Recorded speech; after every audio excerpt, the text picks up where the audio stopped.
atheism. I don't I will accept be at right least, back. at No, I least mean, for like, this. do you like study like that sort of stuff, or not Let's study, see. but just like kind of like read about it? What on earth is I'm, Lucifer? I guess kind of. I mean, it doesn't influence my worldview at all. Uh, no, I because mean, some as of the far as things you I write, understand, huh? no, some of the things you write, I was just I wondering mean, I'm if you just like saying, as far as look into it or not. Nadia, can you do me a I favor? mean, kind of, but as far as I understand about as far as I understand about the universe, it's material, and that's all we experience, Thank you. See, Nadia, may I initially, ask you a question real quick? If tutorial. Brian will give me an opportunity to say something for once. Sure. Can you hear me? Yeah. Well, an atheist left a comment on my video, and he's asking, he says, Brett Keane, are you autistic? Not artistic, autistic. What do you think, Nadia? Am I confusing whenever I speak? Go ahead. Well, that's not what autism would be. Yeah. Yeah, you don't show signs of autism. Okay. We should like try to diagnose each other, see what our problems are. I just want to say something to Slash real quick, just to finish that whole subject. I just think you should keep praying and meditating on what you're doing, and just keep asking God, Jesus, Yahshua, and the Holy Spirit to come into your life and lead, and basically surrender yourself to them and let them live through you. And if that means your wife doesn't like you and you lose your job, then so be it. Denounce everything earthly. Oh, boy. That's great advice. Who cares about your wife That's and your fine. job? Last End final. up in the gutter. Unless you hate your wife and follow me. No, I didn't say you hate her. Goodness gracious, Brian. If she's keeping you from communicating with God and praying and meditating, then Brian, when I listen And you to won't need your wife at that a point. damn country song, you end up losing everything. Hmm. I probably will. So I missed what Slash? Are you a theist, atheist? Are you questioning what's your story? I'm a Christian theist. Oh, okay. Okay. Welcome, Hey, peripheral. What's going on, guys? Hey, Nadia, long time. Yeah, good having you on. Hey, Peripheral, hope you've been having a good day. Did somebody explain the theist to me? I don't know if you have already. Sometimes I forget. I'm sorry. A theist? Theist, one who believes in God or God. Yeah, The and then opposite it of can an be. atheist. There's that distinction between. Dog is God. The dog is God. That's my problem with religion. There's all these titles, and it gets really annoying. Oh, It's boy. conceptual, yeah. But like, I mean, to be precise, you have to kind of have this conceptual kind of gradations. But there's Gnostic theists, I think, and there's agnostic theists. Gnostic theists know there's a God. Agnostic theists don't know there's a God, but they believe there's a God. Did I get that right? I always thought atheism was just the no theology, not necessarily the not accepting a God, but no theology. I would No say theology. Well, they've got a new definition of atheism. Now it's the irrational lack of belief in God. So just let you know. like Hey, what what's up That there, sounds subjective. That sounds subjective as hell. That sounds subjective as hell. So can I call theism the irrational belief in a magic man? You see how these things Actually, it work. would be an option, yeah. That I mean, would what- actually So be an option. they have agnostic atheist too, is a term Yes. Yep. that I would What- probably describe myself as an agnostic atheist. wouldn't an atheist be a God better? God, and that furthermore, to the extent it's a priori, logical, and so on, that very likely geometry. So. Nadia, I didn't catch the first part. People were being extremely inconsiderate, talking over you. What'd you say? Said my belief that there is no God is quite thoroughly justified. All right, we'll let you get away with that this time. But as far as the irrational belief in a God, actually, Kierkegaard would actually fall under that category. He would think that that leap that you make, that leap of faith or leap into faith, I think is the Danish, is supposed to be irrational because it increases passion and therefore faith. So the more irrationality you have and the more you don't rely on evidential considerations, the more worthy the faith that it took for you to leap into faith. So Wow. that would be a category. That's So the interesting. crazier of the craziest crap is the best in terms of how much faith it took to believe it. So yeah. Well, it depends on what you mean by crazy, though, because like the belief step itself, he would view as crazy, but the thing that he believes in would I think he would say, unless you want to make it synonymous with the absurd, because that's where Star Trek gets that from Kierkegaard. There's a leap into the absurd.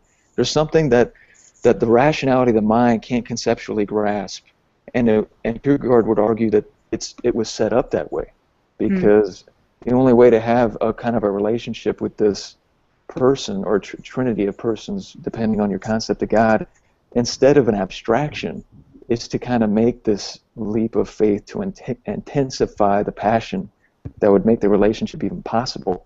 Yep. Wait, That's so are you interesting. talking? Wait, so are you talking about like your experience with the numinous?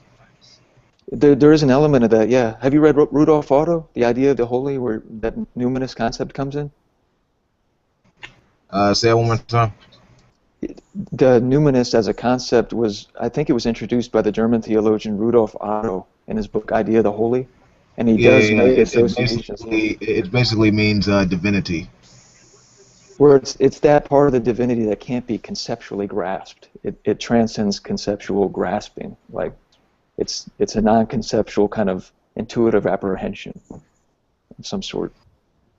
Yeah, but you would agree that this is more of a personal experience. I mean, sure. I mean, granted, like people can like say they have like amazing experiences. You know, whether they're experiencing, God or dropping acid or meditating for 20 years. You know. Exactly. It is a subjective, private experience, and Aldous Huxley in The Doors of Perception actually tried to mimic mystical experience by taking LSD and different kind of drugs, and there was critique of his methodology in doing that and all that stuff. But yeah, I do agree with the gist of what you're saying.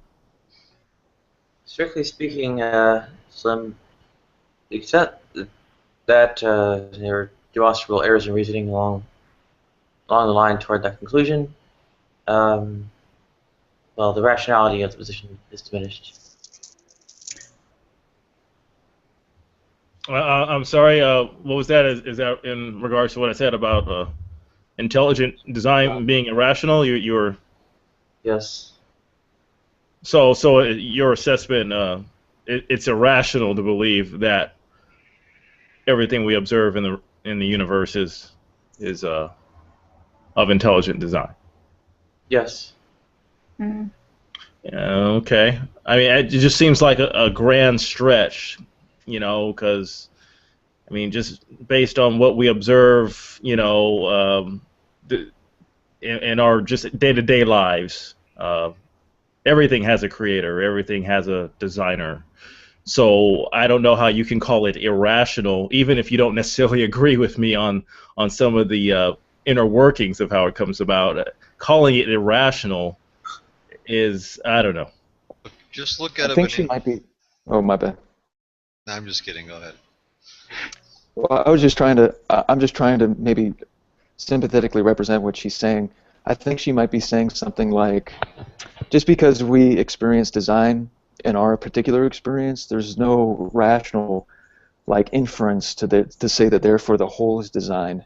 In the debate that Bertrand Russell had with Frederick Copleston, Bertrand Russell made the point that just because you say that every particular person has a mother, you can't therefore infer that the human race has a mother, that would be a non sequitur. Would that be kind of along the lines of what you're saying? Yeah, it's kind of tautological. Well. So with the intelligent design theorists, oh, my bad. Go ahead. Well, not entirely. I mean, I had in mind, say, like the various errors, mathematics and statistics in Dembski's specified complexity and such, and how essentially those errors constitute, failures of rationality. Right. There's some sort of, he's making mathematical and statistical conclusions and inferring design from those flawed mathematical statistical conclusions. I kind of agree with you. I don't even agree with the whole specified complexity approach. I don't think I know enough about it, but it doesn't It's not intuitively plausible to me. But Well, I certainly don't come to the conclusion of intelligent design from man's limited manipulation of digits. That's for sure. yeah, it's more complex than that. I agree with you. But does Well, your I mean, we position understand depend we on? understand the universe can create simple things that can, given time and variation and simple regularities, can become, complex things. Yeah, on the cosmic level, exactly. I mean, Yeah. there's evolution of complexity. I mean, it just depends, honestly, what kind of metaphysic you hold, because the intelligent design theorist, it seems like the first step you got to do is to first postulate some kind of Christian world in which all this evolving is happening. Because if you don't postulate the Christian world first, I think I guess it might boil down to probabilistic inferences from the actual cosmic activity of evolving. But I'm not exactly sure how to get there just because I don't know enough about the argument. Well, it's teleology. Teleology, yeah. Yeah. So, how do you demonstrate that? Exactly. Teleology, a lot of people would say that the scientific way of going about finding truth has made teleology obsolete, because teleology comes from kind of Aristotelian and medieval categories of thought that kind of this scientific way of grasping truth kind of does away with teleology and kind of reduces everything down to efficient causality, excluding the quantum level. But I follow you. Depending on the interpretation of quantum physics, I think there's like 10 different interpretations of quantum physics, but that might derail us, sorry. Well, the quantum alternative is essentially lack of causality altogether, not final causation or material or form. Or final, yeah, you're right. Final causation is teleology, right? Yes. Yeah. Material and formal inputs are irrelevant. They're all subsumed by efficient. And those are compatible with the scientific language game, right? Material and efficient causation. Yeah, and We're talking about, we're discussing Aristotle's work, are we? Well, just that Aristotle and Aquinas and all the medieval thinkers utilized the final causality category from which teleology derives. So if science put that to rest, then that category is kind of obsolete now. I don't know if I'm persuaded by that, but I see the point. I mean, that's sort of how it works, bro. I mean, we stand on the shoulders of giants and we see further than they all the time.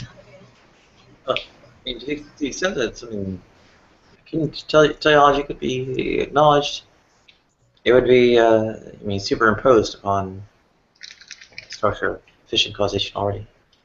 And, where you get it is observing, say, the evidence of something sitting down on a drawing board, setting out a plan, and then, videotape of it going about the manufacturing process for the thing it designed and such. And short of things on that order or analogous to them, you can't really demonstrate teleology. Right, and in David Hume's dialogues, he goes over that too. There's an accusation that there's some sort of disanalogy between when you infer cosmic design from our concrete experiences of design, and it kind of begs the question about, in terms of the whole, in terms of cosmic design, because we have no experience, Hume would argue. I think it was Philinus. I might be okay. I think he was saying that we have no empirical kind of acquaintance with design or teleology on a cosmic level. So, but we do have empirical sensuous experience of teleology on a concrete level, even though teleology can be reduced to efficient causality in some sort of way without loss of meaning. But there's Hume's notions of causation actually come up in Quinton Smith's 1996 Logical Impossibility of Divine Causation. Oh, really? Yeah, it's actually a pretty brilliant paper. It's covers quite a bit more than Hume in terms of notions of causation. Does he supplement Hume's theory, or does he come up with his own? No, it's a review of various different notions of causation. Okay. Among them, or at least the very first one being Hume's, and then going through them all one by one, showing that sort of divine causation of the universe is parallel with them all. There's also the understanding that the cosmos self-organizes. Right, and that probably dates back to the pre-Socratics too. I forget which pre-Socratic philosopher it was, though. There was some. Was it Anaximander that believed in the Hyperion, a self-organizing inherent principle of the universe, which was a self-organizing principle for the universe itself? Yeah. You're talking about the first. I believe you're referring to the first monistic thinkers who believed that there was but one underlying substance. Right. But yeah. And Parmenides too. I think he was the one that said change is an illusion and all that stuff. But I was going to go back to. Oh, my bad. Chat there. Read the chat. You know how to get the chat? Oh, chat. My bad. Okay. I'm really computer illiterate. I'm sorry. You're a movie star right now. Oh, am I? Yep. That's good. I hope they listen to you. They don't listen to me. It's bad when like it's like, well, it's not bad. It's a good thing when other Christians are like PMing me like to see this guy in action. It's like, go check out this Slash guy in Nadia's hangout. Oh, really? I'm assuming you're formally educated in philosophy. I've got a bachelor's. I worked on my master's. I ran out of money. I'm now in the Air Force, but I'm gonna get out.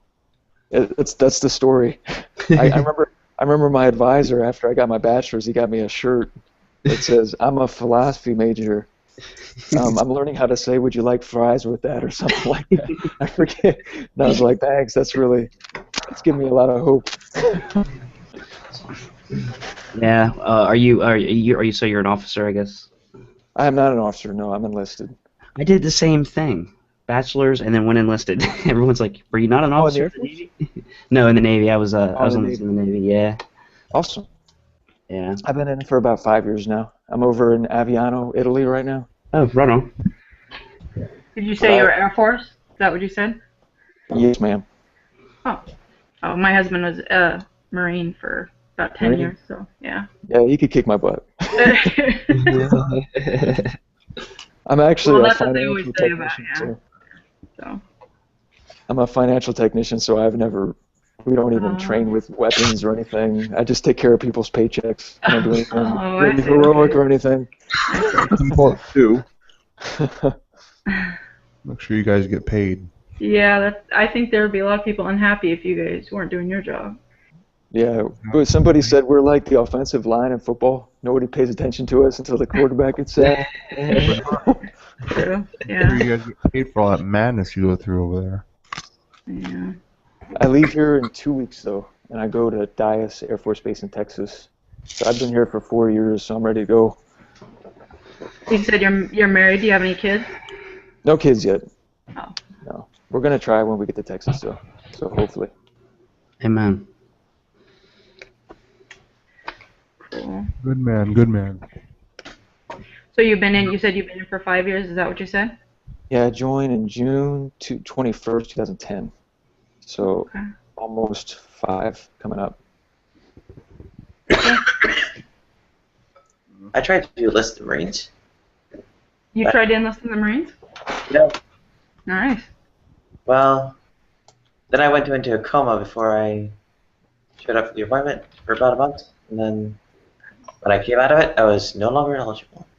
Well, so you found is that when you were diagnosed with type 1? Yeah.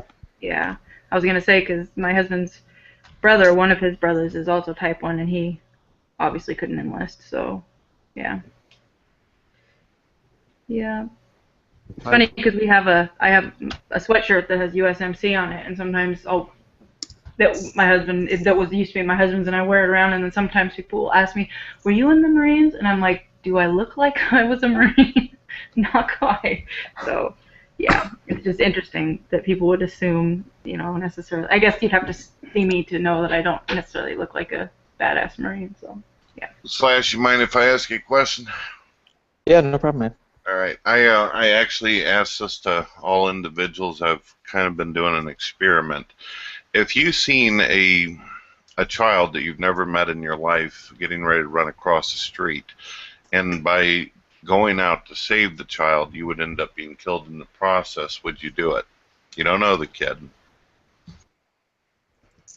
Yikes, it's really hard to know what I would do if I'm not in the actual situation. I can't say for certain what I'd do. I would want to say that I would want to go out and save the kid, just because I've experienced more life than the kid has. But I'm not exactly sure. That's a good question. It's kind of an ethical dilemma, self-preservation versus saving a child that really hasn't experienced the world much yet. And then the whole idea of saving a life seems like a supererogatory act, a praiseworthy act that isn't morally obligatory. It's kind of the same kind of, I guess, quality of action that a soldier would have to jump on a grenade to save his comrades. The kind of act where you're not obliged to do it, but it's a praiseworthy act, a supererogatory act. Amen. I don't know what I would personally do. I would hope that I would want to save the kid. But I'm not sure unless I was actually in a situation, though. That's fair enough. I appreciate the answer. Slash, would you say that when you're born again and you give your life to Jesus, so you're already dead anyway? Your life's already over here because you've renounced all fleshly things. So. Oh, you mean dead to the world? I don't think he's asked me that question yet, but I would do it in a heartbeat. Actually, it almost happened today when I was driving to the grocery store. This kid jumped out in front of the road with a skateboard and fell down, but nobody else is coming the other way, thankfully. But yeah, I don't know. Just to me, I don't know. That's just what I would do. Was the question that you know you're going to die, or there's just a high probability that you're going to die? Yeah, that was kind of confusing. Of course, in the scenario, you're never going to have that absolute, but you can pretty much say, hey, there's a high probability. You got a pretty good idea. Like a semi going 60 miles an hour. I mean, obviously, the optimal thing that you would want is to be fast enough to get the kid out of the way as well as save yourself. But in a hypothetical, it's basically an altruistic type of question. I think you understood what I was getting at, Flash. So, yeah. Yeah, I mean, I think... No, I'm just saying, if I was physically at the top of my game, I think I'd be very inclined to do it. If there was any type of question in my mind about my physical or mental status, and of course that's a snapshot I would make at that instance, I have no problem saying that I probably wouldn't. Really? I don't think most people. I mean, honestly, I think question about it. You know, if there, I mean, listen, I mean, I kind of know myself, and I know what I'm capable of. And if I take that assessment of myself in that moment and I come with an answer that, hey, I'm mentally and physically able to do this, even though I know there's a great deal of risk, I'd probably do it. If there was any kind of question whatsoever, if it took more than, I don't know, a second, the answer is no. Yeah, I think most people, maybe not, but I would assume that most people would say that they would. But I mean, I'm not saying it's a bad answer. It's just honest answer. If it was Slim, do you have any kids? That kind of, it's going to put me in a negative light, that kind of question, but I'll just be honest, I don't know. Well, I was just going to say, if you did, I wondered if your answer would be different. Because I would assume if you had kids, you would say that you would, even if you were going to die. I think if I had kids, I'd be even less inclined to do that. So I think in my situation, if they were your kid, if it was your kid, is what I was saying. If it was my kid, then that would change the equation. I don't think Brett posed it that way. No. Yeah, it's a kid you don't know. I mean, obviously, if it's your own child, definitely be more presupposed towards doing something about it. But I would hope so. I do want to point out this to individuals, and I make sure that I let everybody know this whenever I put forth the question. I am basically doing kind of an experiment. I've been asking this question to non-believers as well as God believers and people of different religions for many years.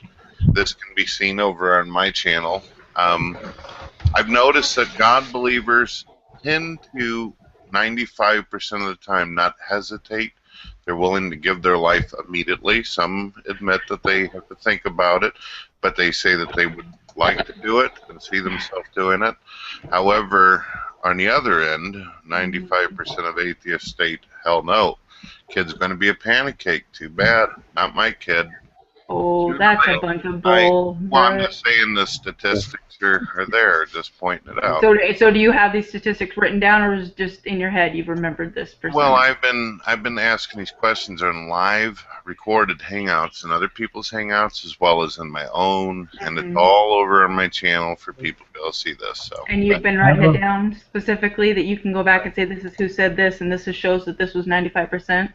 Or this was just your guess? Well, I mean, you just heard me ask the question right now, and you heard the answers and the stuff put out there. So. I have a question for Brent, real quick. Brett, that's a bunch of crap, Brett. I'm trying to ask Brett if you remember my response. I asked the question quite a bit, Nadia. You know that. However, I will also answer you this as well. I actually got put in that scenario before. That's one of the reasons why I even do the question in the first place.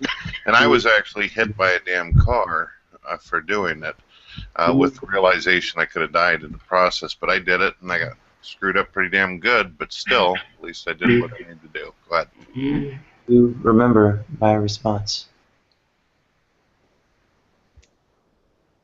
I believe that individuals made it pretty clear that they wouldn't do it. What was your response? Not my response. My response was I would hope I would have the courage. I would seriously doubt I'd actually have the courage in the moment. So I wonder if your recollection of everybody else's responses was as good as yours of Nadia. And does this particular question or the points offend you in some kind of way, Befuddle? No, I just think it's a pretty funny experiment supposed experiment that you've concocted that happens to be 95% of the Christians answer the way that would be favorable for you, and 95% of the atheists answer the way that would be favorable for you. No, but that's the whole point. I don't want any God believer out there to get ran over by a fucking car. That's not something I feel is good for anybody to get smashed by a car. That doesn't have anything to do with what I was saying. You might suggest improvements in your experimental methods. Exactly. Why don't you just ask everybody, would you sacrifice your life for somebody else? That way it's a straightforward death once you choose, or non-death. It might be easier. Brian, it's an altruistic act. It's where you're basically doing this. You don't even know who the kid is. That's the concept. Right. And a child is used in the manner because if you were to say something like, "Oh, would you do this for an older person?" Individuals might say, "Oh, well, the hell with them. They lived their life." But when you got a kid who hasn't as much experiences in life, it makes it a bit more interesting. People are usually more presupposed to caring more for children as opposed to older people. All right. Well, that's subjective as regards to the context or consequences of the situation. Okay. Fair enough.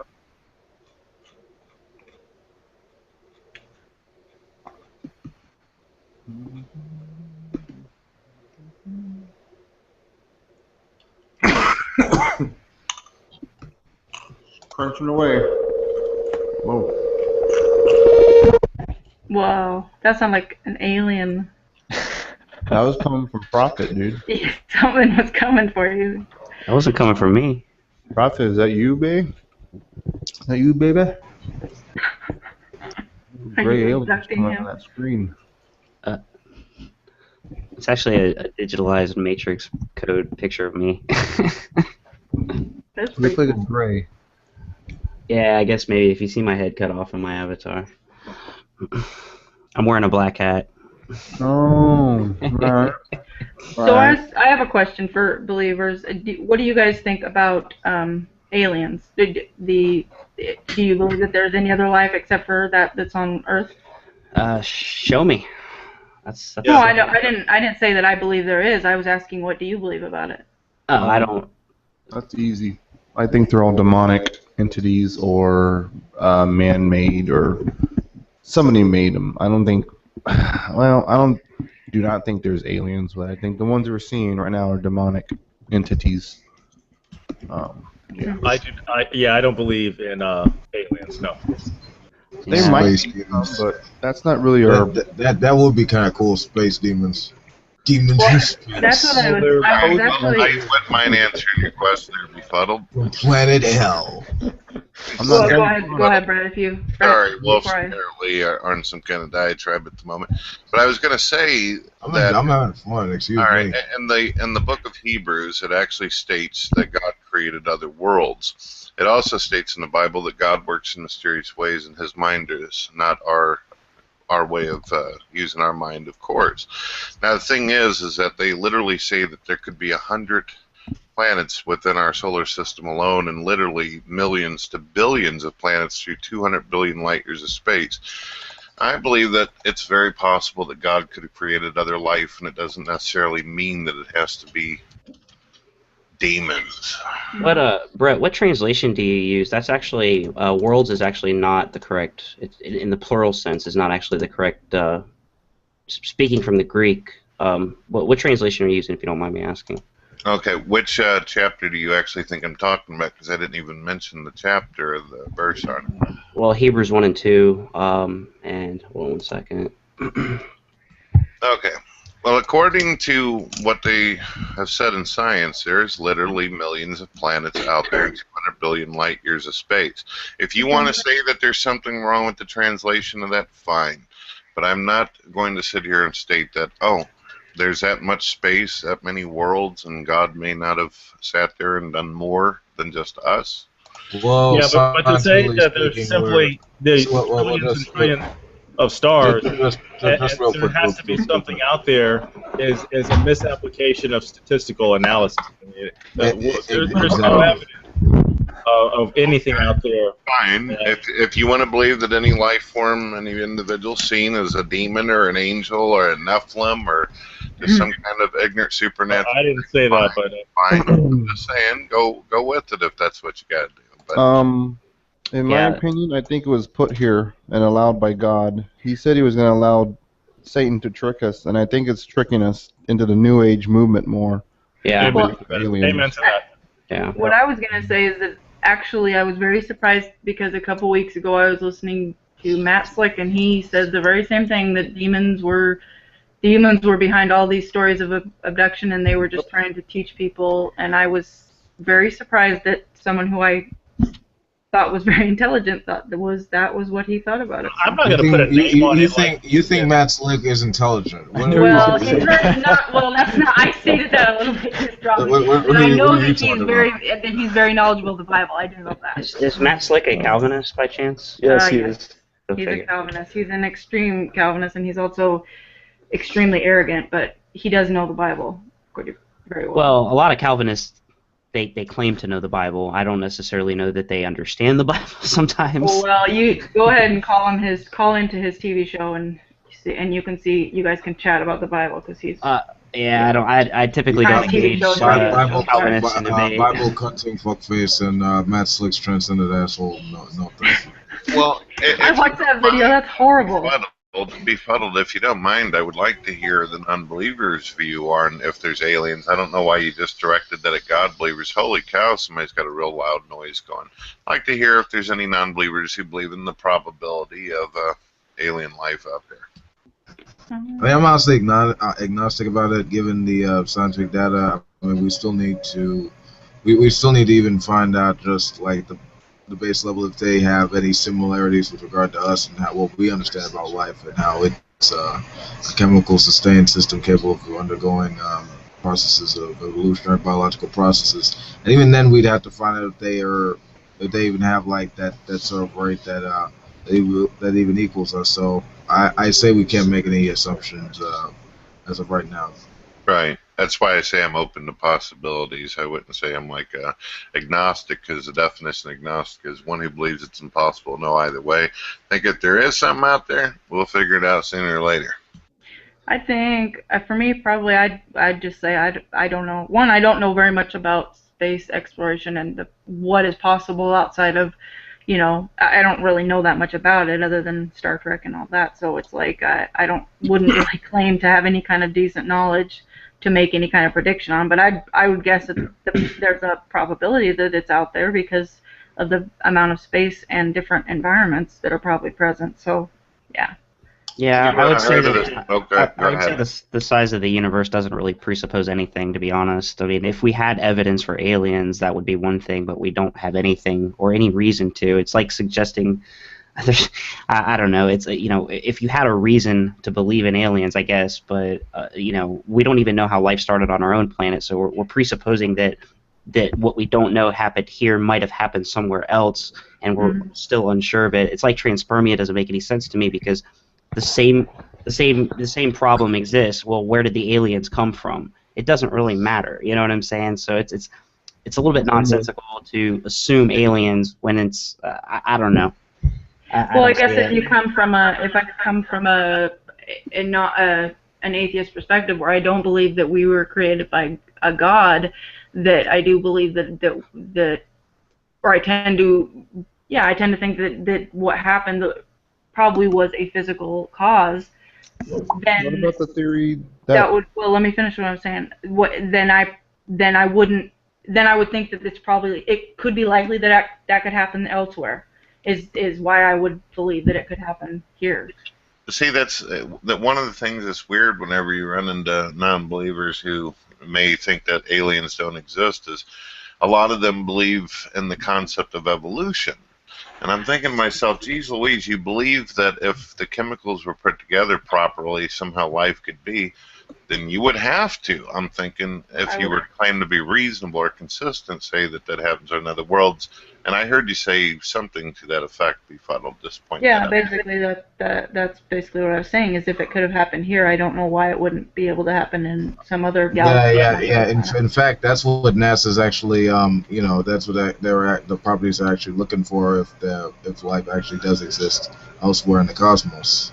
And I guess aliens is different than Can we forward the conversation and draw the distinction between life and intelligent life? Well, that's what I was just trying to say, is that there's a difference between life and then aliens as we think of. So I don't know. That would be maybe a different conversation. But technically, and I don't mean to get too controversial on you guys, but technically God and angels and demons would be alien, would they not?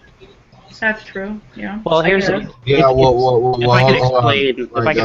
I could explain the biblical concept of outer space to you guys. Extraterrestrials and supernatural things. I'm just saying that right now. In the Bible, essentially, you know, the atmosphere of Earth is the first heaven. The space between our atmosphere and the boundaries of the universe is the second heaven. The third heaven that's actually God's domain. That's outside of time, space, and matter. So if you have an understanding of what the Bible teaches regarding the different levels of heaven, then it makes a little bit more sense. And I would say that with spirits inhabiting the first and second heaven, that what we might be seeing could be, but I don't know. I find the irony in the fact that, well, I don't see it as being ironic. Well, maybe it is. I don't know. That aliens really started showing up around the time that the Jewish movement back to Israel was happening, and you know, I think that's actually kind of funny that all started happening. The whole alien.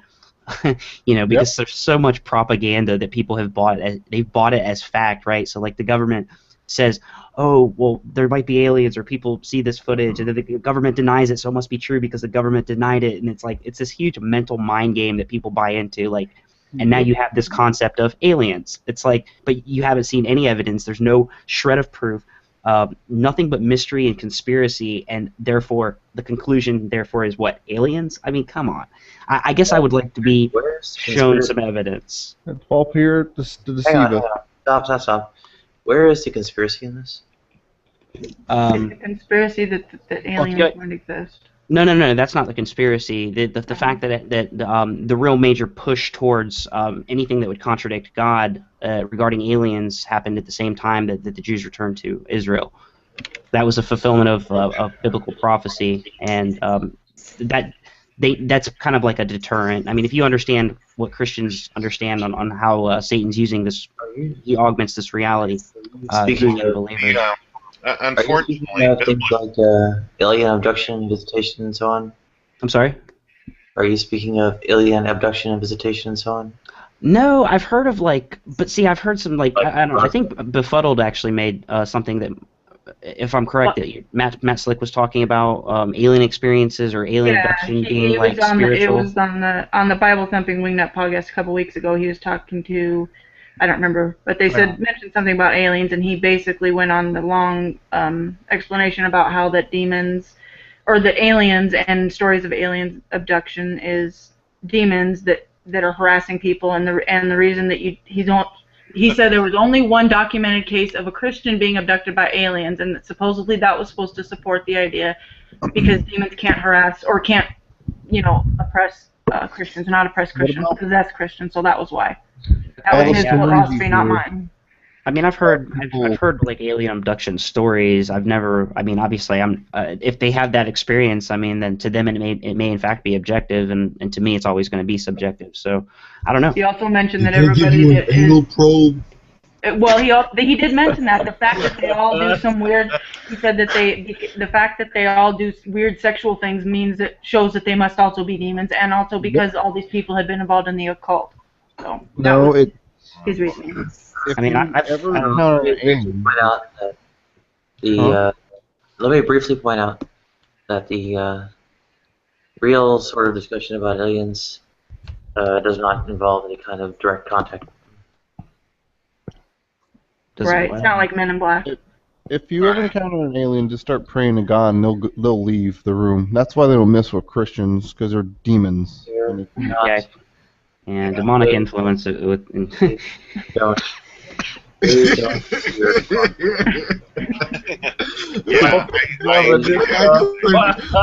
say it with a straight face. I'm all like, what the fuck? Don't come to Earth. You cannot come to Earth.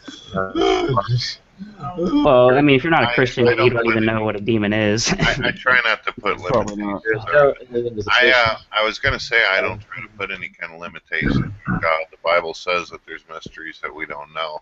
There's His ways are not our ways, and He is a creator. He can do whatever He wants. So yeah, but New Jerusalem isn't gonna. New Jerusalem doesn't descend out of heaven into planet Zargon.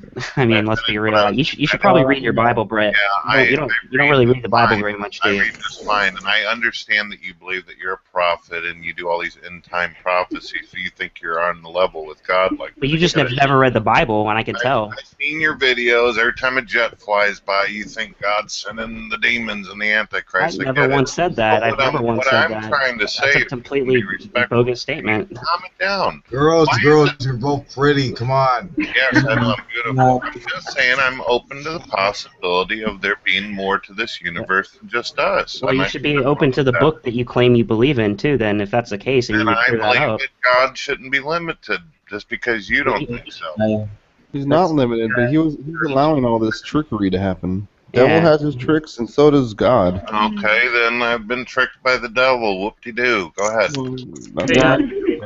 Hey, Brett, I'm just so I'm clear. Do you not believe in the existence of demons, or...? I do believe that there's an evil force in the universe. I believe in the possibility of demons for sure, but I also believe that God could have created other life besides demons and angels. Go ahead. May I briefly point out that the real discussion about aliens has nothing to do with UFO sightings or alien abductions. It's about things that are too far away to ever actually be never actually come to Earth. Or for us to ever come to them. Nadia, do you believe in intelligent life being out there in the universe somewhere? Intelligence, not just like some cells, some actual intelligence. I'd say it's not altogether unlikely. Really do you believe that light? Do you believe that light travels a great distance? It travels great distances over great periods of time. So with our very limited technology, we've been able to see light in its various spectrums over great distances. Yes? Yeah, we can almost see the universe. Why hasn't there been any type of intelligent type of radio transmissions or anything like that? Because that's a very, basic type of communication that any type of intelligence would use, right? The signals are too weak compared to stars. No, that's you presupposing that. That's not necessarily true. Power of a signal can be quantified, and those numbers are a hell of a lot smaller than stars. Amen, prophet. No, well, I didn't say it came from stars. That there can be other sources of light that it's powerful enough to travel great distances that we could observe, and we may not recognize the origin, but we can recognize it as being intelligent. I said plausible radio signals from intelligent life are too weak to be picked up from perhaps being far enough away to bring the odds up to where we'd actually. Okay, that's awfully presumptuous of you. So when a Christian does that, they get pissed all over. So I'm just putting it out there. No, it's not presumptuous. Prophet, link your YouTube channel real quick. Yes, it has to do with the, what is it, Fermi-Dirac equation, or it's the rest of that. Yeah. Peripheral, I don't get it. We were talking about possibilities of there maybe being life in the universe besides ourselves, and then you bring up the damn Mormons and all that. Are you going to attack Planet Kolob and all that now, and Zargon? I mean, seriously? What's up? It's called the Drake equation. There's a lot of people on here who talk big, call themselves Christians, God believers and stuff, but don't know the first thing about the Bible. To me, that's a warning sign. I think all right, well, show us in the Bible where it says that God didn't create anything else besides us. Go ahead. Excuse me. It's called the Drake equation. It allows us to make probabilistic estimates of how likely it is that life will rise, and the universe is vast enough to overwhelm me. Yeah, that's been debunked. I can post a link too, but the Drake equation is baloney. It's a false application of statistical analysis. There's no evidence of aliens. I'm not saying they don't exist, but the Drake equation is not proof. Thank you. Don't have any. Of course, you don't have any confirmation. It would have been headline news around the world. So, Peripheral, if you don't mind, can you explain why it's wrong for someone to say they believe it is possible that there's more to this universe than just us? Why is that wrong? You're entitled to your beliefs. Just don't expect me to be convinced of your faith. Okay, so I don't believe in God properly if I believe that He may you can have believe in more God. to His plan than what I know. Where does New Jerusalem descend out of heaven to? I'll tell you what, Peripheral, why don't you just go to all different rooms and toss God believers under the bus for having their own thought process? First of all, just because you tell me you're a God believer does not impress me. The Bible says to try the spirits whether they are from God. Many false prophets have gone out into the world. You, my friend, don't know the first thing about Scripture. Okay, and you've already attacked. You've attacked me in the past, and I've done nothing to you. Really? That's why Christians are not talking to you anymore, bro. Well, there's Christians that talk to me just fine. I talk to Christians all I'm sure the time. I'm sure there's a few. You are not all the Christians. Just because you're an asshole doesn't mean everybody else is. And there you have it, guys. Yeah, there you got it. You're speaking for all Christians now. No, just the ones that have been warning each other about your nonsense. You're weak. Get lost. You know what I do find kind of interesting, Brad, is that just a couple nights ago, you and Nephilim Free were attacking another girl and saying that she must not be a Christian because she was disagreeing with you guys in the hangout that she was in. And then you kicked me because I pointed it out to her. Well, that's odd, because I've been sitting in Nadia's room over and over. Oh, so you're saying that never happened? Go ahead and give me a timestamp. Well, do you post your videos from your hangouts? You fuddled. I'm not in the mood for the games. Listen, I said I was open to the possibility of there being more to God in the universe than what some people say. I didn't say that I had evidence of it or that I was going to pull little green men out of the clouds or any of that crap. Just saying I'm open to possibility. So what? I really don't care about that argument. I'm just saying, Okay, I was just pointing out your hypocrisy. I don't want to get into all this crap and. Oh, I'm sorry. Okay. You want to ask questions about all this other stuff? All I was saying, I was pointing out the hypocrisy. So, Prophet, what would you say to someone like me that thinks some of the stuff in the Bible is true and some of it isn't? And just the other day, I ripped my only Bible up and threw it away. But I still agree with you more than I do with Brett. I mean, it depends on, like, were you a literalist, or, you know? I am. I don't like to give myself titles, but I guess I kind of have to. A child of God, a rebirth, just I mean, communicating with God. And I think the Word of God is not necessarily the Bible. It's communicating and praying and meditating. well, you The Bible's understand good. you Huh? understand the concept of the Holy Spirit, Oh, and yeah. okay, so I'm not a sola scriptura kind of guy. Okay, now Okay, yes, cool. I do hold the Bible as God's written word, but Right. Bible says that the Spirit teaches all things. Yep. Now, if someone's hesitant to call themselves a Christian, just calls himself a God believer, I'm always going to be wary. It's like, well, what do you know of God? What do you know of Jesus Christ? Jesus Christ is our Savior, right? Jesus Christ is the answer to everything. He's the only truth that there is. So when I Right. don't hear any of that being mentioned, I'm a little suspect. Plus, the idea that there's like other planets or whatever, like that to me is like where in all of Christendom does that come from? Because that's not we don't even talk about this kind of stuff. We warn against this. So I mean, Right. I'm a So little you don't believe in skeptical. other planets either? Well, that would be absurd. I could see planets right now from my house. So Well, I kind of agree with Brett too, because there is a possibility that there's different planets out there with different stories happening in their own world, with another Messiah from God, or the same Jesus going around different planets testing everybody's faith, different cultures and alien races. It's a possibility, All but right, if you're going to misrepresent me, I mean, there's no point in talking to you. I didn't sit there and say that the Messiah is running to every planet doing all that. I said there's a possibility of other life in this universe. So what? it's the same thing. I just supported you that there was a possibility there's other stories happening, other stories being told out there with other life.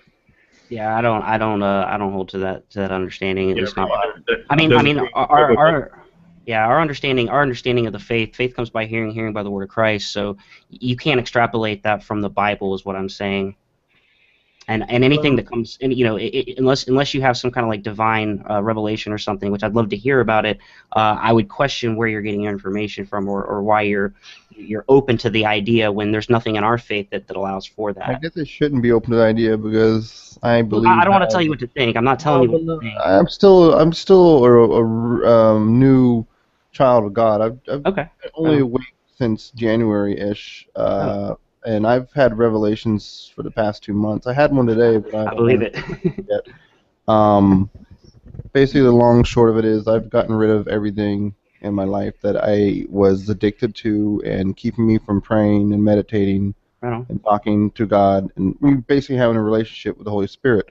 So I had a revelation the other day that God told me that anything that keeps you from communicating with me, praying to me, or or talking is the mark of the beast. That includes the Bible, the computer I'm at right now, my cell phone. If the Bible has its truth to it, you can study it and learn the history. But if you're not having a relationship outside the Bible, then it's the mark of the beast. That means if you read the Bible over and over again, I do have a question, and if the God believers in the room want to have this competition of who believes in God properly, so be it. But I'd like to ask Wolf as well as Nadia and Befuddled a question. Do you have any respect for Stephen Hawking whatsoever?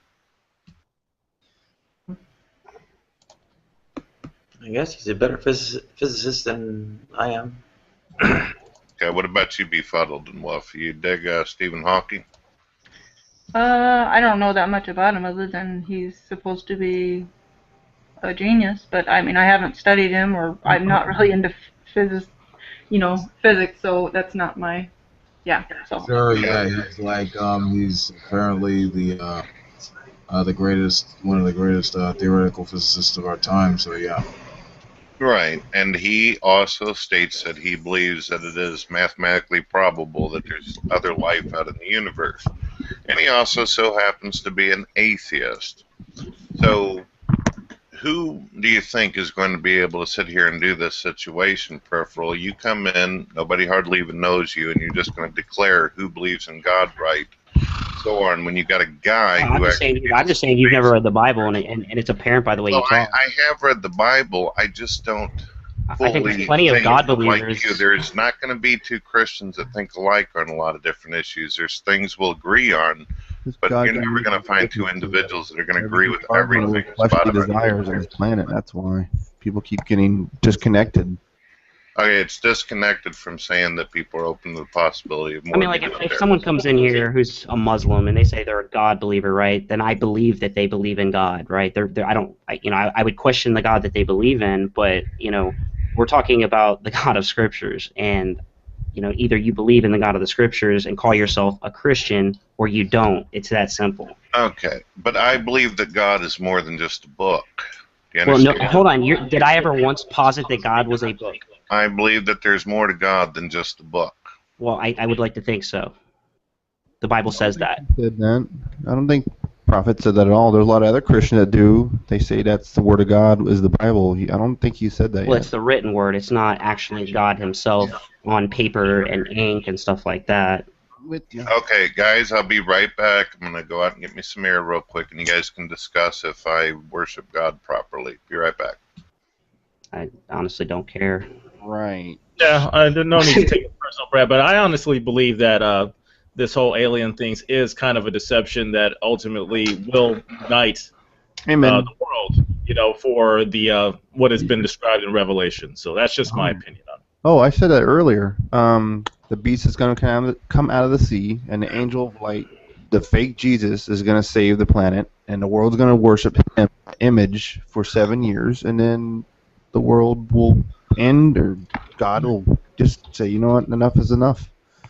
So I'm with you on that. Definitely. No, we're never going to have direct observation of alien life. Essentially, because of distances. Huh? What'd you say? We're never going to have direct observation of alien life, essentially because of the distances. Okay.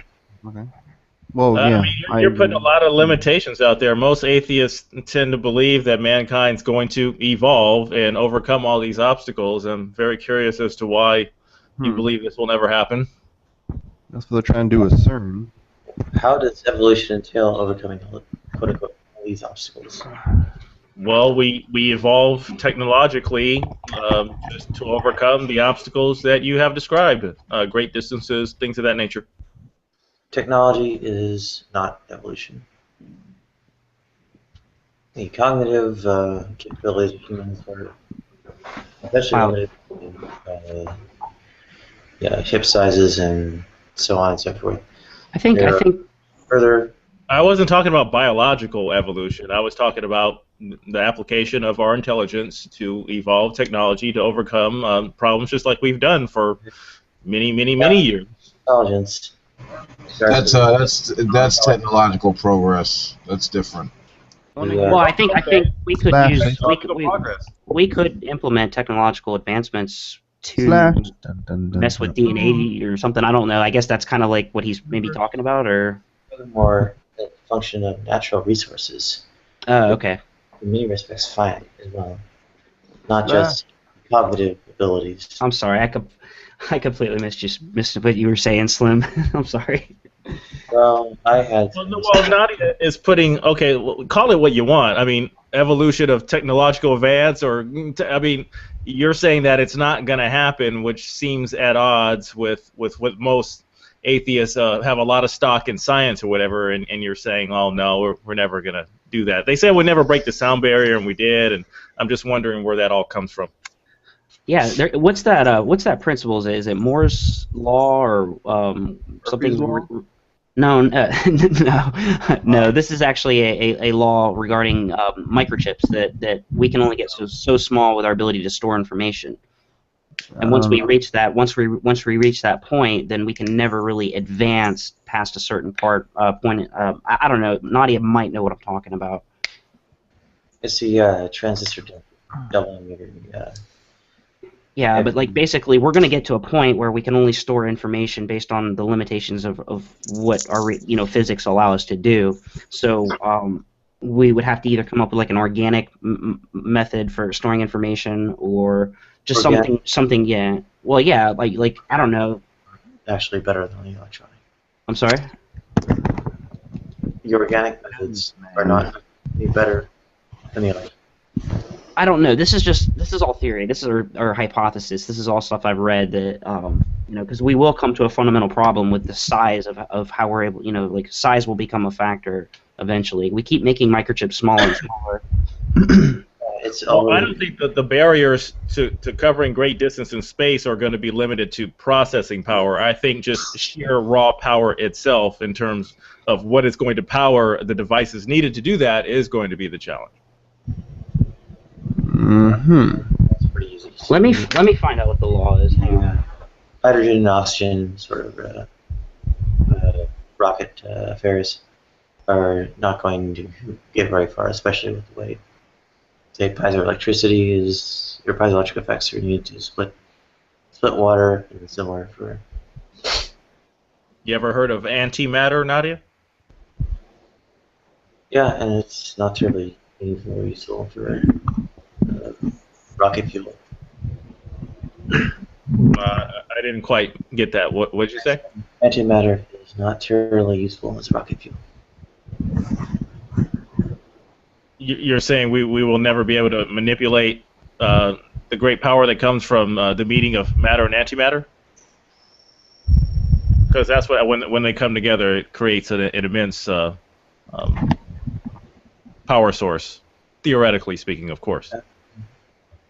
Not entirely, no. The energy released by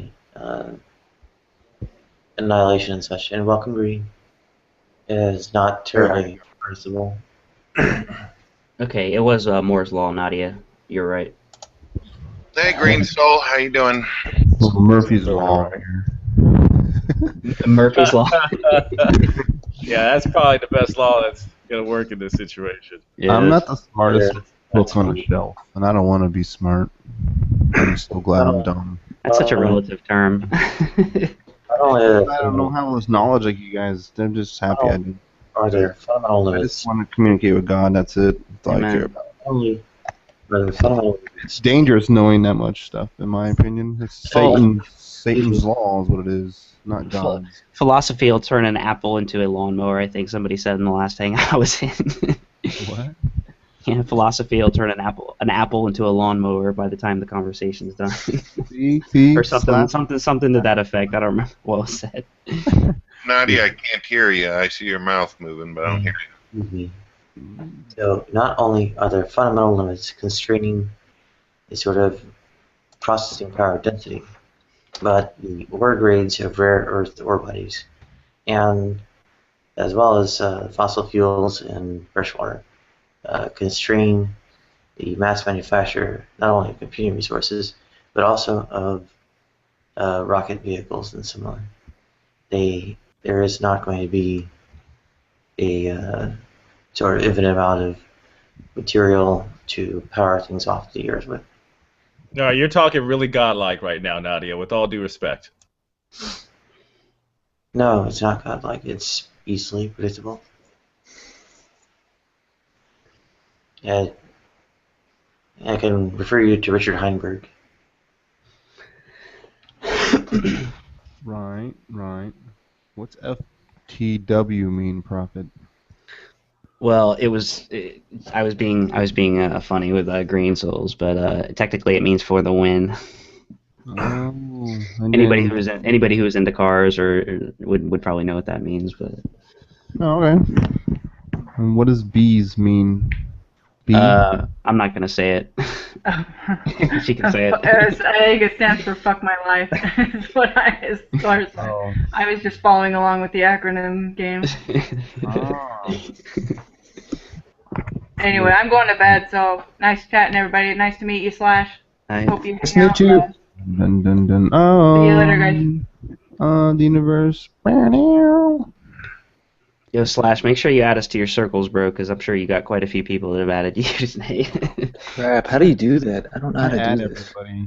You just yeah, go ahead. Well, yeah, I was gonna say you click on our arrows and bring up our profile, and then click on the profile and add us on your page or whatever. But I sent you a request. I'm sure some other people did as well. So just yeah. When you get to Texas and we're all in the same time zone, we'll all be chatting more. Oh, that'll be so much better. Nice. Well, That's your theme song now, Slash. It's the Flash Gordon theme. Ah, the universe. The universe. So funny. I have to hone like all my concentration in order to do this. Since I stink with computers. Fangle dangle technology. Yeah, I've got to run too, guys. I got to be up early tomorrow morning. Good chatting with everybody. Have a great All right, night. brother. God bless. Yeah, God bless. Slim Jimin. What's morning? Oh, no, yeah. Apparently it's right now. Yeah, Brian, I'd actually like to hear your testimony sometime. It sounds like you're new to Christ or newer in the faith. I'd like to actually hear your testimony sometime. If you probably not right now. I don't bug everybody. Yeah, I don't. I mean, that's up to them. Over But... and over, and they don't really like it, but it's okay. I love them. Why was Buddhist, atheist, spiritualist? Let's see, Baptist, Catholic. Not in that order, but we could talk later. Google chat somewhere because these guys have heard it again. And I don't want to. Let me just add you. I'm gonna add you on my profile or whatever. But yeah. I follow everybody on here and everybody's channels, so okay, I don't cool. discriminate. Right on.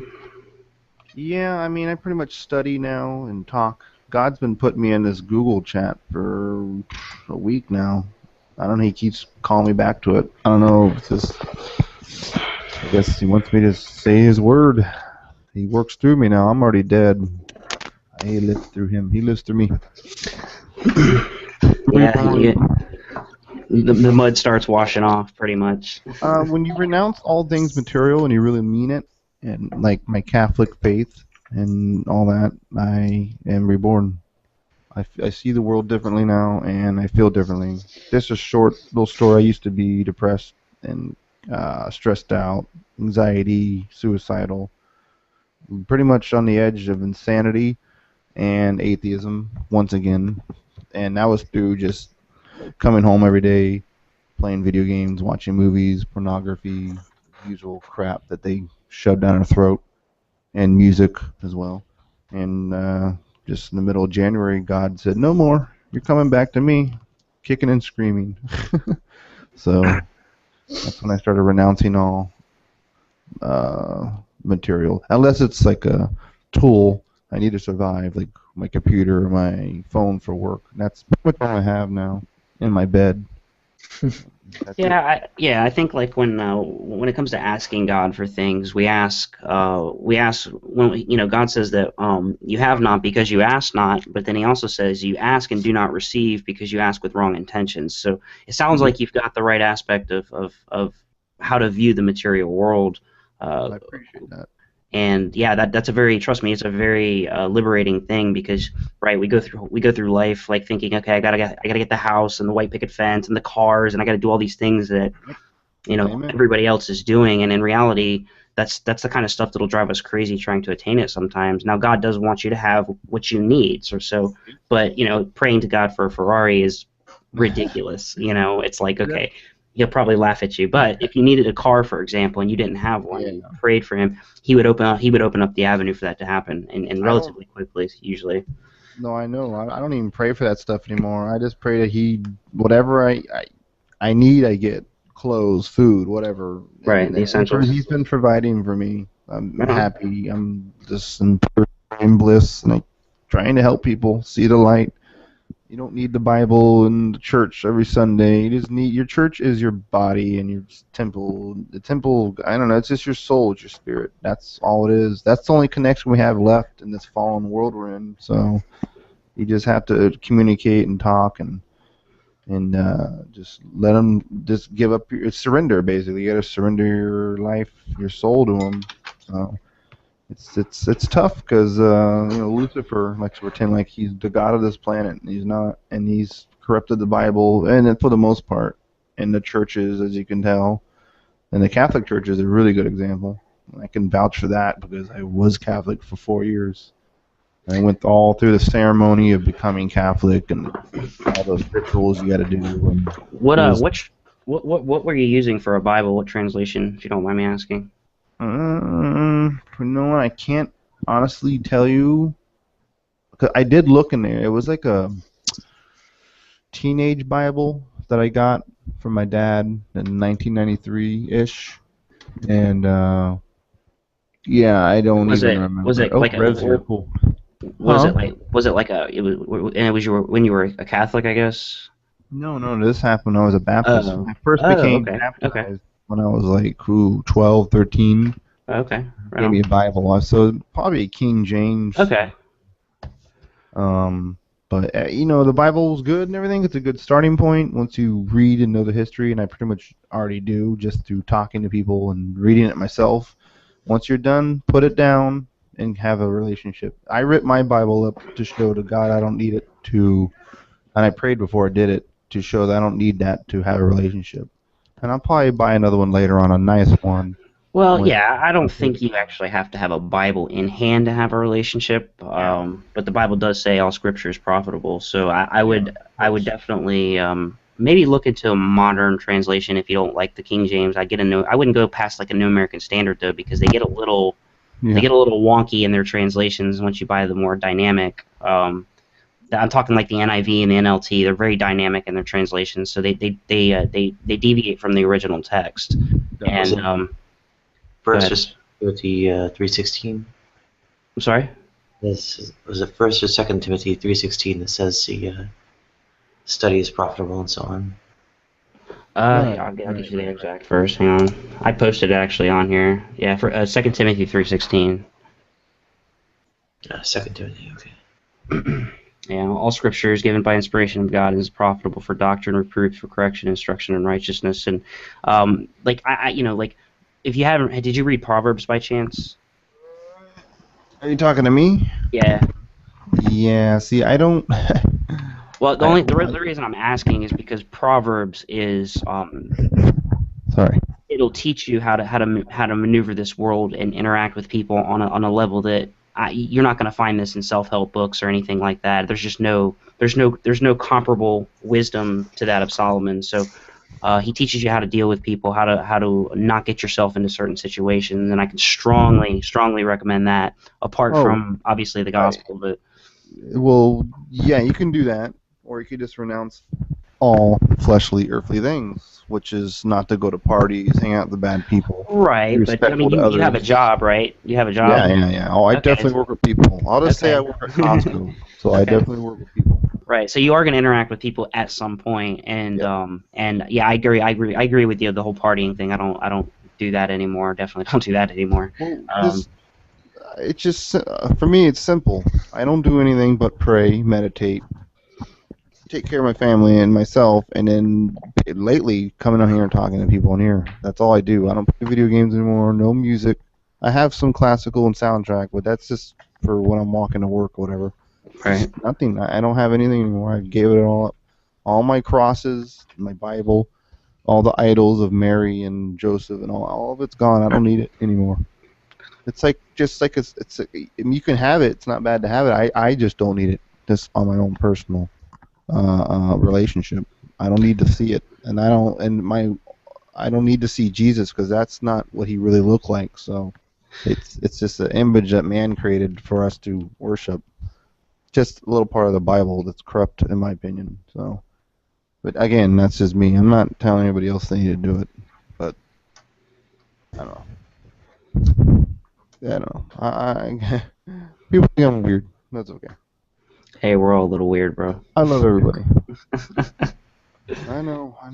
That's like, huh? That's kind of like what hearing the renouncement of the flesh, loving people, man. That's like that is what Christ was talking about. I wish we heard a lot more of that. Is what I'm saying, because funny. Nobody else really agrees with me. I have well, I disagree with you on a few things, but Commando's probably not. He's a Gnostic, so I mean, I think he disagrees with all of us. No, actually, me and him kind of see eye to eye on a lot of things, but I haven't talked to him in a while, so he kind of gets upset too easily. I think he gets too debatey-ish. It's just I don't like debating. I don't like arguing his opinion and stuff. He's deep. He's got a lot of knowledge. But what we can agree on is that Jesus is the key, and that's what it comes down to. He agrees with that too, but he doesn't subscribe to the coming of Jesus on this planet, which I don't think is going to happen either. It's going to be the Yeah, Antichrist. well, that's totally different. I don't believe that. You know. That's okay. Yeah. I Well, think that yeah.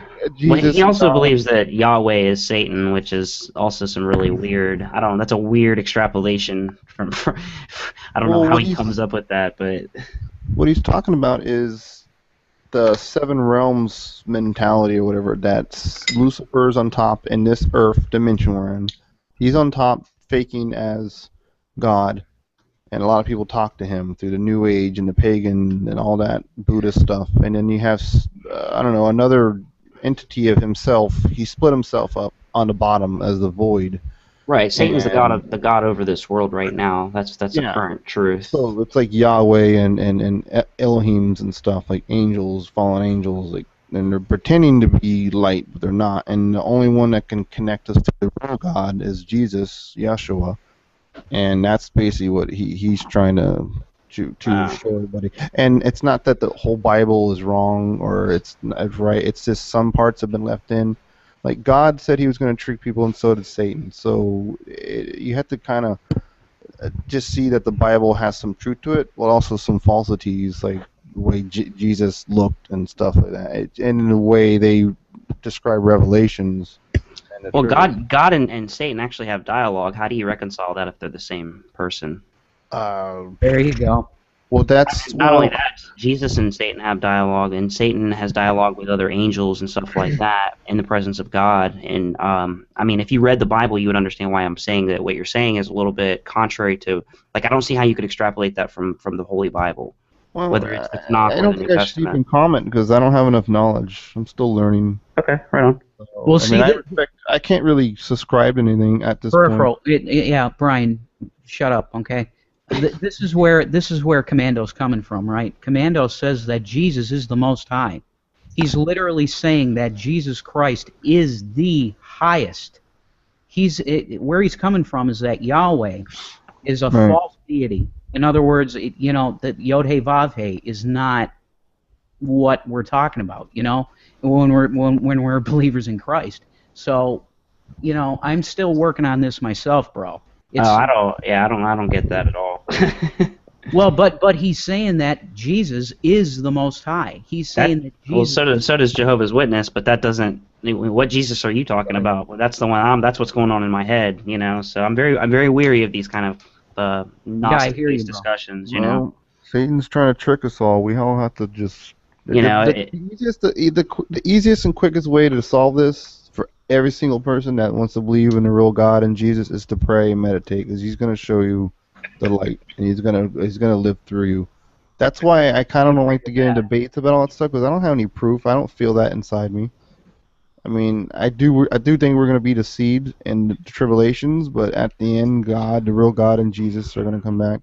Well, the elect can't be deceived, so that would be. I would just be careful with what you're willing to accept, because if you're an elect child of God, a true child of the Most High, then Satan's not going to be able to deceive you. You know what I'm saying? Amen. That's just not possible. So, I'm sorry.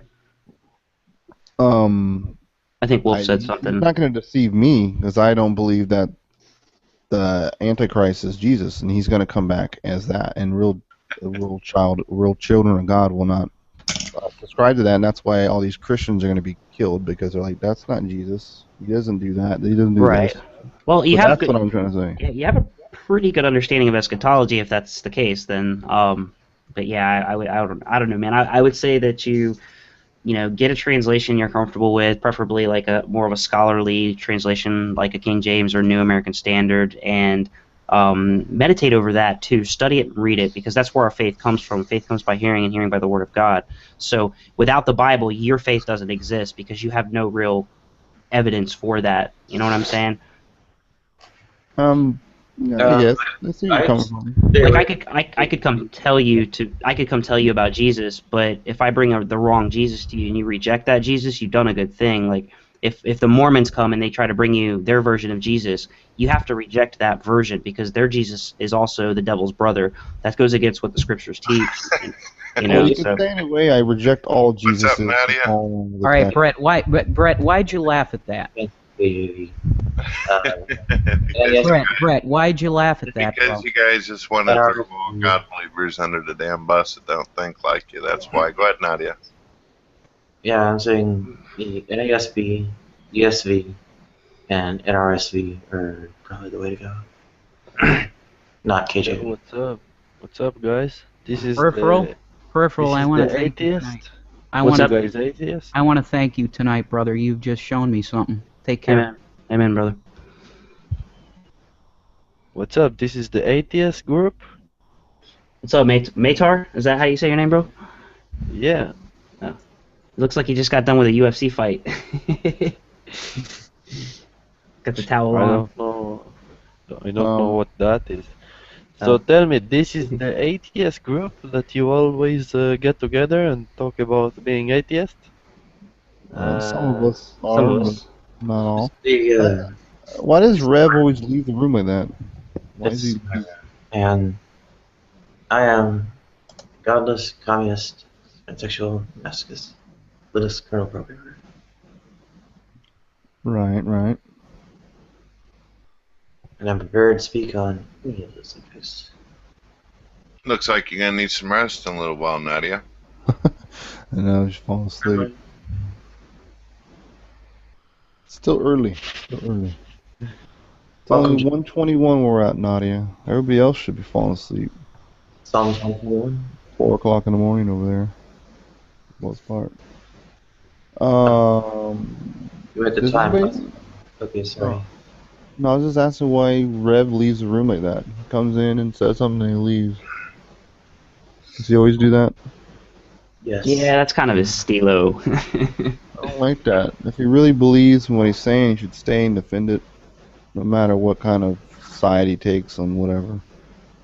I mean, I'm not even talking about a Bible. I'm just talking about what I feel lately. So if that's Satan, that's not who I'm trying to communicate with. So in the end, we don't have any of us atheists, whatever it is. We don't have 100% proof in anything. We can just go how we feel, and I think the best thing to do is just treat each other well, and try to not be controlled by material things, regardless of what you believe. You see yourself getting addicted to something, try to detox on it, and just, I don't know. Yo, Brian, I agree, man. What's up, man? Yeah, I appreciate it. I agree what you say. We need to be very nice. Yes, my friend. Where are you from? You have a European accent, I guess? I don't know. No, I'm from West Asia. Where at? West Asian accent. I'm Asian. Okay. Russian. Russian. Ah, good. Good. I know a lot of Russians. I live near a Russian community, Ukraine as well. Very good people. Very good people. What's my name? Huh? What's my name? Nadia, is that Russian? Are you Russian? Nadia. I never realized that. Nadia, my friend, Nadia. It means hope. Yes. Nadia, my friend, you are so sexy. I feel like gay when I watch you, my friend. What? There you go. Action, baby. I'm a woman. You're a man. Yeah. Heterosexual. So here Okay, I forgot. Yeah. So you're supposed to feel straight about it. I feel so lesbian when I watch you, my friend. Oh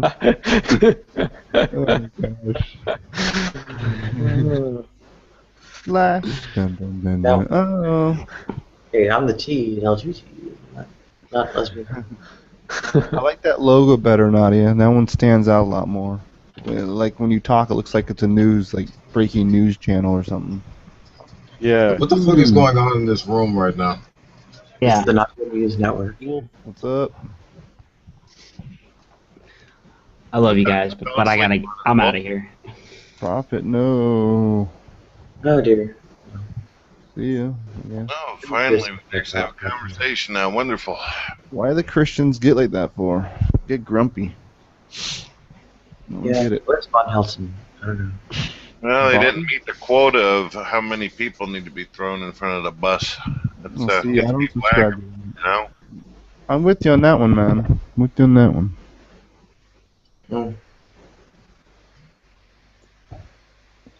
It's almost like I'm in the middle ground. I agree with atheists, Christians, Satan worshippers. I don't know. I just trying to find a balance, man. What is this crowd? Oh, Agree with it. well, some of the stuff they say is kind of. It's everything just borders on truth because we don't have 100% truth, so it's all mixed matched. It's all mingled together. See, he's a good man, Wolf. Got a good heart. He believes what he believes. Oh, good. God in his infinity wisdom knows what we really want. I don't know. I'm being weird now. Slash, you're quiet though. Why? Well, I'm just soaking it in. It's all about that left-hand path, bro. Well, Who that's made cool. this? Who made this Left, hangout right. on air? This hangout belongs to which channel? I made it. She's the boss. Nadia, is this hangout is going to your YouTube channel? Yes. 24 hours a day, baby. Okay, that's great. I Yeah. didn't know that you make those. Yeah, I found Nadia just randomly too. I was just as lost as you. But you know why don't I see you, Nadia, in public hangouts in general? I mean, did you block me or something? No. Come on. Okay, so I guess that now you make your own hangouts on air. That's cool. I like hangouts on air the best because you know you can record. Hmm. And that's the best. Recorded when.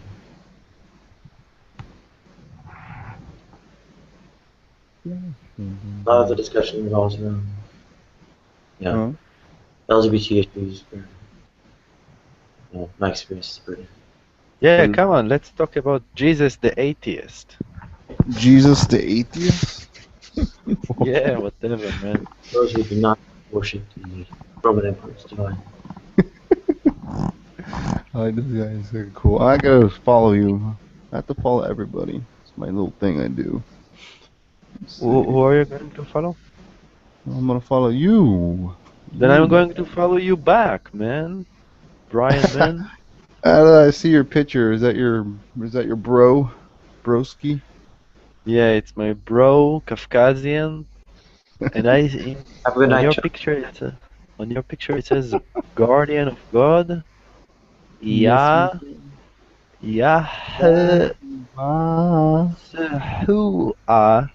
And the Holy Spirit.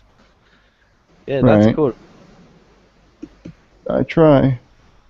Yeah, I just said that and then suddenly two people just left. No. Okay. I don't know. I don't know everybody's little quirks and qualms yet. What are you, a Christian? Oh, God. I should have like an automatic response to that. I'd like to consider myself a true Christian. Huh? Somebody talking? I don't know. They were. Consider myself Sorry, a go true ahead, Christian. Nadia. Oh. What's that again? I just asked him if he's a Christian because of the bird. I'm a believer of God, Yahshua, Jesus, and the Holy Spirit. A child of God, renouncing all material things and fleshly desires. Okay, that's cool. I remember I've seen this Yeshua people in real life, and they offered me $10,000 for joining them. I refused. Oh, some kind of like cult thing? Oh. Slash, you mind if I ask you a question? Slash. Dun, dun, dun, dun. Yeah, that's fine. I gotta go in about 5 minutes, but I'm just sitting here soaking it in, listening. All right, I'll give you just a quick type of question you can handle in that few minutes time. Do you how do you interpret why the Pharisees wanted Jesus dead? Oh wow. Pharisees. I would assume that the Pharisees, since they were fiercely monotheistic, I don't even think they believed in the Trinity. I think that they wanted to execute him for blasphemy, right? Because he was equating himself with God, which was blasphemy. Your microphone's making some sizzle noises. Looks like it's an Android. But I heard you answer with the blasphemy. My bad. Let me. Is that better? It wasn't quite the Pat Condell challenge. Can you hear me now, or is it still doing Yeah, I it? can hear you. You said that it was basically in response to blasphemy. Yeah, I would assume that's the case because, I mean, just going to the Gospels themselves, it seems like Jesus was equating himself with God in some sense, which was blasphemy, which I would assume. I'm not really, I don't know a lot about the Pharisees' actual beliefs, but I would assume they would want to execute him for blasphemy. That would be my fundamental speculation for why they would want to kill him. Right, right. What do you think? Wolf, are you? Well, apparently he said things that they didn't want to hear. Oh, Yeah. that's just too bad, isn't it? He'd be that link, man. He'd be that link. The link you can't break. Why is Facebook always asking for me to join Messenger? I'm not joining that junk. Morning, Ronnie. Who? What? I gotta Ronnie. Okay, I gotta follow you. I can't follow. I think they ignored me or something. Hello, Ronnie. Ronnie Brown. Huh? He's got the shower curtain down. Yeah, no. But really, good morning, everybody. At least you're not working on it. I just got home from the job, so I'm in my skivvies. I'll button up a little closer to the desk and come up. Sorry about that.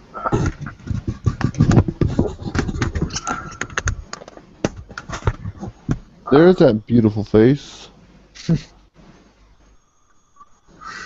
All right, I gotta go to work. This is awesome. So this is the first day I had on Google Hangouts and stuff. It was nice meeting everybody. And maybe I'll It's the first time to hang out. Dun, dun, dun, dun. First time, yeah. Well, we had that see you plan. later there, Slash. In the future, I hope this was a good example for you to be careful how you answer questions and get you in trouble. See you later. All right. All right, take care. Thanks, Nadia. I appreciate it. Have a good day, guys. And let me know when you get your second hangout. I want to join. Yeah, circle Thank you, sir. I'll keep inviting you. Awesome, guys. See you. Okay, bye.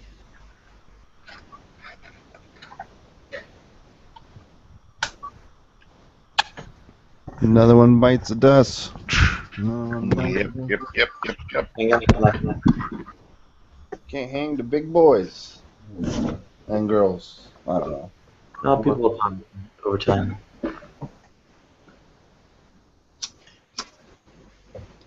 There's always things going on later at night. Oh man. Like, withdrawn control room, just to be sure.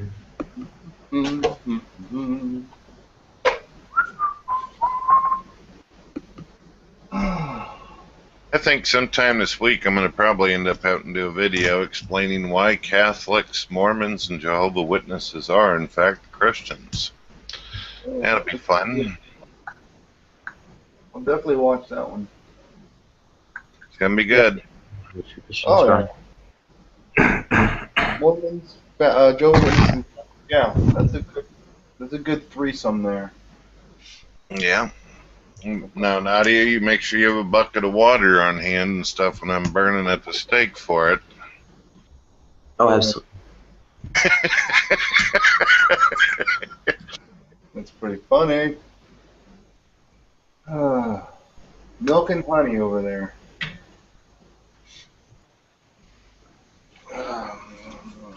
Yeah.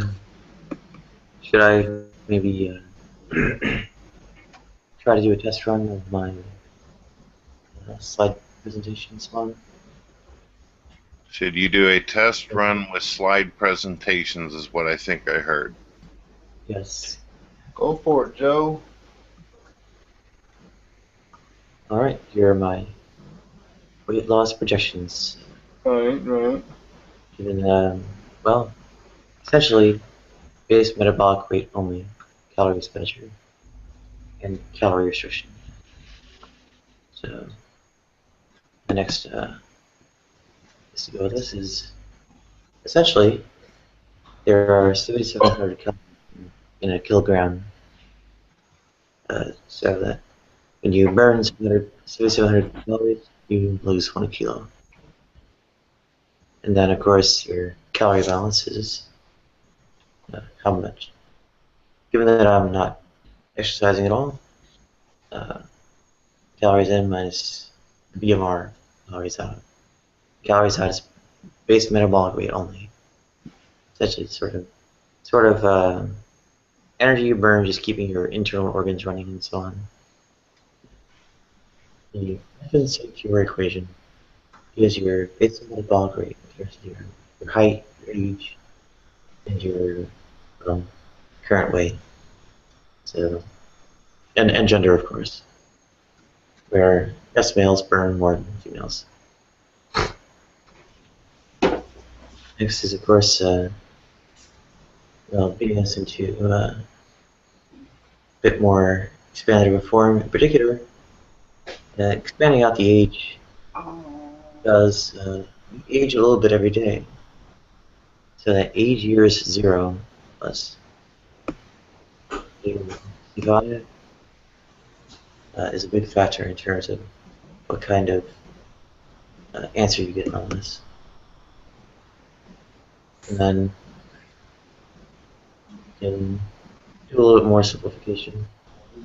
So basically have s minus 5 times age equals 0 as a constant. 5 over 365, which is actually 1/73 of a day. And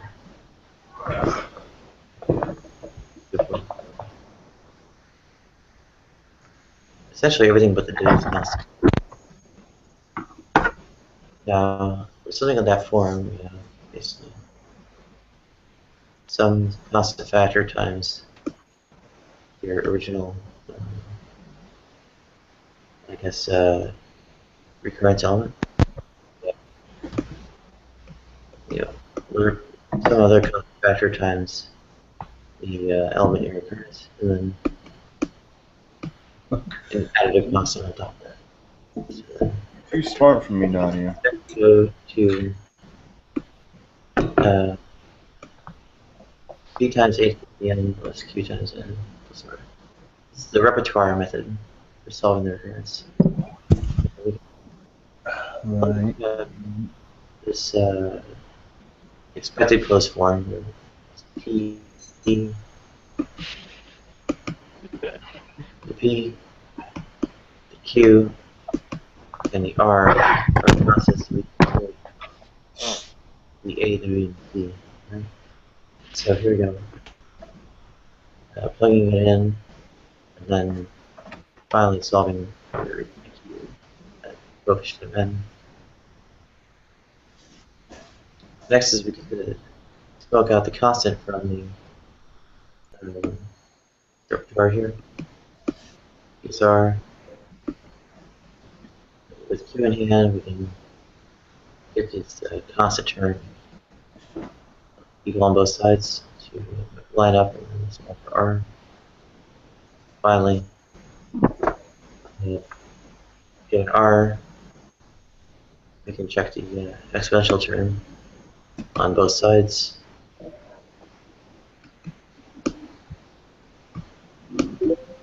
Make sure that comes out appropriately. What it really comes down to is if we plug in n equals 0, a to n is 1. This vanishes because, again, n is 0, and then r stays in there because, well, it's constant.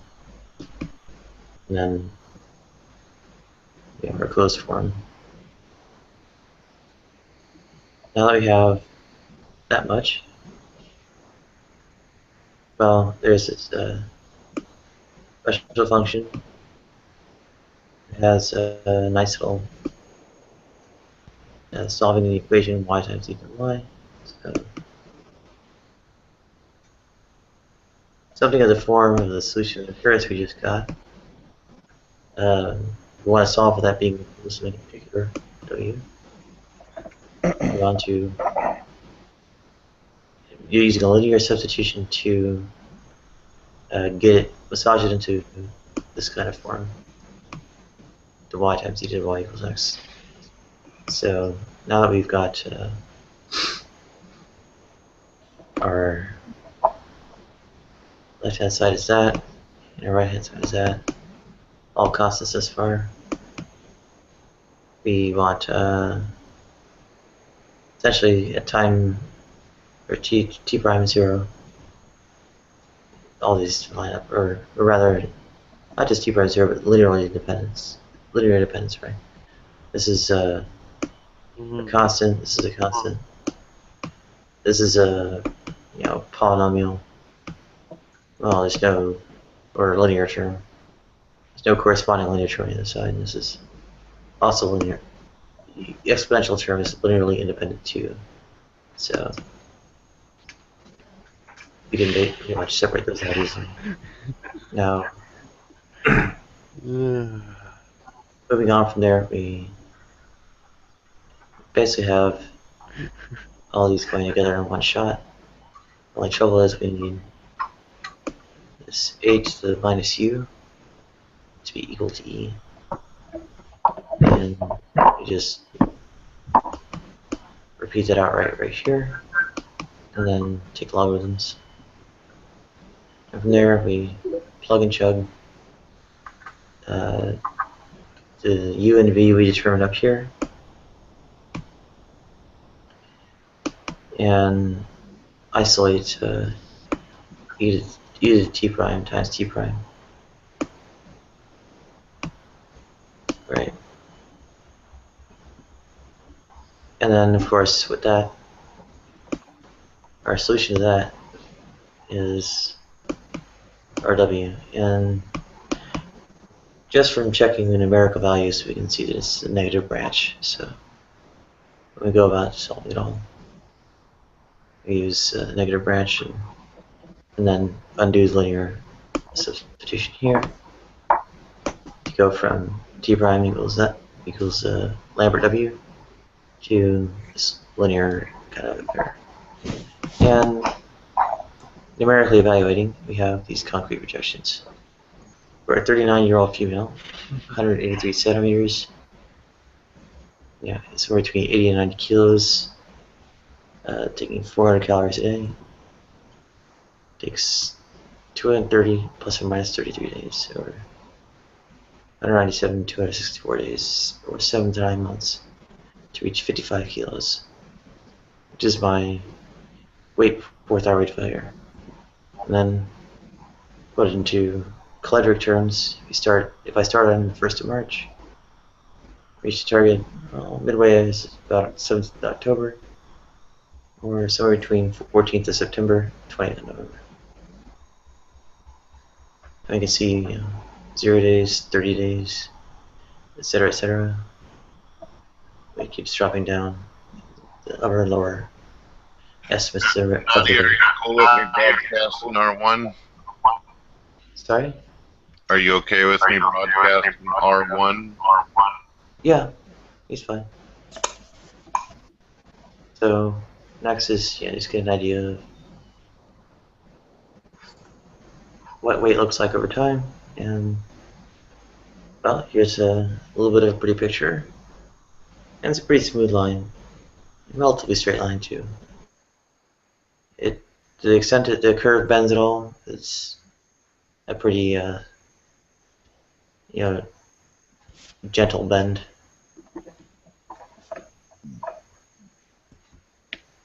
Well, issues and future refinements. Well, how do you know how many calories you're burning when you're working out? Good question. Your BMR actually drops as you starve yourself or whatever, or in not necessarily in like extreme terms either.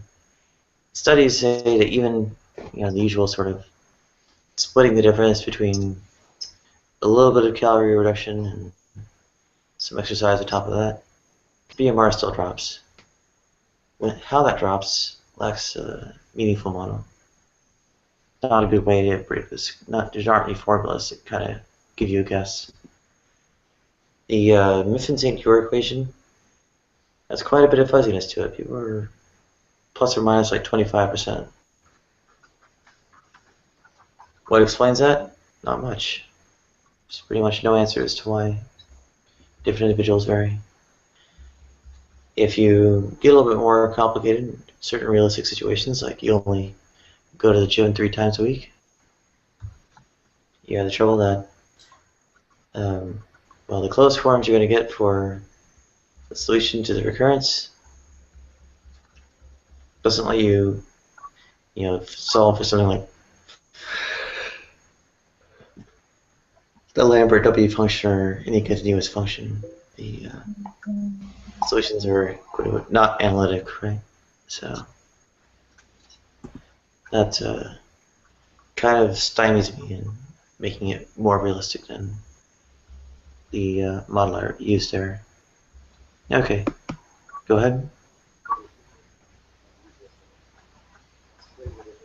Well, I'm just sitting here listening to you. Well, I finished. You know what, Nadia? Yes? Unfortunately, we got a little bit of echo there. Is it for me? Let me see. Yep. Unfortunately. Yeah, it is for me. No. That sucks. Alright, tell me again.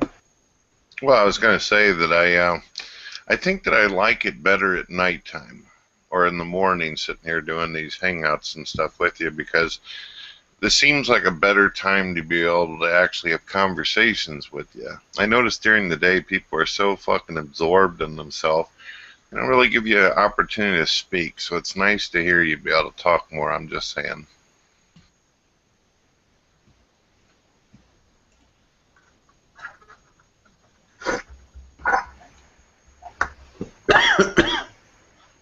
Well, there is plenty I can say. I'm not sure how interested people are in hearing it, but...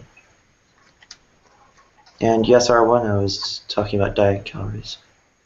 And how long it takes to lose a certain amount of weight and so on.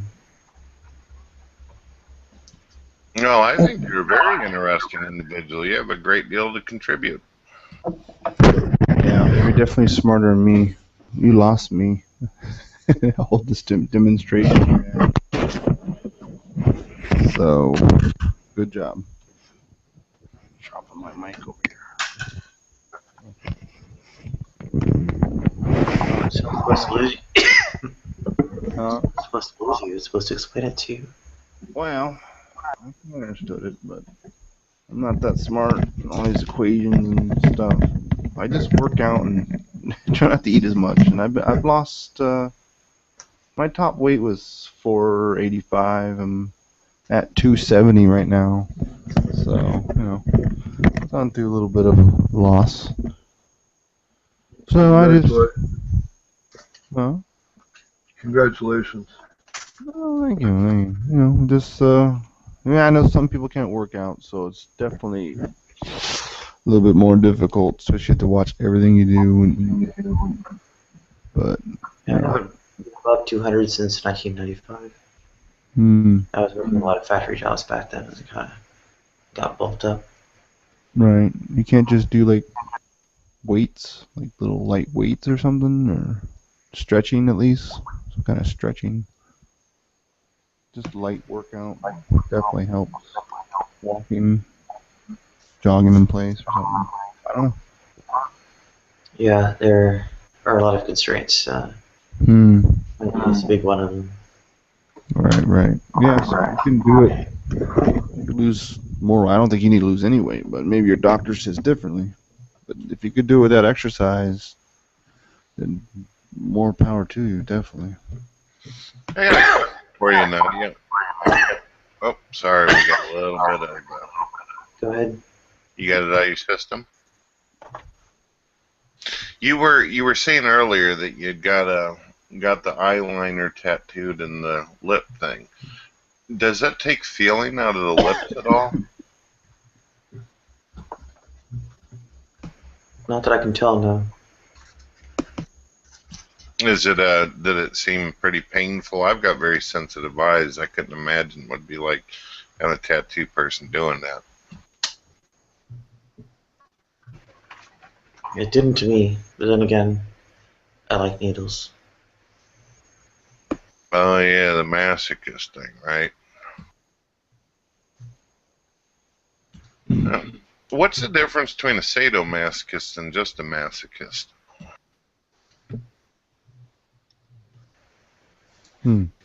Sadomasochist generally goes,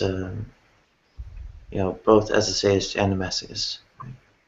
So they enjoy inflicting harm on others, so to speak, as well as quote unquote being harmed. Oh. Although genuine harm is not really there. It's kind of like, pretty superficial like stuff. Maybe inflicting pain is a better word. So you're a masochist. You're bringing the heat on somebody else. Yeah, it doesn't really do a whole lot for me to do things to other people. I mean, the way certain things people typically regard as painful feel, like needles. Why are you a masochist in the first place? I mean, at what point did you say to yourself, man, I like to be, I don't know, done like that? What's up with that?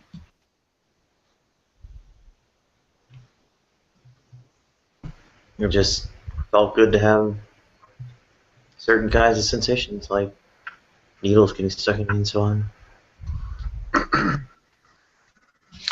Is there a condition out there where there's people out there who like to be emotionally abused?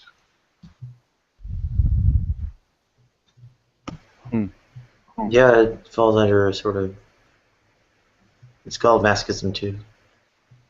Masochism 2? It's like a sequel to it? No, it's not a number. It's also called masochism. Oh. Why would somebody want to be emotionally abused for?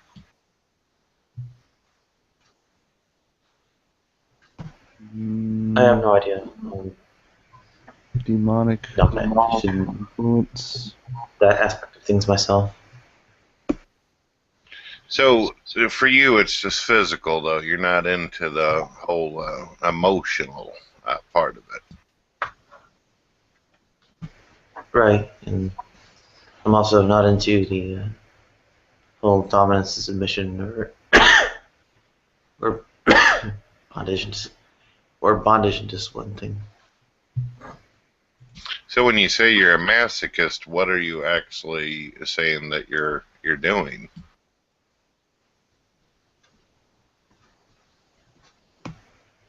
I like some physical sensations that other people find unpleasant.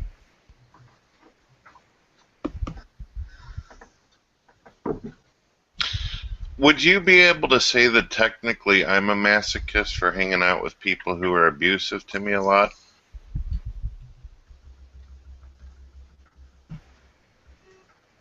Not really, because unless you're deriving some kind of, pleasure, often sexual pleasure from it, it's. Oh, you mean like?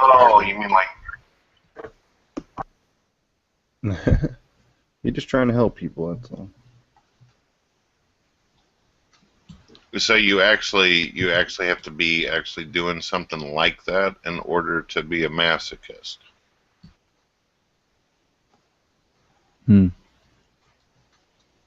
Interesting. Well, you don't have to necessarily get off on it, but being somehow erotically stimulated by it is sort of a big hallmark feature. And I guess there's also some other ways. Just maybe finding it pleasurable in a way will also work too. But yeah, I don't think you really qualify as that. Yeah, I don't get any kind of pleasure, any sexual arousal from getting treated like a piece of shit. That's for sure.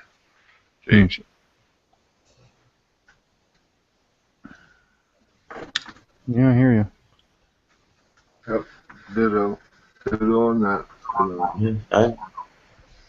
I'm not interested in quote unquote being treated like a piece of shit, and it's in some ways runs contrary to the sort of community expectations they usually consider like a whole dominance and submission affair to be somehow tied up with it, and I'm not really interested in that. I just say, hey, these things make me feel good, and Nadia, I don't mean to interrupt you, but something, I don't know if my eyes are playing tricks on me because I'm tired, but I was looking at you and I seen at the left side of your wall by your window something looked like it crawled down the damn wall. So you might want to take a look over there. Something probably did. Oh, damn. I'm just, I don't know what kind of spiders you guys got up there, but we got spiders where I'm at. I live out in the fucking woods, and these spiders are the size of Warcraft mounts, and they poison your ass. I was just looking out for your best interest. Warcraft mounts. I don't know. There's Black Widows out here where we're at, and they don't really get that big, but Black Widows, you wouldn't have been too tiny. Well, I'm kind of exaggerating a bit, but they're big enough to do you some harm, you know what I mean? Yeah, well, I would look around. That I'm getting a lot of bed bug bites. Right. So this place is filled with bugs and they're eating me alive. You gotta get you the fuck out of there then, Nadia. Shit. I hear you. When's your flight leave, Nadia? Tomorrow morning or to Missouri nonstop? Yeah, man. There is no flight, and as kind and whatever the offer is, No. it's not a great idea. So. Yeah, Nadia's already said several times that she's not interested in that, so I'm not gonna keep kicking that dead horse and that shit. I know, I just want her to be better. I hear you. She's making me tired now. She's yawning. Hey, Flip, how you doing there, bro? I'm doing pretty good. How you doing? I'm doing pretty good. I got my ass chewed off 90% of the way, but I still got that 10% left from earlier. Yeah, well, you pretty much won because they all left the room. I don't know why they left for. I hear you. If they want to hold their ground strong, they should not leave. You don't see me bailing out and I get romped. Flip, where'd you go? Nap?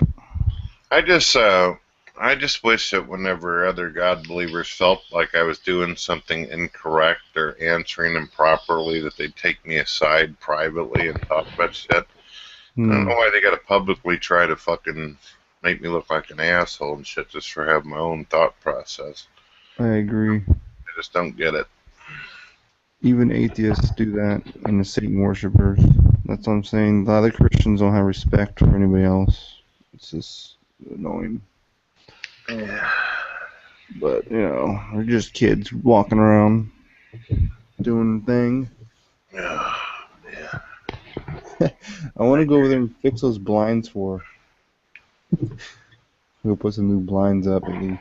I mean, how fucking hard is it just to say, hey, Brett, on Skype, can we talk? I feel like we need to talk about this issue. Don't make a fucking public spectacle. Go ahead. Right. I hear you. I try to listen throughout the day at work and when I get home when I'm doing stuff. I always hear hillbilly Christian and you getting destroyed. I don't know the full stories yet, but it seems like some kind of judgment from people is happening there. Welcome back, Nadia. Lagged out? Oh. There you go. Am I echoing still? No. Sounds Okay. good. I gotta say that Art had made a point about this kind of stuff earlier in the day, and I was actually saying, "Oh, it's not that big of a deal," but I gotta admit, I'm kind of fucking pissed. He's right about what he said about this subject.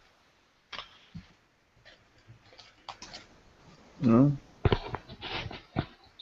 Let's discuss everything, I guess. But it is Nadia's hangout, so she should get what she wants. That's right. I'll be right back. I'm gonna get me some air, try to chill out a little bit. I'll be right back, Nadia. Take a breather. Understood. So, yeah, there's a lot of impressions and stuff. Yeah. What are you smoking there? Black and mild or whatever? No, they're DeJarm specials.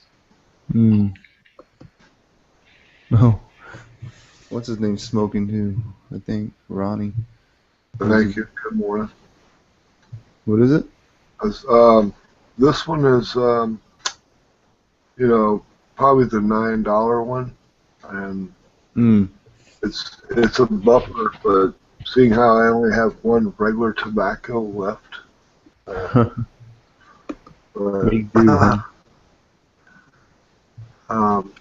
actually have to say that I enjoy needles too. For some reason, Nadia, and I don't know why, but when I got into the pattern of donating plasma about, 15 years ago, I don't like injections for stuff outside of this, what I'm going to mention. But what I actually had a turn on when I was donating plasma. It's just a blood carrier, I guess plasma is.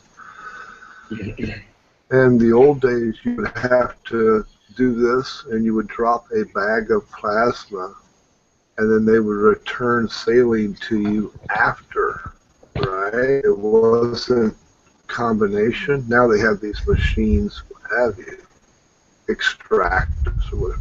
When that cold came into me, it actually turned me on quite a bit. And I'm glad I'm not an abuser of needles, so I'll be full scale and like it, because I did enjoy the cold coming back into me. For some reason, it made me like out of respect for anybody else, but it made me like as hard as Superman's kneecap. Very rigid. The cold did. It was weird, and so I would drop one, they'd put a saline back in me, and then you drop another. When the bag is full, it drops off like a scale. It's like a scale, and they would put the second bag of saline in me. But the whole time that they were doing the saline, I was actually laying in bed, like I said, and I don't know why it felt good to me. I enjoyed it. I've never been scared of them, but I did enjoy them, and I think the age that they can get for the flow, and that was then. Now they use it. I'm a blood donor now instead of plasma. I donate my blood locally, but just to be a participant, to try to help somebody. But that machine they use now, it's fully automated. It does everything at the same time. It's all mechanized or what have you. But I used to enjoy that a lot. I really did. And like I said, I'm glad I didn't use it for intravenous on drugs, because I could see where I would have gotten hooked, because I did enjoy it, the cold part. So. Welcome, Vaughn. Good, JV. Is anybody else getting like a high frequency pitch? I am. Okay. But no, you ain't getting it from me because I'm muted. Yeah, Hey, it Vaughn. might be. It might Yeah. be. Vaughn's here. Yeah, in my case, the IV stuff doesn't really do it for me so much because it's really only one needle, and they aren't really trying to do anything like twist it around. Um, you don't have to do things like, thread it through my skin and twist it around, or have a whole bunch of them going for it to be very interesting to me. Threading needles through? And kind of the IVs, yeah. Like, Oh, I see what you mean. needle runs like just beneath the surface of the skin, Uh-huh. and then twist. What's the Or- point of twisting it? Is That's so you feel it. Oh, you don't need to do it though. You just do it for enjoyment. Yeah, that's how they're kind of interesting and enjoyable. The IV stuff's kind of like, you can kind of tell it's happening, but no big deal. Yeah, I can see it. I could see tattoo stuff getting a lot more dangerous. What's that? Tattoo needles? Yeah, because it's like the needles like over and over again. You have a tattoo? Or any? Permanent eyeliner and permanent lipstick.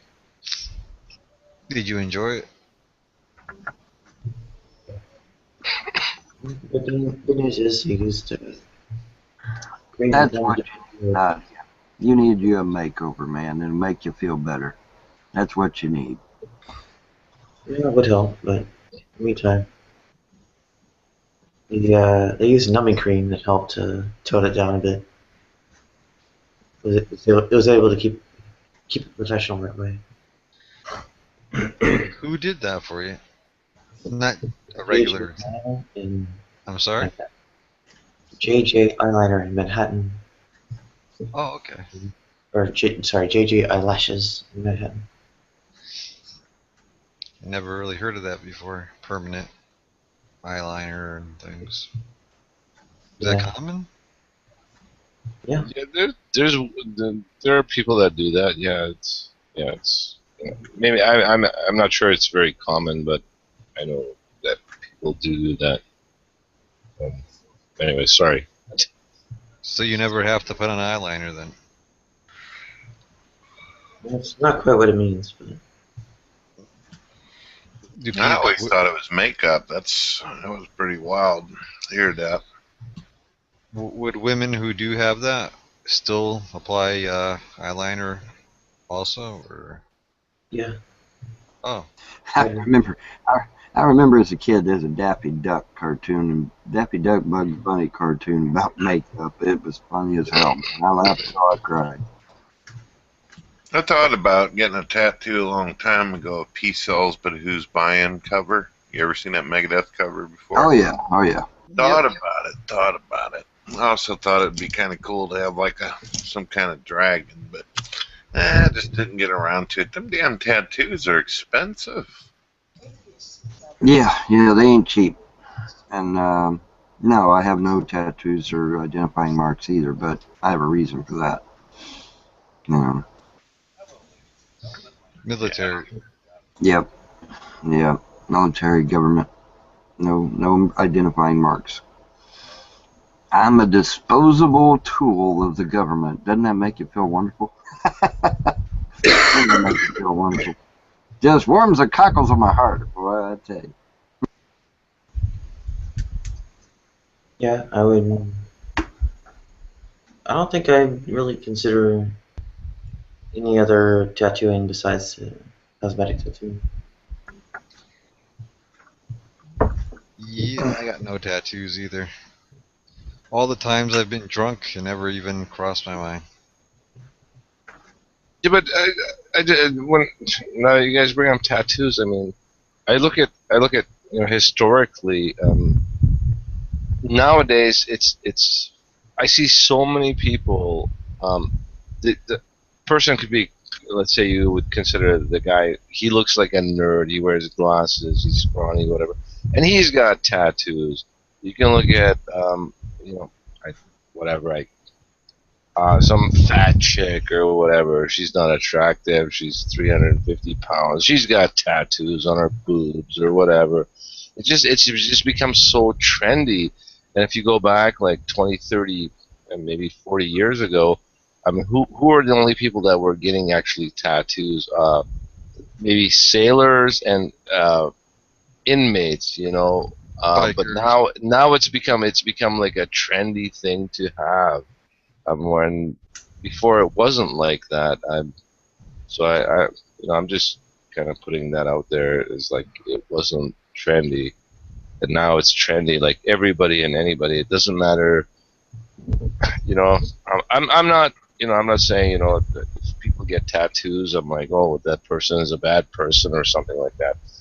I personally have never had the urge to get a tattoo because I don't see a good reason for it, but I just look at it that I think it's the media thing when it, like, it's one thing when Nadia says, well, you know, if you're doing something for a cosmetic reason, that's one thing, but if you get a butterfly tattooed on your ass, it's not for a cosmetic reason, you know. So, you know, it's just become popularized in the recent times that, you know, everybody and anybody, and it doesn't matter, you know, it's just like having a tattoo seems like it's a symbol of being cool or trendy or something, and it's just been popularized through. No, it's been popularized through the media. Like I don't know. Again, that's just my opinion. I could be wrong. Well, but I mean, there's a tattoo that women get, but I wouldn't call it trendy, and I wouldn't call it popular, and I wouldn't call it in good taste. But yeah, there is a tramp tattoo. stamp. How about a tramp stamp? Yeah. Whatever. We can use different labels for things, but Hey anyway. man, I'm from the streets. I'll tell you how it is, right? You cool with me broadcasting Malek there, Nadia? Yep, Malek is cool. Yeah, I thought about getting the medical bracelet info tattooed on.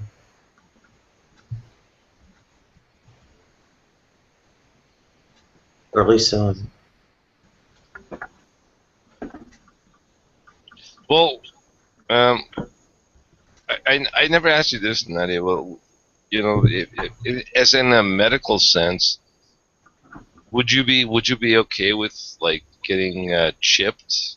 You know, like with, you know, let's say you don't have, you know, medical conditions, etc. And somebody said, okay, well, we just like stick a microchip inside of you. It just makes everything more convenient. Are you down with that, or, you know? I don't know. For me personally, it would be potentially helpful. I am unable to speak when I have text and so on. Hey, did you ever think about getting a medic alert bracelet? Or like those necklaces? Like you say you can't move when you have acute acidosis. No, you know the ones you press. Acute acidosis? What the fuck's that? You know when Nadia starts passing out if she can't move. No, I'm talking about the ones you press that calls emergency. You know, like I fall on, I can't get up thing. Yeah, it's been talked about. Yeah, it's called Life Alert. Yeah, that's it. I don't remember what the reasons were why it wouldn't have been helpful in my situation. You can't even move your arm when that happens. That's not what they told me. First, well, it wasn't an issue. I can move my arms somewhat, but I'm generally hurting bad enough. I'm not very coordinated. I can't speak when it's going on.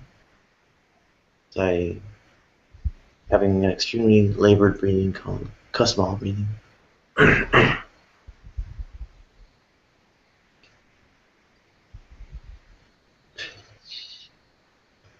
how you been feeling there, Bon?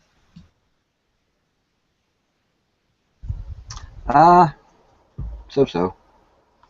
You know, the usual things you feel when you've got an EPO against your wife and getting ready to divorce her, and you're getting ready to shut off all your internet and your phone and your cable, and all that shit. So, the usual stuff. You still plan on doing all that, Bond? Uh-huh. Disconnecting? You still plan on disconnecting? I don't have a choice in the matter. I don't have a choice in the matter. If I don't disconnect today, Monday, I get charged for another month. So yeah, I gotta disconnect it. I ain't got no choice. Mm. You got all your hair, so that's got that going for you. Yep, that's right. That's right. And for 51 years old, I'm not too fucking bad off, am I? Right? Not bad. Not too fucking bad off. I sure ain't no lazy ass motherfucker and got these now, huh? Despite what the trolls say. Oh, he's a lazy bum. Yeah, really, if I'm a lazy bum, how'd I get all these fucking muscles? Just farting around? What a load of shit. But anyways, yep, gotta shut everything down. I ain't got much choice. Well, I'm gonna miss you, Bon. Well, I may return. It depends. We'll have to see what happens. Why are you shutting everything down? Today, Monday, March the 16th. Well, my cutoff for internet, phone, and cable is during the middle of the month instead of at the beginning of the month or the end of the month. Mine's in the middle, so today's my cutoff date, man. Going off grid? I'm going black, man. Going dark. Yes, buddy. Yes, buddy. Like my buddy Putin did. He went dark, so now it's my turn, right? Shit. I noticed. Were you broke or something? Pretty much, yeah. Oh, is that the reason? Well, I blew all my money on a lawyer that didn't even help me much. So, you know how lawyers are, man. Blew my money on a lawyer, didn't even help me. Wouldn't even return my emails and phone calls. Got pissed off when I did email him and phone call him. So, yeah. Yeah, the high cost, low living, man. Wished I had that $4,000 back. I should have just did the shit by myself. Not even hired a fucking lawyer. For all the good he did me. All the good he did me, I should have not even hired his ass. I should have just did it my damn self. You plan on being back? Huh? You plan on being back? I don't know. I honestly do not know. If I do, I do. If I don't, I don't. Just find a way to scrounge some money up. You gotta stay on the internet. And these weird times we're in. We do live in interesting times. Isn't it funny how a Chinese proverb actually came to pass? Isn't that amazing? Well, we do, in fact, live in interesting times. And it kind of goes back to when we were using the Chinese to build our railroads. Maybe it's payback, huh? Maybe it's payback. Hey, but there's always the other option. There's always the other option there. I'm sure. I live in Canada. There are 24-hour McDonald's here that have free Wi-Fi, for example. So I'm assuming in America there are McDonald's like that too. So even if you can't afford the internet, if you just go to McDonald's, you could come on the hangout from there. I don't know. I could take this here little device and go to a McDonald's and aggravate the piss out of you from a distance. Yeah, there you go. Yeah, you could. Vaughn, got some breaking news here. It says Russia's Putin orders Northern Fleet to full alert for combat readiness exercises. And then let's see. Yeah. Over 38,000 personnel, 3,000 pieces of equipment, 41 ships, 15 submarines, and 110 airplanes and helicopters. I told you it was coming, didn't I? Didn't I not tell you it was coming? Well, yeah. That's why we need you on the internet, man. Moscow concerned about increase in NATO exercise held close to Russian borders. And it's all over this stupid Palestinian bullshit too, man. This is all happening right now, about an hour ago. I told you this Palestinian bullshit is going to get us all killed, didn't I? Isn't that what I said? Isn't that what I I've been said? with you for a while, so yeah, that's why I need you to stay But on. you guys don't actually believe that Putin is under different control than Obama. Putin has to have oil, R1. He has to have oil. Yep. He don't have a choice. He has to have oil. Even the damn Bible says that God would put a hook in his jaw and drag him to the Middle East. It says it. Go read it. All right. Putin has to have oil. He don't have a choice. In fact, he's trying to get a pipeline into the Middle East as we speak. Yeah, through Turkey, whatever. Yeah, I know. Exactly. All right. Okay. Well, if you know, then why are you talking BS, man? I mean, come on. We all know what the score is here. Okay. Why? Putin has to have oil. He's going to the Middle East. It's going to get us all fucking killed. A goddamn lie perpetrated by the fucking Muslims is going to get us all killed. And that really sucks balls. But there's nothing I can do about it. There's nothing I can do about it. Well, the It best really thing pisses to me off. I mean, it's like when they burned the fucking Library of Alexandria down. Only this time it's a lot worse. This time everybody fucking dies. Not just a bunch of people in Jerusalem. Now this time everybody fucking dies. Over a lie. Over a goddamn lie. Well, it's always been like My that. children dies. My children's died because of a fucking lie, man. It pisses me off. It's been like that. It's been like that throughout history. Well, yeah, but I mean, you know, it's not like, you know, we're not in the information age, okay? We're in the fucking information age. Why don't people rise up and say, okay, these Palestinian motherfuckers are just merely Jordanians, Syrians, and Lebanese. Why don't they go back to their fucking countries and stop this stupid ass lie? You know, because people are too caught up in their cell phones and skinny jeans to care, and MTV. Yeah, they're too busy watching American Idol, right? Pretty much. Yeah, that's right. I don't give a crap, Vaughn. That's why we need you to stay on air, bud. Well, I mean, why? I mean, you know, well, you know, I mean, look at my 11,000 subs. They're fucking sock accounts from trolls. I mean, you know, what the fuck, man? Well, you just let them be trolls, and you keep spreading the light. People don't care. You're the guardian, man. You can't leave. I know I am, but I don't care. And they don't care either. If people don't care, why should I care, right? I mean, if people don't give a shit, why should I? I disagree. People care. Just not a lot of us. But It's not a lot of not a you. lot, but there's some of us. I can count you on fucking 2 hands, man, all right? Yeah, You know? Oh, man. There's more than that. I think there's more than that, but Maybe. I don't think you should go off grid right now. I don't know. What do you think? Sorry, I don't mean to jump in. I too am kind of frustrated about people being, well, you know, sleeping at the wheel, for example. I don't know what term to use for that. Right. But I slowly notice, you know, and this stuff takes time. You know, and I get frustrated. I wish at times that, you know, let's say, for example, what I know or what I understand, everybody got it. You know, like people would just, you know, get it and, you know, kind of wake up to the fucking shit. But it is slowly happening now. Is it fast enough? I don't know. No. Is it too late? I don't know. But I can say that people are, and I am frustrated. I wish it was happening faster. That people, you know, were you know, kind of waking up to the kind of the agenda of what the fuck is going on. Yes. Do I wish it was happening like fucking? Do I wish it would happen instantaneously and everybody would wake up to this shit? Absolutely. I wish for that. Is it happening? No. Still, the majority of people are not, quote unquote, you know, waking up to this stuff. But Yep.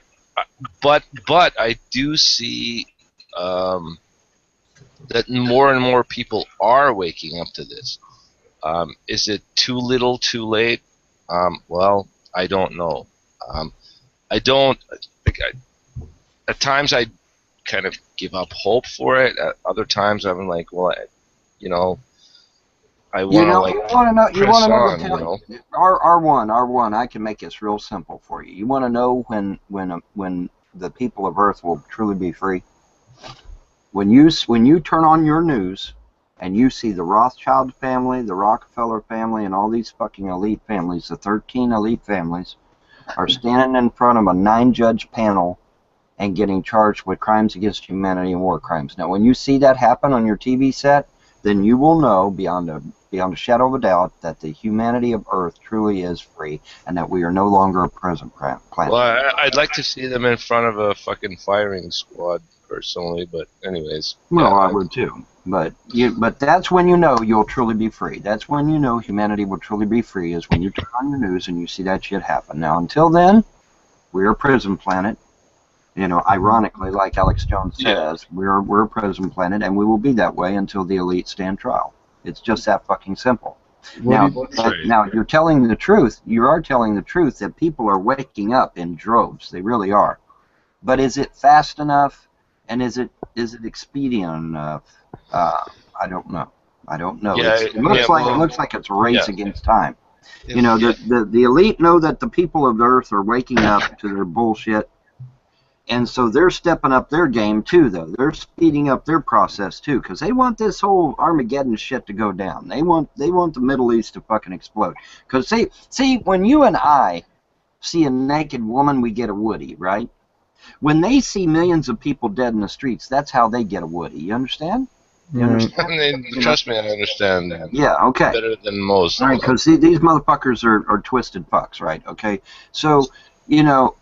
It's a race against time. It's a race against time to see if the people of Earth wake up before they can implement their bullshit plan. Now, I don't know which one's going to win. I really don't. I have no idea. I have no idea. Well, you know what? That makes two of us, actually. I don't know either.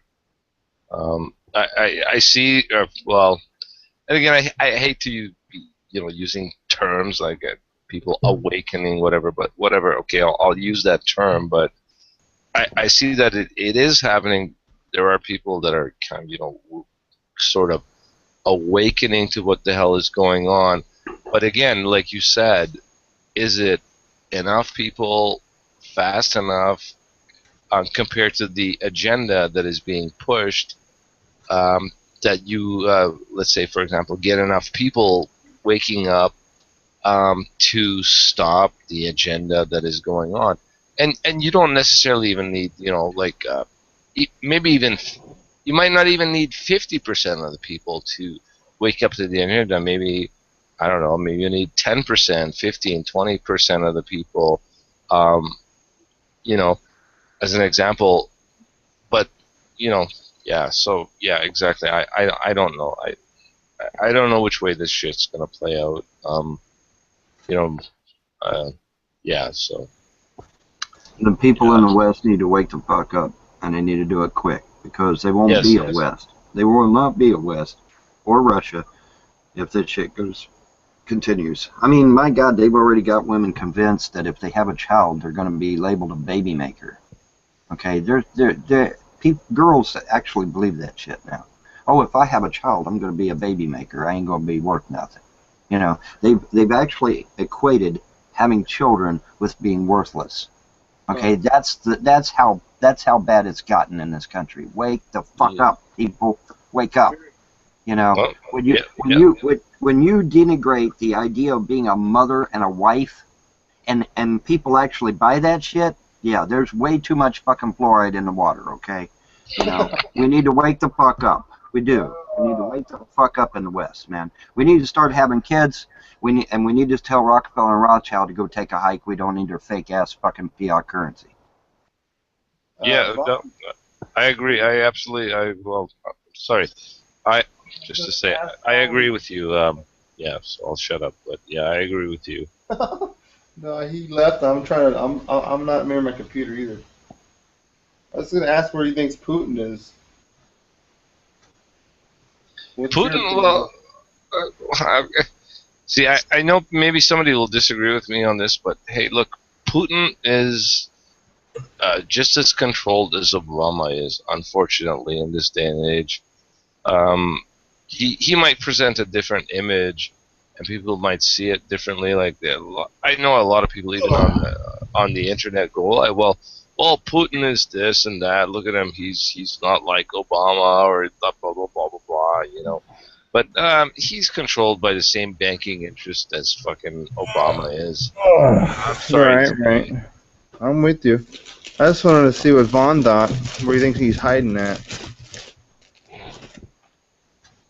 Well, if he went dark, which people are saying that he very well could have, if he went dark, you know, that could not be a good thing. That's probably not a good thing. Because unlike myself, he's still active in government, he's still active in military stuff, and so if he's went dark, it probably means something bad's about to happen, for real, no bullshit. You know, I mean, I'm semi-retired, I'm not involved directly with the military or with the government at all right now, and if I go dark, it just means I want to get the fuck out the AO, right? But he's still active in politics, he's still active in the military, so if he's going dark, that means something shady's about to go down, all right, usually. So we'll see, but I mean, you know, if he really is getting ready to drop the hammer, that's not a good thing, that's a bad thing. I just hope that Putin is smart enough not to allow the fucking elites to dupe him into starting a bunch of shit. That's all. Maybe went underground already. Bug out bag. Oh yeah, yeah. If anybody doesn't have a bug out bag by now, they better be making one fast. Cause I tried to buy one, Vaughn, over the years. I live in a city, like you always mentioned. And how many times have I said, get the fuck out of the major cities? How many times have I said that? Yeah, okay. I'm pretty much screwed, but, you know, I tried. Well, when it comes to Putin, I think Putin is. I think he's kind of a little bit divided. I think he has, you know, as a quote unquote elected well, he leader needs to of Russia. then he needs to get his happy ass undivided, and he needs to stop listening to the elites and stop being pressured into doing shit he don't want to do. Yeah, well, I will agree with you with that, but I still think, you know, he's again, I'm just expressing my opinion, you know, whatever. I'm not, you know, giving you whatever facts, but from whatever I've known of, you know, however looked into Putin, is that in one hand he is kind of a nationalist for Russian people. On the other hand, also he is fucking influenced by the bankers too, and so I think he's kind of like a bit schizophrenic as a leader, in that respect. Whether it's like, for example, Obama is not schizophrenic; he's totally fucking bought and paid for, right? Where Putin is kind of like he partially is, he partially isn't. And so this is why they're kind of, he was going along with the fucking program, and then when it comes to Crimea and the Ukraine and everything that's going on there, he kind of stood his ground, and so now Russia is being punished for that. So I don't, you know, I'm kind of a little bit, like, I'm not a schizophrenic person, but you know, I'm schizophrenic on what I think about Putin is that I know that he was in with the fucking bankers and everything else, but yet at the same time he is kind of being nationalistic and everything else, and with Crimea and Ukraine, and you know, and I don't know, you know, so I'm just saying I'm kind of 50-50 on Putin. I'm not saying he's totally bought and paid for, because some of the things that he's done, he's being, you know, he's looking out for the national interests of Russia, but some of the things he's done, you know, he's kind of taking the bankers' interest. So I'm kind of split on Putin as far as, you know, a world leader is concerned. Again, that's just my opinion. I don't know what you guys' opinion are on necessarily, but I'm just saying it's just my opinion on it. Well, I can tell you what George S. Patton's opinion is. George S. Patton warned us all the way back in World War II. Said, watch Russia, watch Russia, watch Russia. He warned us over and over again to watch Russia. Why? Because Russia is going to be a pivotal thing in world history. And he said this numerous times. His son has confirmed that. He said it. Military personnel confirmed that he said this. Watch Russia, watch Russia. In fact, Patton wanted us to attack and invade Russia after we got done with Germany, because he was afraid that Russia would be too powerful later on in history, and would be you know, would be a catalyst for something much worse. And you know, sadly, Patton ended up being right. Now, I don't know if I would have advocated invading Russia at the time, because Germany found out what invading Russia was like. But but he's right in a sense that obviously they play a very pivotal role. There's no doubt about it. No, I'm with you. But do you think that maybe even after let's say after World War II, I mean, if you look at as far as let's say communism and democracy goes, I mean, there was in Western Russia there was I can't remember the guy's name. He was a military leader, and he was not down with communism, for example. And I can look this up. But he asked for aid, and he basically I mean I'm not even going to get into that diatribe about that. But I mean, basically the Western powers, England, whatever, France, the United States, basically let communism, basically take over Eastern Europe and Russia, where they could have actually stopped it, but they let it happen, right? It's almost like they wanted it to happen. It's not that they wanted it to happen. Okay, look. With all due indifference to Nadia, because I know Nadia is an avowed communist, but with all due indifference to Nadia, these Russian leaders and some of these other leaders in the world, they know communism is bullshit. Fidel Castro on his goddamn deathbed said that communism was bullshit and fucking renounced it. All right? So, they know that communism is bullshit. They know that communist countries have to leech off of capitalist countries in order to survive. Okay, they're not stupid. Nobody in the world is stupid. None of these world leaders are stupid. But what it is that the bankers have put them in such a position to where that they have to leech off of capitalist countries to survive. They have to get money in order to keep their machines running. All right, and they can't do that unless they leech off of somebody. And that's the thing, and the bankers basically have them by the fucking balls. And they don't know what to do. That's the whole problem. The whole problem is that half this world has, the bankers have half this world, over half this world, I guess, by the balls, and they don't know what the fuck to do about it. I know what to do about it, but the world leaders apparently do not. But I know what to do about it. You put these families in fucking trial, but they won't do it. Then we'll have to see what happens.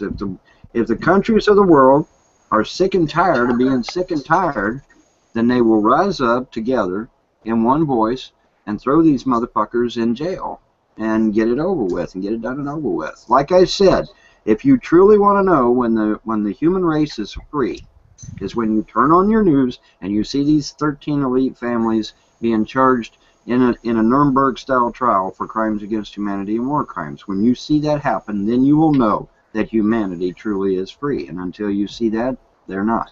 Well, yeah. Well, I guess I probably wouldn't disagree with you on that point. But when it comes to communism too, the what we'll call them, the bankers, the elites in America, after World War II, when the spread of communism was happening, for example, in China, Chiang Kai-shek, he was against, obviously, communism. Like I'm assuming you know a bit about history, and he was asking for aid from America to fight the communists, and he got basically fucked over by the U.S. because they promised him aid with arms and everything else. And if you know anything about history, the aid never fucking came, and finally when it did, like a year and a half later, I mean, he got a fucking shipload of guns with the fucking bolts missing and fucking mismatched, I mean, the Congress held this shit up and whatever. So of course the communists got the upper hand in China, and Chiang Kai-shek never got he basically didn't have a fucking chance to, let's say, even at that time, fight communism in China. And the West, quote unquote the West, not saying the people, but the elites in the West basically, even though that I don't think that actually the Chinese people wanted communism, they let it happen. Well, here's the thing. All right, the people in the West were told, "Hey, you need a boogeyman so that you can sell your military equipment. You can't sell no military unless you have a boogeyman." So the people in the West were told that. And of course, communist China would make an awesome boogeyman. All right, so that was the ploy for the West. Now in the East, the people were told a big fat lie, saying, you know, that communism would give people equality and would give them freedom and would give them workers' rights and all kinds of stupid shit like that. And they swallowed that hook, line, and sinker, and it ended up being a fucking lie also.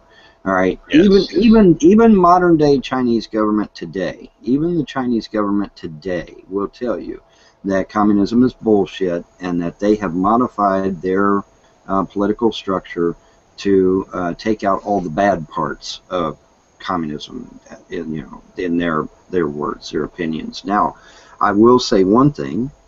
There was an incident that happened a while back. Back during, was it back during Bush or was it back during Clinton? Anyway, it was one of those times, and the ambassador from China made a special trip over here to the United States and publicly apologized on live TV, national TV, in front of God and everybody. And obviously he did not have to do that, and I was very impressed by that.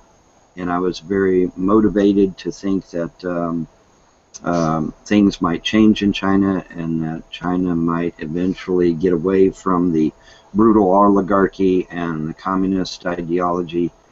And I don't know. We'll see. I know that my father's brother fought to defend China in World War II against Japanese aggression. So them motherfuckers owe me. Well, they owe my family. And so we'll see. We'll see if they really are interested in a Chinese perestroika and glasnost. That would be interesting to see. Will we see it? I don't know, but we'll have to be patient and wait and find out, right? I mean, it does say tidings from the east trouble him. Trouble him who? The Antichrist. So tidings from the east trouble him. When 2 million people swarm across the dried up Tigris and Euphrates and come into the Middle East to take on the Antichrist. We will see. We will see how things go down. But yeah, I'm very interested in the Chinese version of perestroika and glasnost. I have been for some time. And we will see if it comes to fruition. But you know, right now, I wouldn't get your hopes up. I wouldn't get your hopes up. But I don't have my hopes up in that. Well, respect. you know, we all saw what happened at Tiananmen Square, didn't we? You know, but we'll see. People getting fucking their guts fucking squished out by tanks. Yeah.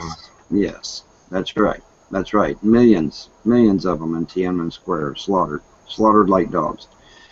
We will see what happens. Obviously, there are atrocities towards women. The women gulags in China. You know, the harvesting of organs. Harvesting of organs, that's correct. And various and sundry other things. You know, if I was still active, I'd actually try to liberate those people, but I'm not active anymore, man. I'm out of that scene. You know, but we'll see. We'll see. I would like to see some major reform with China, but I don't know if I'll ever see it. I may not live to see it. I don't know. Well, I'm a little younger than you are, but you know what? I don't know that I will actually ever see that happen. But I hope to. I wish that it did happen or is gonna happen. But yeah. I'll leave it at but. You know.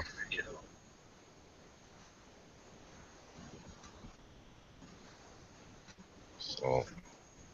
Who knows? But ultimately, you know, it's not even up to, you know, like I'm Canadian, you know, I live in Canada.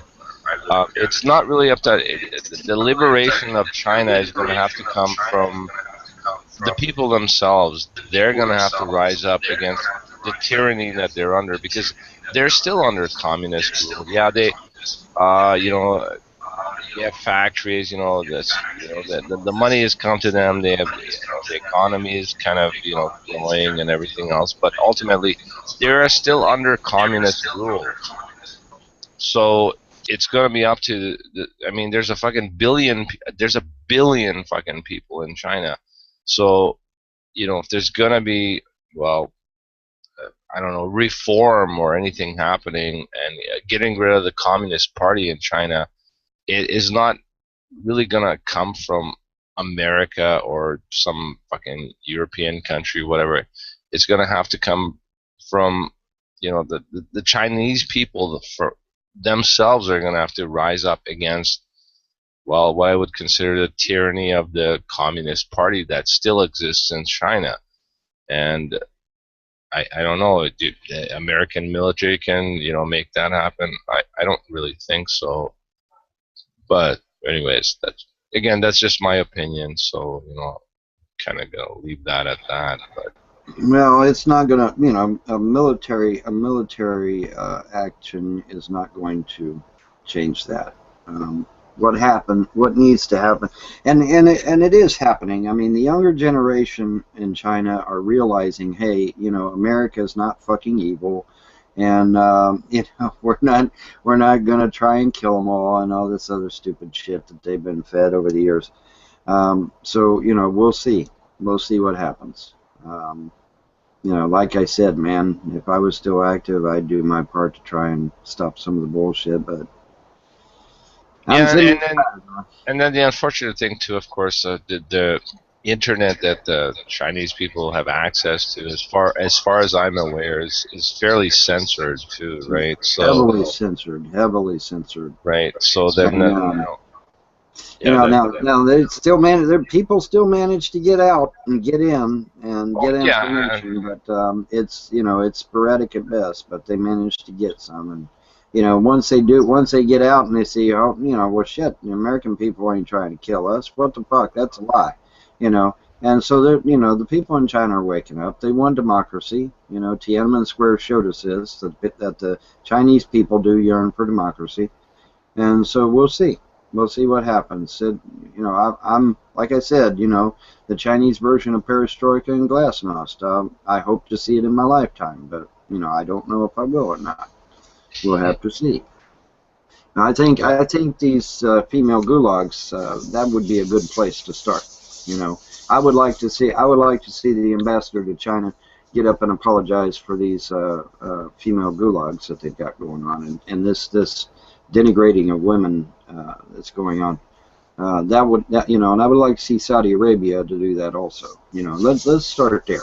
Let's start there and see what happens after that. Hey, Vaughn, check this out, man.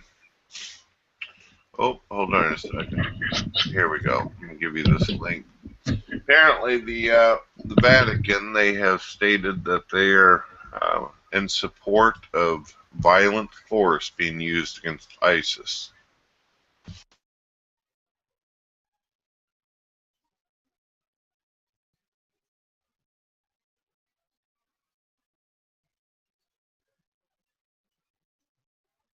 Just been sitting back listening to the conversation, watching the news.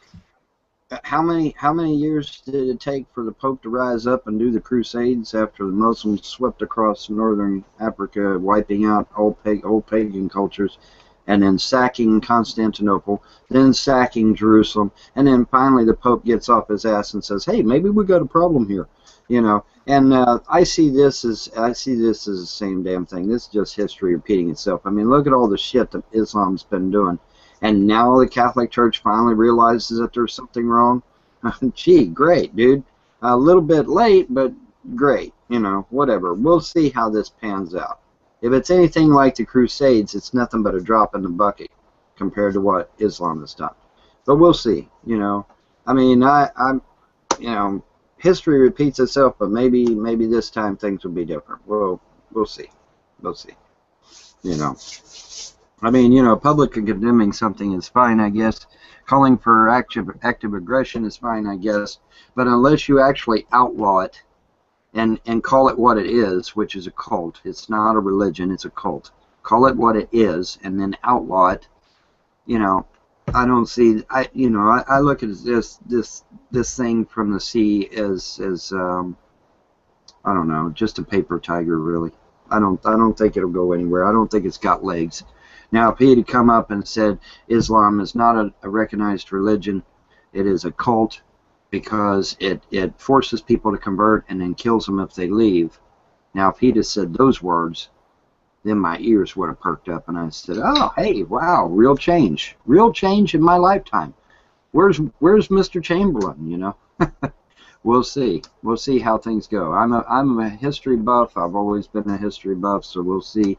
We'll see if history is going to turn on a dime and actually change for the better. We'll see. We'll see what happens. But this right here, I think this is nothing but a paper tiger, man. You know.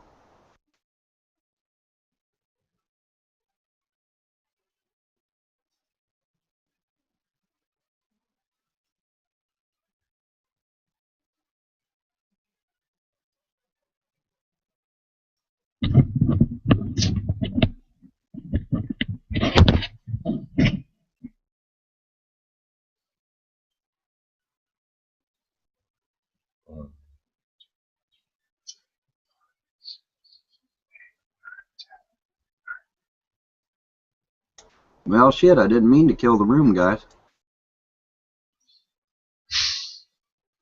Well, I don't know. I just came back, but yeah, I don't. I missed the conversation, so I can't speak to anything.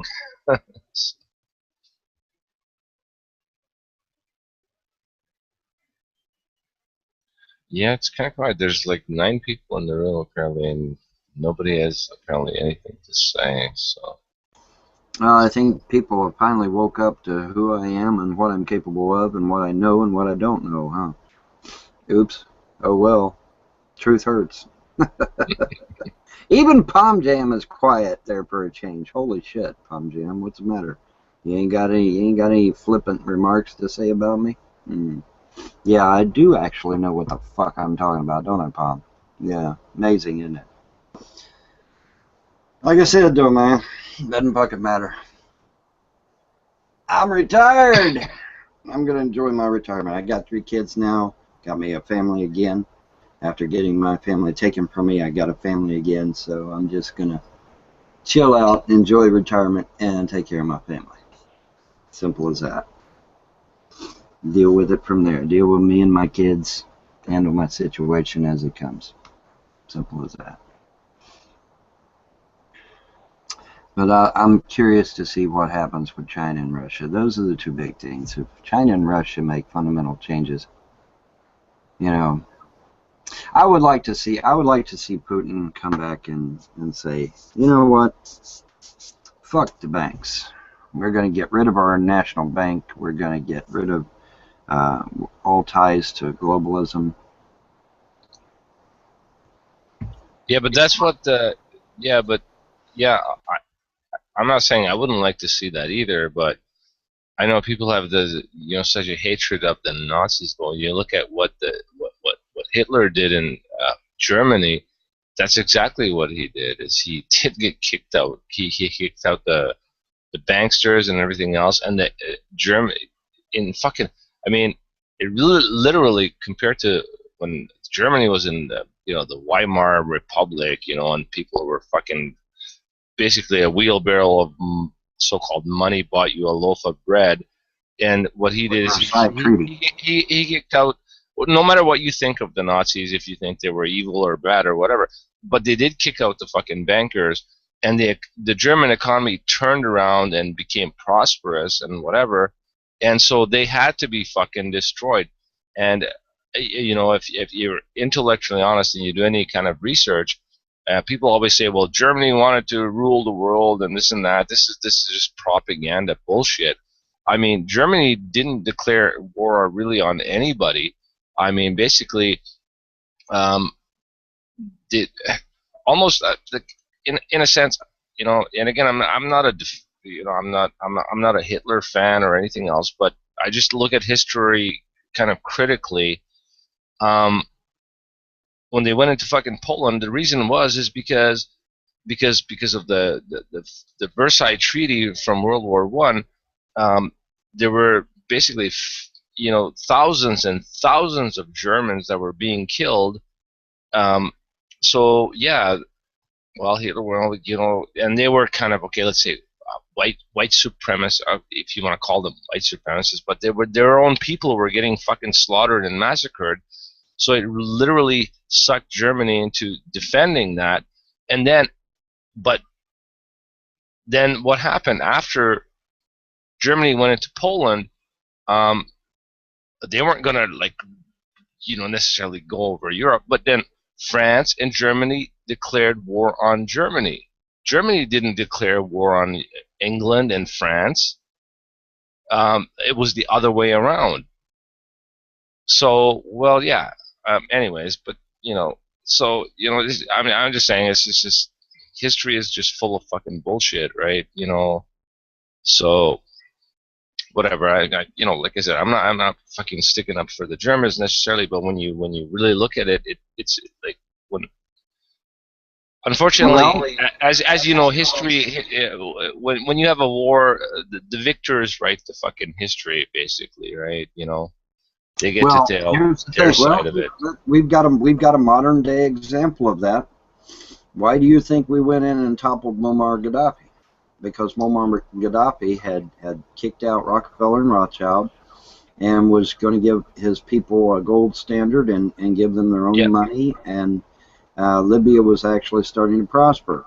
As crazy as Gaddafi is, he was implementing things that were actually going to benefit his people, and we can't have that. So we went in and actually killed Muammar Gaddafi because he had kicked out Rockefeller and Rothschild.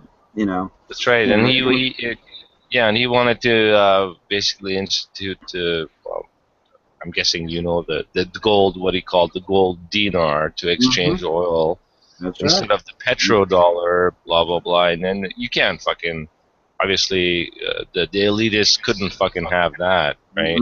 Nope. So they have to fucking get rid of him. You notice the first thing they did when he died is they reinstituted a national bank. That's right. There you go.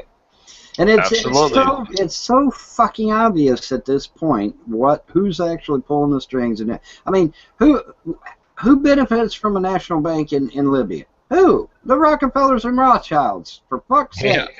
That's who benefits from that shit. And the IMF. Well, don't forget the IMF. Yeah, well, that too. But it should be it should be as plain as day to anybody now who's doing what and why and when and where. And like I said, these motherfuckers are sick and twisted. They get off on turning on their TV set and seeing millions of people laying dead in the street. That's how they get a Woody. All right, and. I would just be really, really thankful to see the people of Earth rise up against these families and just topple them and say, okay, we've had enough of this stupid indebtedness. Everybody on the fucking globe is indebted to these motherfuckers, man. When are people as a whole going to get tired of being in debt? When are they going to get tired of being in debt? But the challenge with that is it's actually fictional. It's not even actually a real debt. It's a fictional debt. It's totally made up. That's correct. Totally made up. Interest is something that they created themselves, going all the way back to the Middle East when they first started this idea of banking. But yeah, fake money that we allegedly owe to them for what? Because they say so? No. I mean, it's bullshit. It's like the other day. Me and my mom actually got into a tussle about this to an extent. Because down here, when you buy property, the title deed still says owner. It doesn't say tenant down here in Kentucky. When you buy property, it actually still says owner. Most other places in America, if you buy property, it says tenant. Let people look that one up for a second. But, here in Kentucky, you buy property, the title deed still says owner. And so my mother, quipped that, I'm the owner of this property. I said, no, you're not, Mom. And she's like, yes, I am. It says owner right on my title deed. I said, no, it doesn't. You know, it might say owner. That much is true, but you are not the owner. And she says, how come? I said, stop paying your property taxes and see what happens. Yeah, exactly. You know, so who was it? I want to find out. I'm actually going to research and try to find out who it was that actually agreed to property tax. Because that motherfucker needs to be dug up out of the ground, bitch slapped, and then reburied again, okay? Because that has got to be the stupidest thing that anybody could have ever agreed to. Oh, I'm gonna agree to have motherfuckers tax me for the rest of my natural life. What? That's insanity. That's fucking insanity.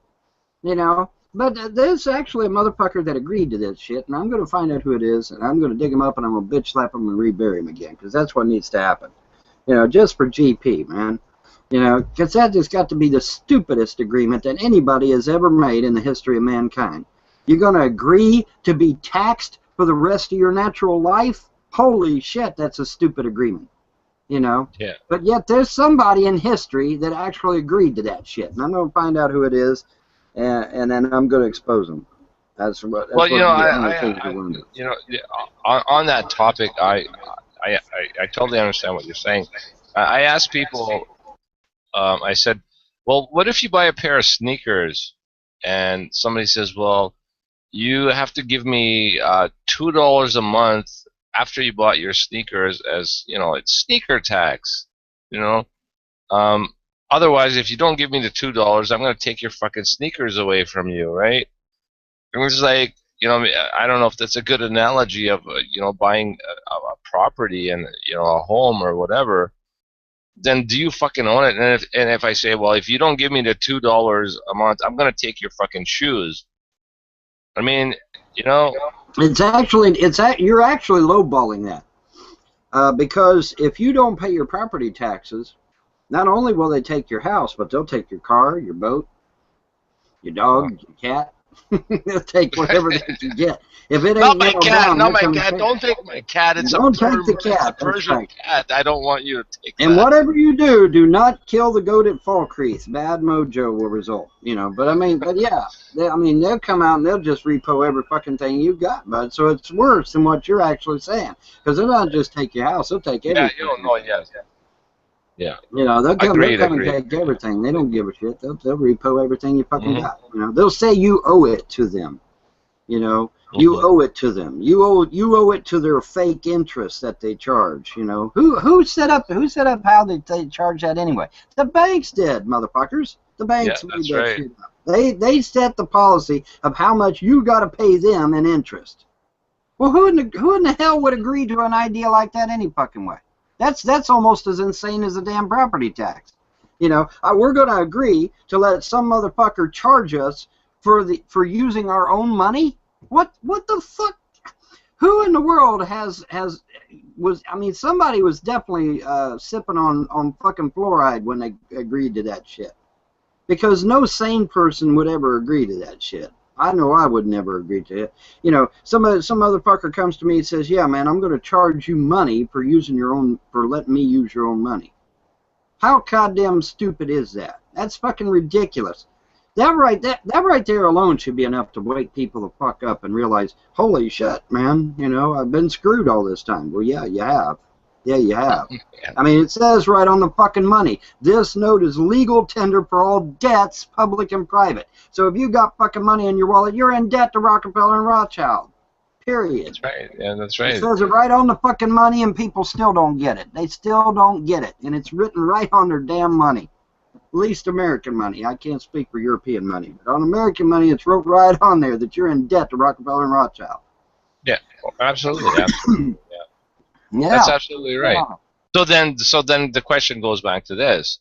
I always wondered, like, I like to blame the bankers and whatever, blah blah blah, the elites. I want to blame them for everything, but then at the same time, because I understand what I understand, and I think you understand what you understand, then being part of this system, that the way it is, how about I oftentimes go, when I go out on the street and the people that are ignorant and they don't fucking understand what the fuck is going on, that means they're complicit in the fucking bullshit that's going on. So do I blame the Rockefellers more, or do I blame the people that are fucking walking around me? You know, I don't know if you know what I mean by Yeah, what I'm well, saying. here's the thing. All right, look, man. The people are ambivalent because the people think that, the people have been told they need this. Okay, they need a bank. They need, interest. They need insurance. They need.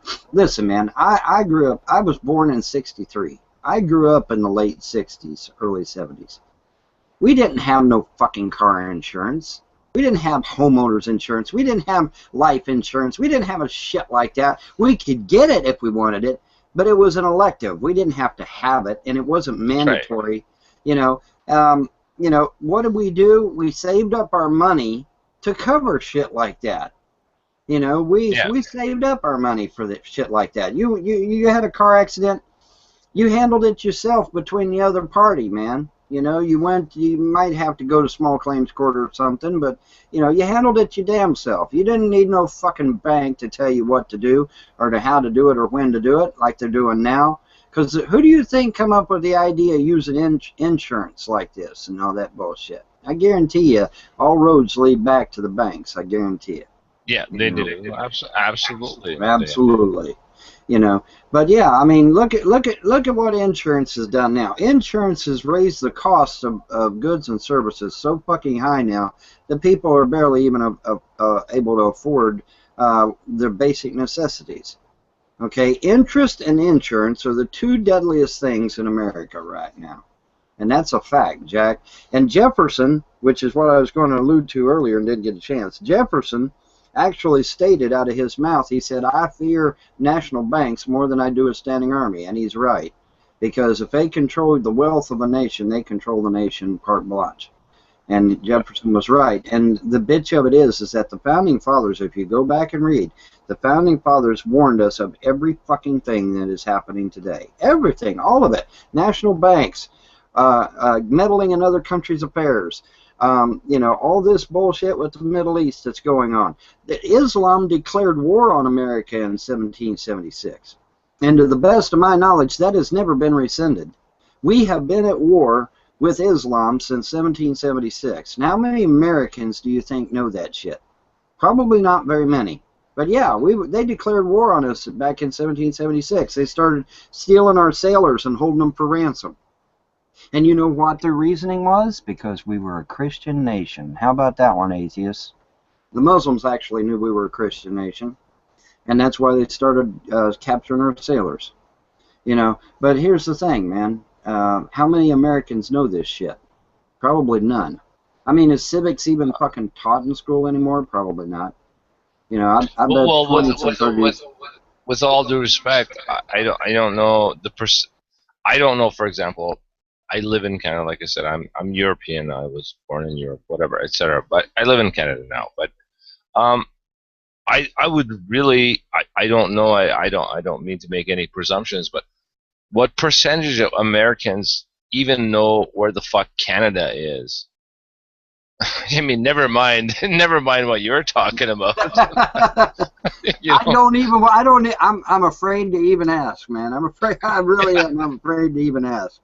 We actually had somebody here in the States that went around and asked people, where countries of the world was, and didn't get it right, One guy went around and said, yeah, show me where Libya is on a map. That was embarrassing. That was really fucking embarrassing. It just was. I do not know if I have mod status. No, I do not have mod status. Somebody needs to approve Commando, because I do not have mod status. Anybody got mod status? I can't approve it. Definitely not me. Yeah, I don't have it either. I think everybody went to sleep on us, and unfortunately the people that went to sleep are the ones that has mod status. Oops. Oops. Brad, you awake over there? He may have went to sleep too. No, I'm here. What's up, man? You need to approve Commando. He's in the dark over there. Thank you for pointing that out. Thank you. Thank you. I've been reading news. Hey, Commando, what's up? Yo. Oh man, you listening into any of these hangouts? No, I've only just joined. You just got here. You didn't hear a single word I said, Commando? Damn. No, just joined off the bat. Okay. I'm just messing with you, dude. I'm just messing with you. Oh. It's 6 o'clock in the fucking morning here on the East Coast, man. I'm just messing with you. Ah, fair enough. What you been up to, Commando? What was that, bro? Which I need to get me some meat. I'll be back.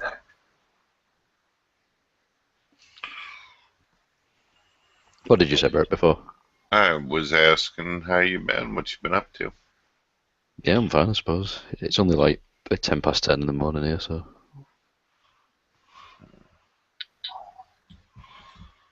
Not been up to that much. Did you have bacon and eggs for breakfast? Nope. Nope. Well, Commando, I gotta tell you, you gotta beware. There's a couple individuals that think that they have a special little red phone connected to God that tells them that anybody else that doesn't agree with them apparently doesn't believe in God properly. So we gotta be careful for this. Who would those be? Oh goodness, the usual.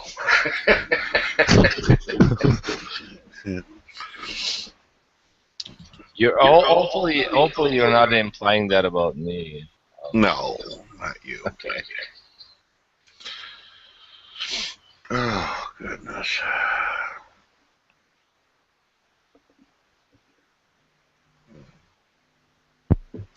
Commando, do you have Skype? I did. You I don't did? really use it anymore, so... Oh, damn, be nice to talk to you from time to time. I wish you had it. Yeah. I was gonna say I've not used it for a while, so...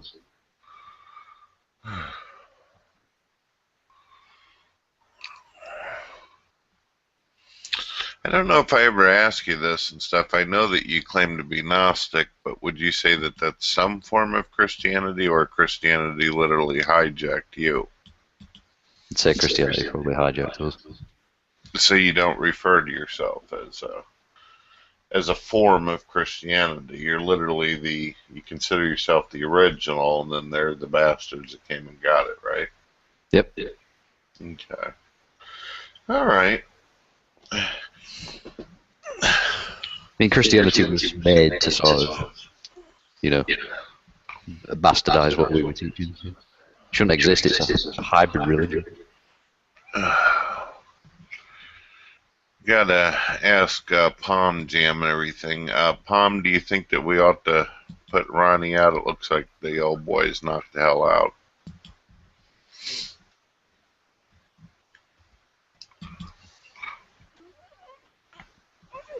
I guess I'll give it a moment, see how he responds to that.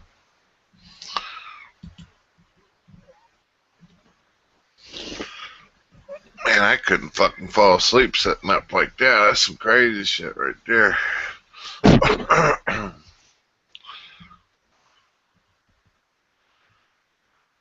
Oh, damn.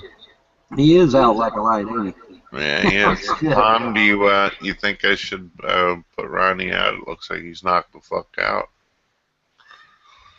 I mean, what do you think?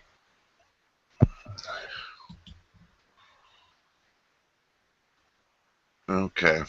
All right. Fuck it, then we'll just let him sit there then. I don't know what to do about that. Well, if it was normal hours, you might want to clear up a slot so somebody could get in, but this early in the morning, I don't think there's a whole lot of people eager to get in anyway, so leave them sit there until it starts to get hopping again, and then, if we need to, then we can deal with it then. Yeah. Bob and I got myself in trouble for the same issue. We got ourselves in trouble before. You remember about the fucking alien topic? Oh, yeah, what happened? Yeah, there were some individuals in the room, and an atheist asked all the God believers in the room, "Do you believe in the possibility of aliens?" And I said, "I don't have any actual evidence for them, but I believe it's possible." You know, I consider myself a pretty rational, logical, open-minded individual. But apparently, we had a slew of motherfuckers who believe that anything that's out in outer space must be either an angel or a demon. So I was told that I wasn't believing in God properly, and, you know, I'm fucked and deceived by the devil and all that shit. So, hey, goodness gracious, this week's been pretty consistent on that behavior towards me. Shit. Man, I'll tell you, when I'm sitting in that hangout, and that individual said that the entire universe was created just so little tiny Earth would have something to look at, I didn't know. I was gobsmacked. I didn't know what to say about that. Because, I mean, even if I went full tilt into theocracy, I still wouldn't believe that shit.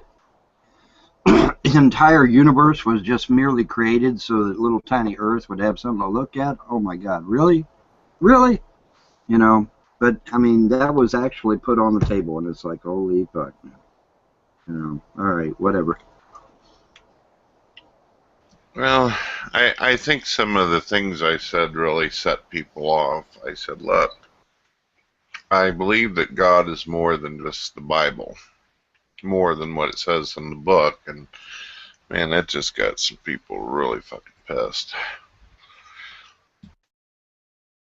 I'm starting to wonder if some people, are they actually worshiping God, or are they just worshiping a book? Or are they just worshiping the Christian version of that God? Makes you wonder. And it makes me wonder. What do you think, Gnostic? Yeah, it's just book worship. They don't have a clue what they're talking about.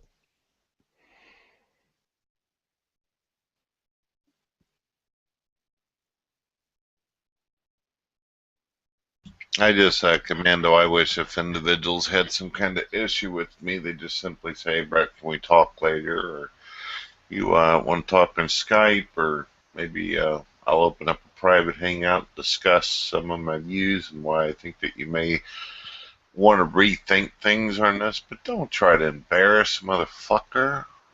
What the hell is that all about? I think that Christians need to go watch the Zeitgeist movie again because they obviously missed something. You know, they need to go watch the Zeitgeist movie again. They missed something. There's a lot of truth to that. The Zeitgeist movie clearly shows where Jesus Christ fulfilled everything that all these other ascended masters did. He fulfilled it all of the law. All right, not just the Jewish law. He fulfilled all the law, going all the way back to the beginning of mankind. And the Zeitgeist movie actually points that shit out. And I think Christians need to go back and watch the Zeitgeist movie again. That's what I think they need to do. All right, I'm going to go ahead and broadcast Steampunk. There we go. Hey, Steampunk, good morning.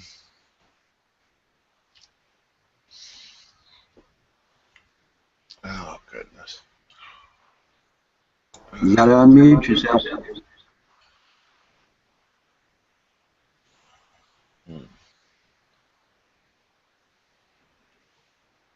So who was the person that said that, you know, the Earth was just made to just sort of look at the universe? Like, who was the person that said that? Well, some of the individuals that obviously have this view is, from what I've heard, Nephilim Free is one of them, but he's not an asshole about it. You know, he just says, look, I don't believe in aliens. That's cool. Okay? Yeah, then he tries to back up what he says using the Bible. Fine, I'm cool with that. But the individual who seems to be extremely pissy about the situation was an individual come in here by the name of Peripheral. But I don't know if I should take the dude very seriously anyway, because the fucking guy thinks that every time a plane goes overhead, this means the Antichrist is about to land in the tent or some shit. So I'm not trying to be cold-blooded. I believe in prophets. I believe people have revelations and all that kind of shit. But the guy is I think he might have been fucking sniffing too much cat snatch, if you know what I mean. So, go ahead. Why? What do you mean by he thinks planes are, the Antichrist? What do you mean by that? Well, if you check out it, man, I probably shouldn't say this shit because I'm going to take a lot of heat from motherfuckers. But if you go to his Google Plus page, every single time something is mentioned in the news, he's the type of guy that go, "Oh, the end's coming soon. I told you so," and he just does it. It's all the way down the fucking line. It's like, all right, dude. Yeah. I'll have a look, actually. He's basically one of the typical layman assholes who basically think that if you don't agree with everything he says, and you're deceived by the devil, the clutches of demons have you in hell, and you're going to get raped with hot coals directly in your asshole type of concept. It's fucked. Yeah, those type of Christians. Look at Vaughn, he's having a good time over there. You like the way I put that shit out?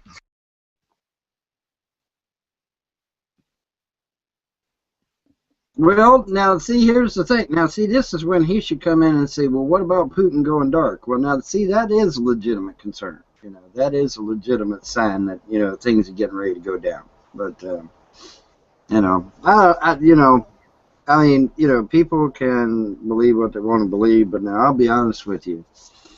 I've read the Bible many, many times. I grew up as a fundamental Christian. And I know that in the Bible, God says that if my people will humble themselves and pray and seek my face, I'll look down from heaven, I'll forgive their sins and heal their land. Which basically what that means is that the book of Revelations doesn't have to come to pass at all. Doesn't have to come to pass at all. If the people of America, just America by themselves, as people of America rise up in unity and pray and earnestly seek God's face, Revelations don't have to happen. Revelations is happening because the elites want it to happen, because they want to see that conflict. They want to see bloodshed. That's why Revelations is going to come to pass, and that's why they're making sure that it comes to pass. That's why they allowed the Muslims to build the Dome of the Rock. The Muslims didn't have the right to build the Dome of the Rock. The elites allowed that shit to happen. Why? Because they want that conflict. They love conflict. They want to see it happen. All right? And so it's going to come to pass. Yeah, but he's one of these individuals that talks about it like it's going to happen in the next fucking 5 minutes, or every time somebody farts crooked from another country, here's the end. And we both know, Vaughn, because I know you're well read, and I know Commando, he knows his shit, right? We both know that sure, one day the world's going to come into an end, and a lot of people are going to fuck each other up. It's beautiful, right? But the thing is the Bible tells us that no man knows the fucking hour nor the time. But we know that it'll happen, but we can't say when, Right. So when people are fucking running around with their, like a chicken with their fucking head cut off, blabbing about it's going to come to an end, I'm like, well, what do you, maybe you want to actually read the damn book, Well, now the troll, to be fair though, the trolls have accused me of that shit too. Oh, that Von Helton, he's a fear monger. Well, wait a minute. For pointing out shit that's going on in politics, I'm a fear monger? Really? Well, there's nothing wrong about talking. That's I understand that there's fucked up shit that goes on every single 5 minutes, but from a biblical standpoint, someone who actually claims hours and times and all that, that's clearly says he's going to come like a thief in the night. Now, maybe, Commander, you might have some different views, but I'm just going along with what the text says in the book. You know what I mean? Yeah.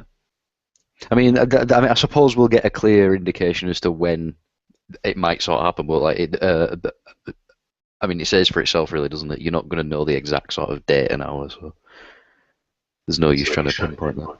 Right. When I start seeing fucking body parts flying and fucking shit going into the atmosphere and all that, I'll be pretty sure something fucked up's happening. Well, if we see Russian Tu-52 Bears flying over our skies, and we know shit's about to hit the fan, right? You know?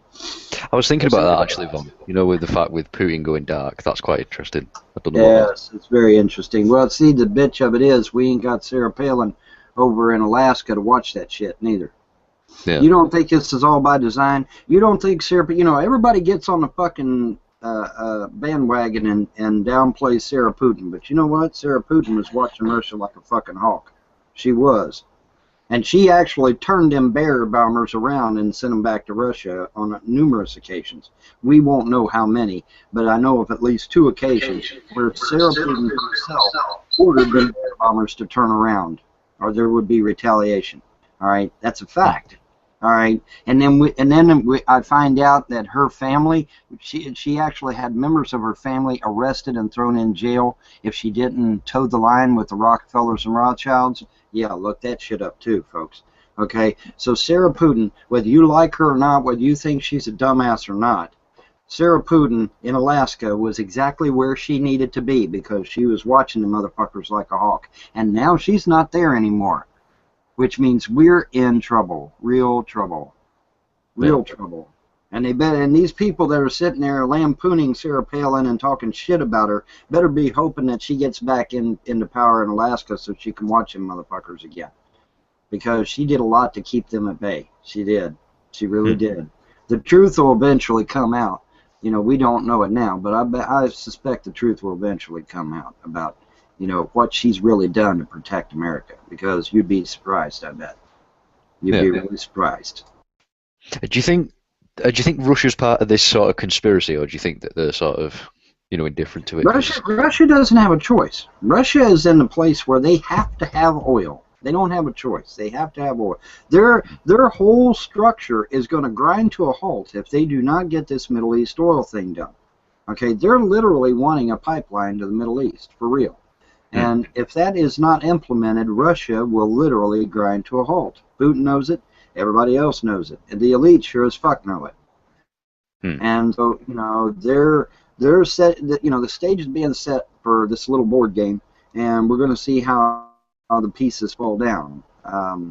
You know, I myself don't even know how the game's going to be played just yet fully, but you know, I got a pretty good idea. You know, but I don't have all the answers, obviously. But yeah, it's getting ready to go down. There's no question that it's getting ready to go down. It's just a matter of when. You know, it's like we said before. Nobody knows the day or the hour. Nobody knows, you know, when this shit's going to go down. But it is going to go down. Now, alternatively, everyone could wake up and say, no, wait a minute. Instead of starting another fucking world war, how about we just throw the bankers in jail? Wow, what a concept. You know, now that is something I would like to see happen. That would be fucking awesome. Yeah. Yeah. Do you think this sort of ties in with the whole, you know, activation of CERN? Have you looked into that? Do you think that could play a sort of role in it? I'd say it does. Yeah. I'd say it does.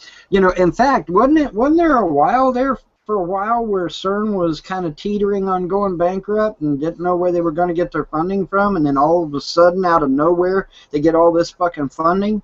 Man, where the fuck did that come from? Hello? Come on, people, use your brain. Where did all this funding come from?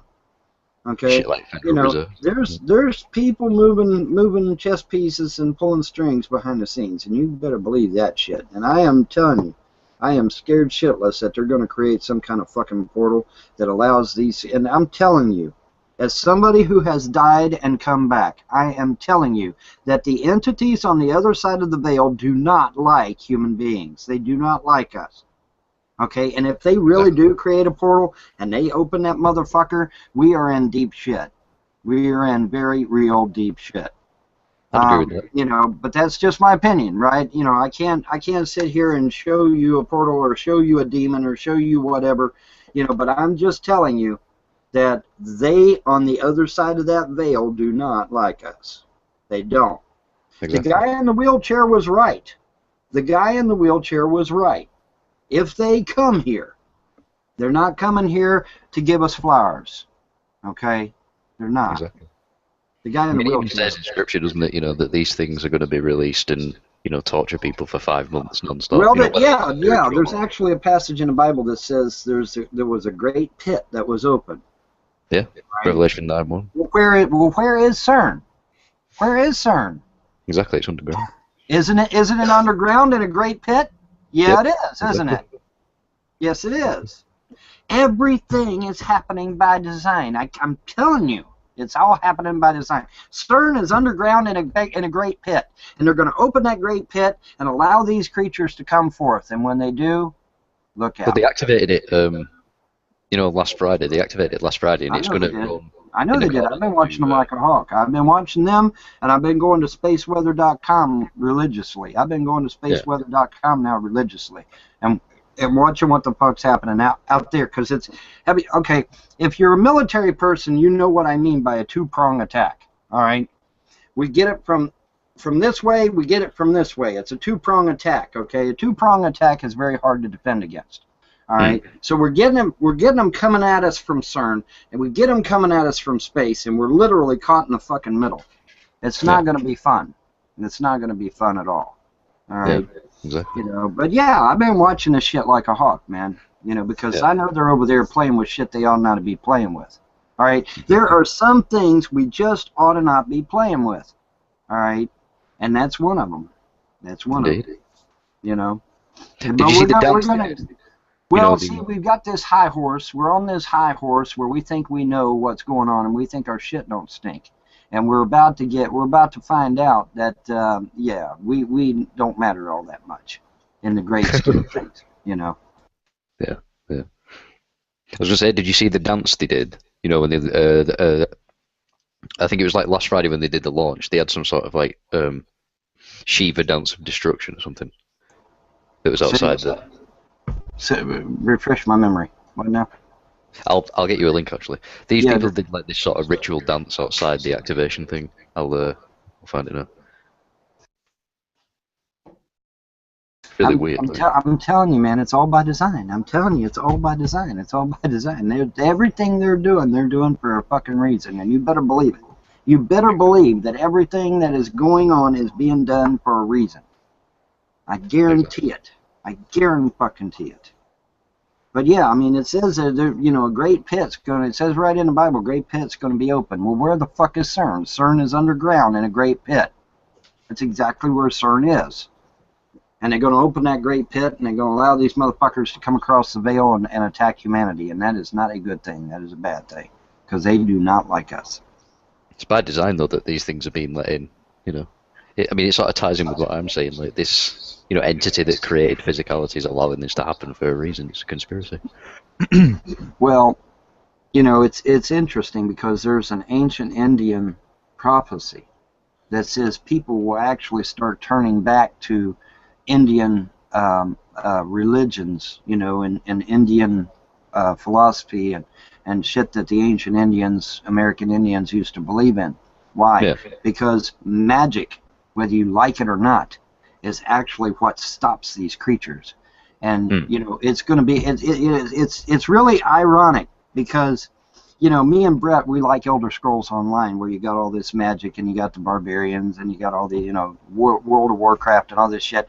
Well, the funny thing about it is that that's what stops these creatures cold in their tracks. And people are going to have to go back and they're going to have to start learning about magic in order to be able to stop these creatures. And that's the irony. But how many people do you know that are clued up in, esoteric engineering? Not very many. Not very many. Not very many. You're looking at him, pretty much. I'm like the lone fucking ranger over here, because I've actually put all this shit together and I've been watching it happen, right? Yeah, and it's like, oh, we are so fucking screwed. because I mean, ask the average Christian that comes into this hangout. Hey, what about magic? Oh, magic's of the devil. Yeah, well, see, you're dead meat. You're dead. because if you don't use that magic to stop these entities, man, you're dead. You're toast. You're gone. All right. Exactly. There's a reason why they used to use magic years and years ago. There's a reason for it, folks. Get clued in. All right. They used to use magic years and years and years ago. Why? They still do. Because that's what stops these creatures. Huh? They still do. Like, I mean, you see it on TV with rituals and stuff like this. It's all still there. Right. Well, why? Like I said, why do you think they're doing a ritual at CERN? Why do you think they did a ritual over there in Peru, I think it was. You know, why are they Yeah. doing these rituals? Because these rituals either promote them or stop them. Okay, Exactly. and you know, but you know, oh my God, he's using magic. He's of the devil. You know, he you know, whoops, yeah, you know, but you're dead meat. You know, Exactly. you just are. Sorry. You know, I mean, you know, I even have people come to me joking around, said, Vaughn, you need to transition from the Punisher into Doctor Strange, and I said, well, I've been working on that shit. You know, I'm actually working on that shit. You know, because you know, and I'm telling you, I can't stress this enough. Those entities on the other side of the veil are not our friends. They do not like us. Exactly. They do not like us. And I believe that I was shown this to give us a taste of what is possible to come, you know, and what we might possibly be up against. And it's not pretty. It's not pretty. You know, but yeah, they're over there messing with CERN. CERN is in a big pit, and the Bible says that pit will be opened and that locusts, quote unquote, will come out by the millions, and they'll be able to, you know, keep humanity at bay for, what is it, 6 months or something like that?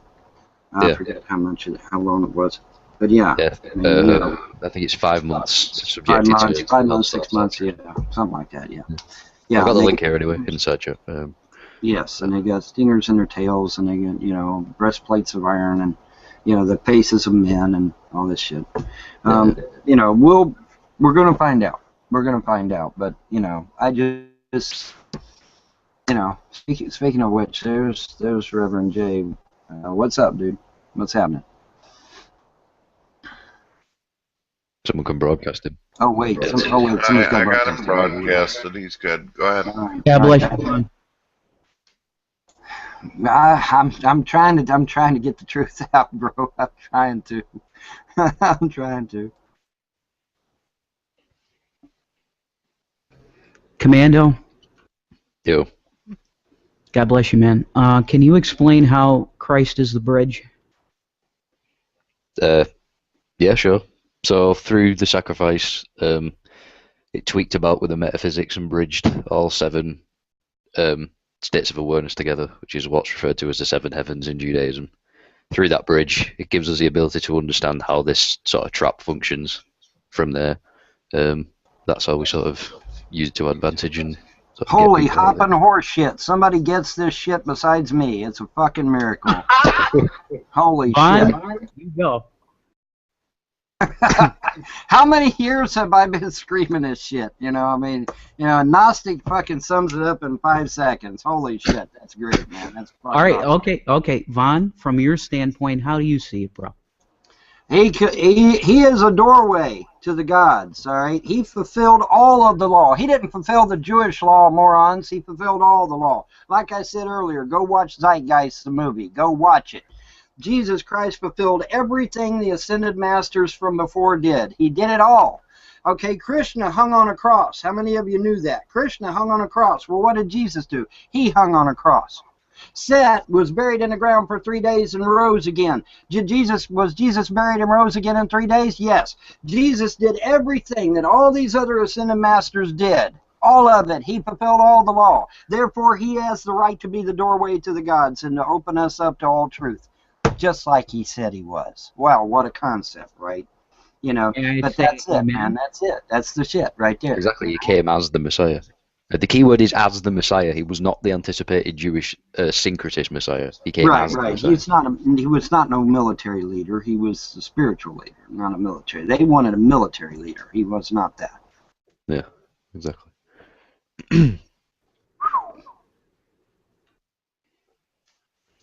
I really hope people can get this. It doesn't end there, though. I mean, like the problem with no, not gonna happen. Now, if they turn on CERN and those fucking demons or evil spirits start coming from the other side of the veil, well, then you might see a lot of mass conversions. You'll see a lot of mass conversions. You know, people will be coming to me, hey, Vaughn, how do I use magic? I gotta stop these fuckers. You know, I'm like, okay, yeah, all right, whatever, dude, you know. No. Oh wait! You guys were the ones that said I was a fucking demon-possessed son of a bitch, right?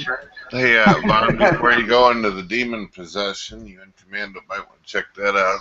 Check it out. Alrighty, I will do that. Apparently, aura shift confirms Ganymede's ocean. They found another water planet.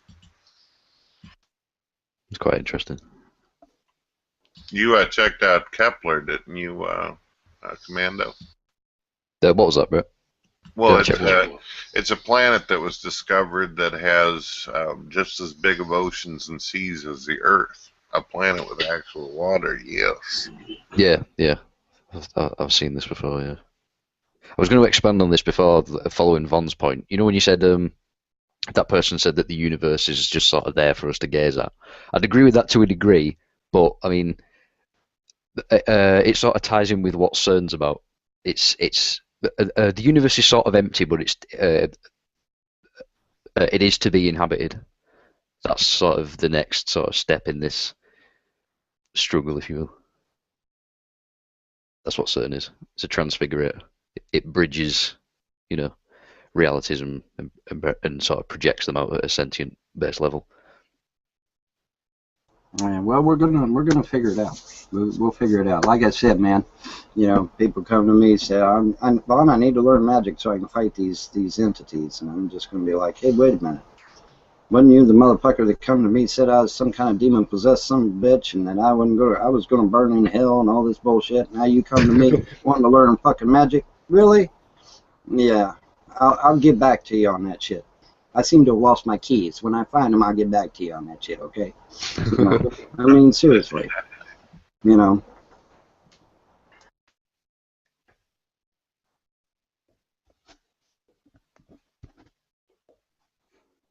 Boy, I'll tell you what, Commando, I'm getting wary.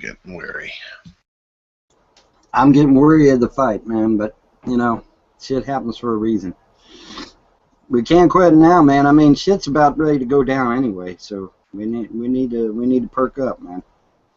Because the real hardcore shit ain't even got here yet, man. Don't get This is worried just now. the first war with the Bible. This isn't, there's another 2 left yet. So. Oh God, there's a whole lot of shit yet. From my perspective, there's a whole lot of shit yet to go. Exactly. Don't get worried now, man. You get worried now, man, you're gonna fall, man. You can't get worried now. What does the Bible say? The Bible says those that do not weary or faint is the ones that's going to reap the reward, right? Exactly. Okay, so we can't get worried, we can't faint, we can't, give up the ghost just yet, man. We got shit to do. We got a lot of shit to do yet. It doesn't end when most think it ends either. No, no. That's another thing. Christians think, there's the end times, and then everyone goes to heaven. Well, I've talked to a lot of Christians say, yeah, man, I'm gonna go to heaven and I'm gonna play a harp and everything's gonna be. No. That's not what the Bible says. That's not what the Bible says at all. It doesn't say a damn thing about that stuff. He's coming here. We're going to be here. He's coming here, and we're going to fight. We're going to fight against the forces of evil, man. That's what's going down. Ain't none of this by and by shit. Well, for some that may be the case, but for the vast majority of us, no. We're going to be here. We're going to have to fight. All right. We're going to have things we're going to have to do. We're going to have to go back to our ancestors, learn this fucking magic shit and how to fight these evil spirits, because that's how they beat them the last time, was with magic. We're going to have to learn that shit. We're going to have to get over this, everything's of the devil bullshit. Get over that. Get it out of our fucking head and learn this magic to defeat these motherfuckers, because when they come here, they ain't coming to sell us flowers, okay? They're coming here to kick our ass. We better wake up. Are you familiar with what the Quran says about that, Vaughn? I mean, the Quran has decent commentary on this sort of... the Quran actually has a name for them. They call them jinn. Yeah. And so, the Quran does actually have a name for them, which I thought was kind of interesting. And they do not like us. They are, I wouldn't say they're our nemesis or our mortal enemy, but they don't like us. That's for damn sure. And the way they defeated them the last time, many centuries ago, back in the times of King Arthur and all that shit, they used magic. They used magic to stop them.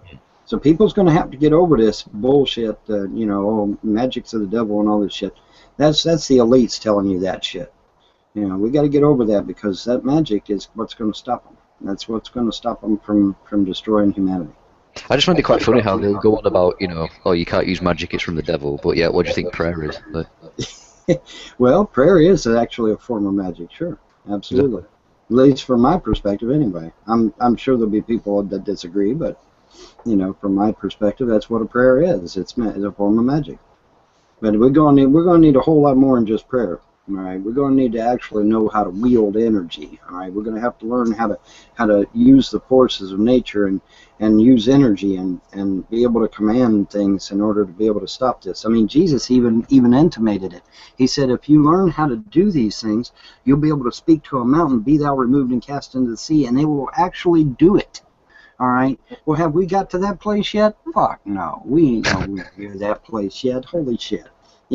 Let alone walking on water and shit like that. I mean, Jesus said, greater than these things shall you do because I go to my Father. Well, has it happened yet? Fuck no. All right. And it ain't going to happen until we get over this bullshit that there's a demon under every fucking rock. Okay. There's not. That's all. All right. Quit it. Quit it. Just fucking quit it. that verse is one that, Christians dodge like a bullet. The one you just brought up, you shall go out and do better than I have done. That's right. That's right. What's he referring to? What's he referring to? He's referring to the use of magic, I mean, let's not sugarcoat this shit. He's referring to the use of magic. Magic is what stops. I won't necessarily just magic. I won't say just magic. I mean, from my perspective, I think he's referring to, like the truth and how this sort of. Well, the truth, yeah. Well, yeah, he is. But I mean, magic is an element of there, of that because I mean, you got to. I suppose if you understand how to wield it, then yeah, I suppose why not? But it's all in how you wield that energy, man. It's all about wielding energy because these motherfuckers react to energy. All right. And how do you wield that energy? Ronnie, you're gonna end up falling over and hurting yourself. You want to grab a bed? Yeah, you might want to lay down and take a nap there, Ronnie. Seriously, bro. Go ahead and crash out for a while, all right? You're muted, by the way. I was worried about him. He was starting to sway forward. Didn't want him to crack his head. Yeah, well, he would have smacked his head on the desk, I reckon. Yeah.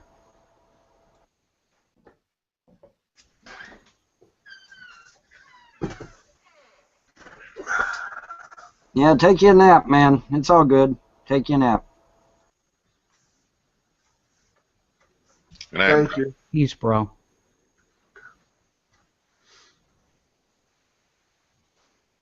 Ronnie's a good guy. A lot of shit happened to him in his life. Yeah, he is a good guy, I gotta say. I hope that I'm a decent judge of character, and I believe that he is a good guy, yeah. I do. He is. Commando. Mm-hmm. So, bro, do you have hardcore proof that Yahweh is evil? Yep. It's like I said, I've got almost like a book compiled sort of proving that this is the case. I can link you to scriptures that sort of back this up as well if you want.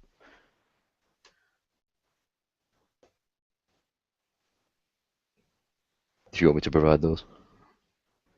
Like that, yeah. Okay.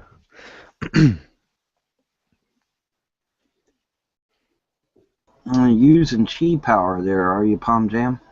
There you go. Yeah, using chi power. Well, what is that? That's just energy. That's all it is. Manipulation of energy. That's all it is. Where are you getting this from? You got a link to that, Palm Jam? I'd like to see this. He just threw a picture up. That's all. Yeah, but I want to see where the website is. This is pretty sick looking. Oh, yeah. Mm-hmm.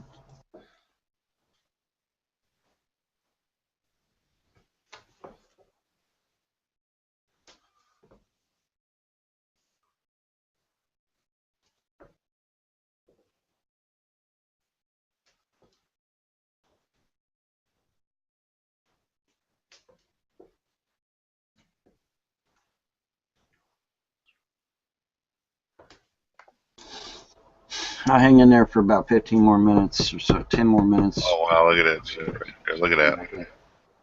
I got to tend to the kid. The kids is over at Mamaw's, but I still got to tend to them here in a minute. Get their clothes ready and shit like that.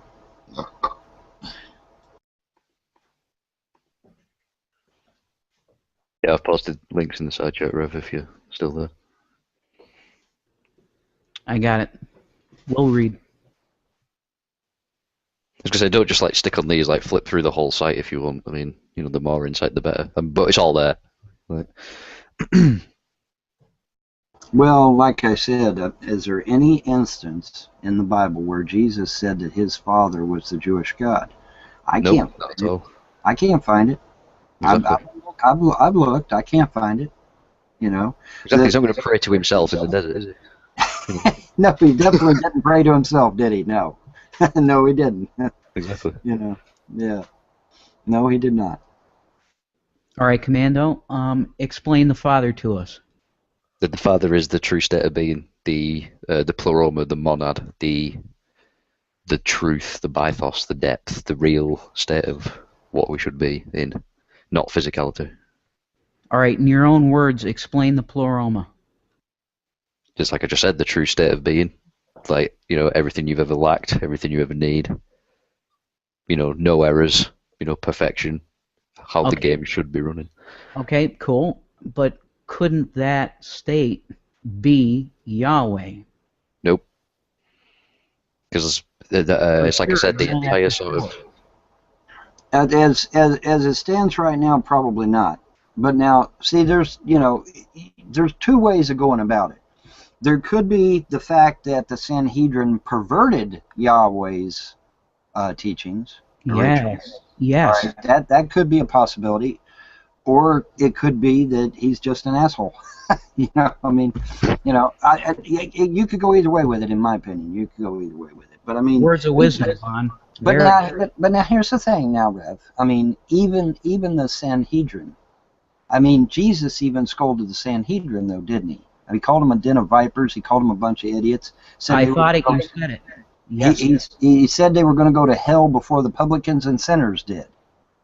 All right. So, you know, he said that publicans and sinners will actually get to the kingdom of God before they did. I think is how he worded it. Anyway, the point is that he basically read them the right act, though, didn't he?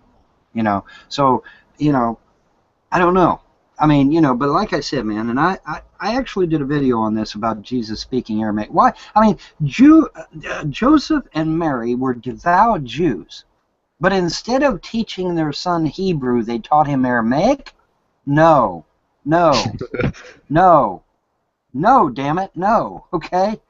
You know, something is not right in Denmark, okay? So there's something going on there, and the thing of it is that when the Catholics ripped out 3/4 of the Bible and threw it in the trash, we aren't able to find out what it is. I mean, there is a huge gap between when Jesus was teaching in the temple as a youth until he started his ministry at 30 years old. There's a huge gap there where a whole lot of stuff probably went on, and we're not privy to it because the loving Catholics, the bishops at Nicaea, decided we didn't deserve to know about it. Right. Exactly. Bon, I would suggest looking at a documentary called The Lost Years of Jesus, but can you guys do me a favor, Commando and Bon?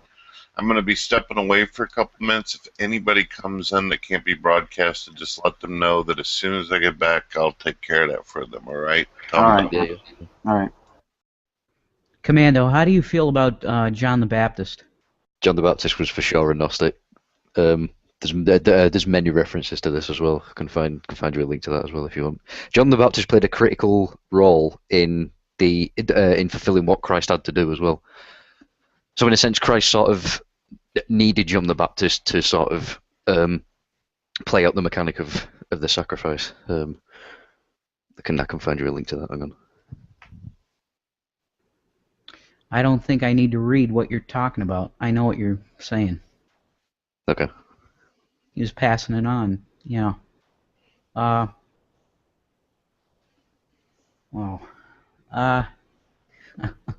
Well, now tell me something, Rev. Isn't there a passage in the Bible that says we'll be led to all truth? Isn't there a passage in the Bible that says that? Absolutely. Well, here's your wake-up call. Here's your wake-up call, man. All right. You know, I mean, I don't have any animosity against anybody. I just, you know, I walk my own walk. I don't try to force it on anybody. But if people want to listen, I'll tell them what's going on. But now, you know, we got two major events going on. We got Putin that went dark. When that can't be a good thing. and we've got CERN getting ready to be turned on if they haven't turned the damn thing on already. It's fired Right. up. It hits full sort of, speed Yeah. up whatever on Friday, which ties in with the eclipse as prophesied in Scripture. So that should be Yeah, and these blood moons, which coincide with Jewish philosophy and stuff. It's Two more. all it's all coming together, man. It's all coming together. All right. Yep. And where is CERN located? It's located in a big pit. And what does the Bible say about a big pit? It says a big pit will be open, and locusts will come out, and they'll have the ability to sting men for 5 months. All right. Exactly. These evil entities on the other side of the veil will be loose to come and assail us. And that's not a good thing. That's a bad thing. Yep. And we're going to have to use magic to stop them, like it or not. Exactly. So everybody put their big girl panties on because we're getting ready to have a hoedown, right? Yeah, I gotta go off, guys. I gotta get some fucking sleep. But I'm gonna say this. My bottom line at this point is Jesus is the way. I really do believe that. Well, of course he is. Of course he is. As long as people get that, I think they're gonna be all right. I hope so. If they remove the subservience meme, then yeah, they'll be fine. But if they don't, then that's not good. Anything that commands subservience, anything that commands anything that sort of feeds off the refining of guilt energies is, will be right. Will be the demiurge. And purge as much negativity from you as you possibly can. That's the big thing. Because these fuckers are drawn to negativity. They're drawn to it. Yeah, Purge they feed negativity. off it. They need it. But... Yeah, they actually feed on it, I think, But yeah, purge all negativity from you that you possibly can, because these motherfuckers are drawn to that shit like a moth to flame. Okay, so just purge as much negativity as you can, because that's going to be key. Will do. Shalom in the name of Yeshua, guys. Love you.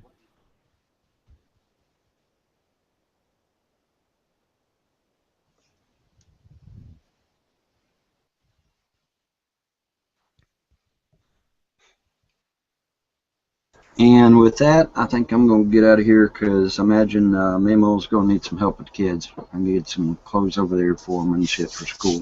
Get them ready for school. Get this shit on the road here. Nice talking with y'all. Have a good day. Later. Yep. Bye-bye.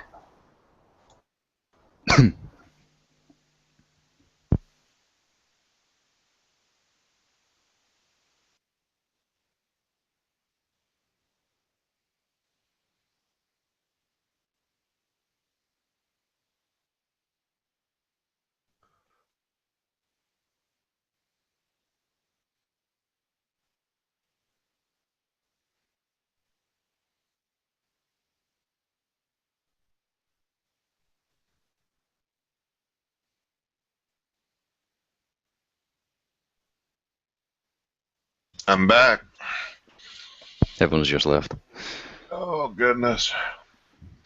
Well, I think I'm going to have to change the title of my channel.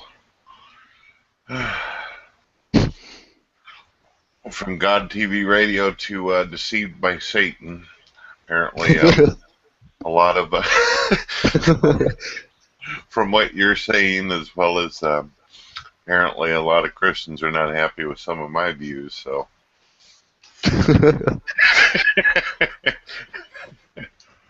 Sheesh. What do you think about that? You like that, huh? That's a good idea. Oh, man. I had this weird feeling inside of me that I needed to try my best with what I know to help people understand that it's reasonable and rational, that there's a mind behind the universe, something out there. And boy, I tell you, it's tough, especially with all the questions that get thrown at you, for sure. But then on top of that, while you're in the ring and you're doing your thing and you're trying to do the best you can, you got to watch behind you too to make sure some jackass doesn't poke you in the back, Yeah. It's rough. Causes true weariness.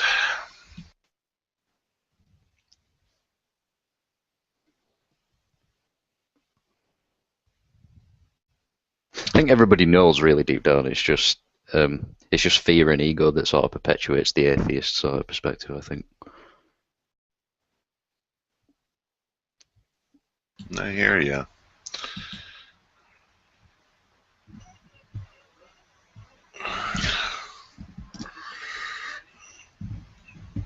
You care to elaborate on that? Who was that? Sorry, was away from screen. That was Mr. Steampunk. Yeah. So, yeah. I mean, it's pretty self-explanatory from my perspective. Fear and ego. It's the fear of not understanding, but the drive to understand, which sort of conflicts, and then you get, the denial of what's obvious. Well, I'm an atheist, and I'm comfortable enough admitting that I don't know what religion purports to explain. So would that not be then an agnostic as opposed to an atheist? Well, no, there's not necessarily a distinction. Agnostic just means you don't know if there's a God or not. Atheist just means you don't think there is. When you're asked, do you believe in God? If your answer isn't yes, you're an atheist. Right, okay. See, it helps to be specific with terminology, doesn't it? Because that's the problem I find with the word atheist. It's like, well, half of them are sort of pretty set on the idea that there is no mind behind the universe, but yet half of them don't really care, yet the other half don't really know. It's a very sort of, it's sort of taking that umbrella term, isn't it? Yeah, I describe myself as an agnostic atheist then. Okay. Was it Gnostic atheists you were talking about? I'm not a Gnostic atheist, I'm just a Gnostic. Which basically means, like, I know for a fact there's a God. I mean, not to sound arrogant, not to sound sort of, but that's just sort of my standpoint. Okay. How would you go that far then? How would you say you know for a fact that there's a God? I've got proof, and I can just observe. Okay. We get into that? If you want. All right, then. What is the proof? The proof is through revelation. Okay. I mean, obviously that's not a good starting point if you don't believe in revelation, is it? So, but I mean, this is the problem. This is the problem with how theists and people who understand that there's a mind, this is how there's a problem and a disconnect with communicating how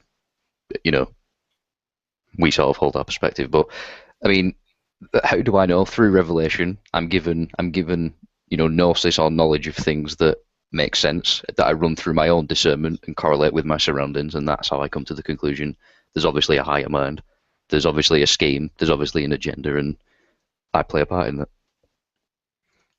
Okay. And could you describe a revelation to me? What does it entail? It's not a state of mind, it's not an emotion, it's something quite different. I can't. I mean, I suppose the revelation is sort of a self-explanatory word, really. It's not emotion, and it's not, a state of mind or a perception. It's transcendent of that. So it's what? It's a realization. I suppose, yeah. That'd be closer to explaining it. Yeah. Is it an actual experience? Is it coming to an intellectual conclusion? Is it a sensory experience?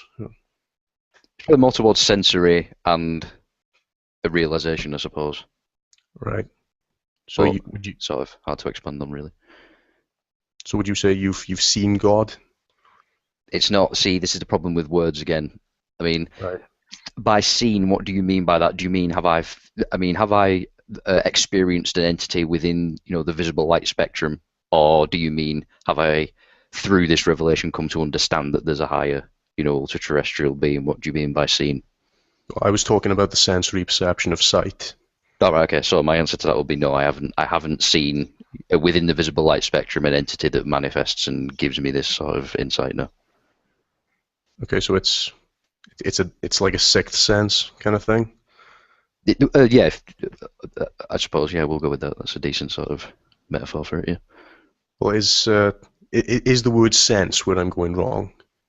No,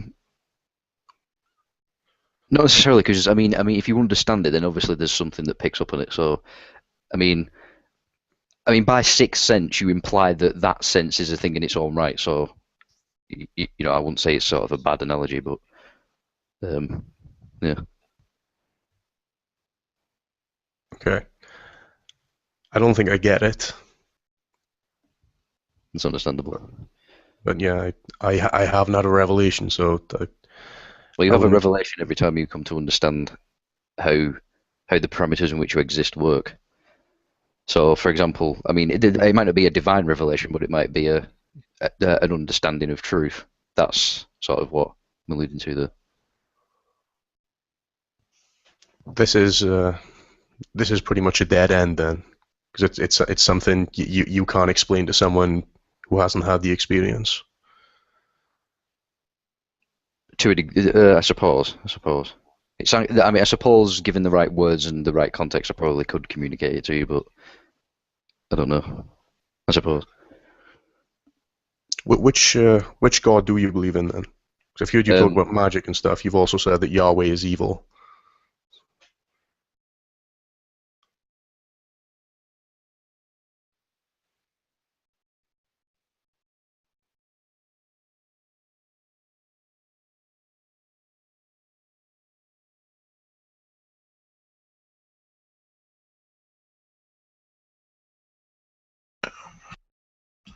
Hello? What the hell's going on?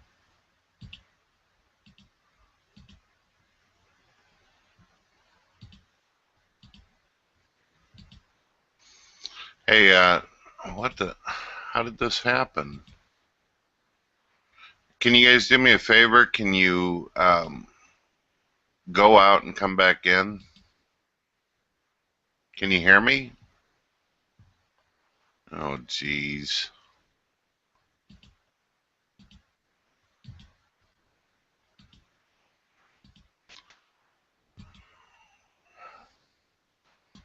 Oh, jeez.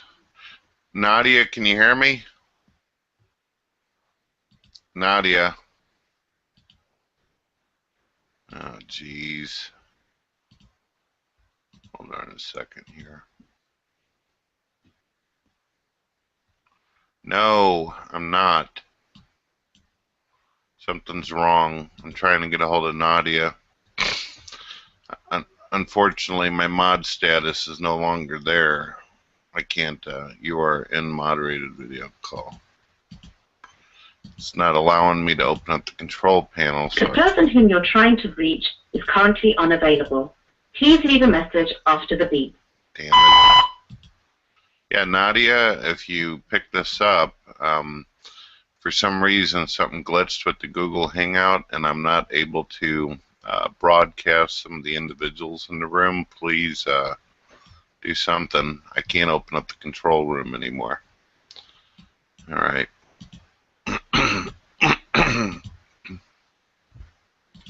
You guys able to hear me?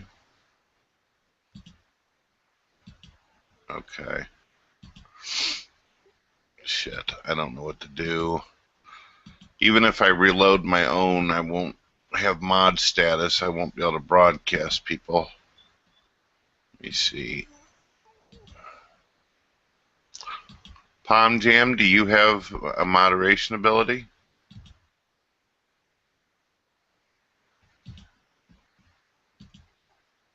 Shit. Nadia? Let me try getting her again. Nadia? Damn it.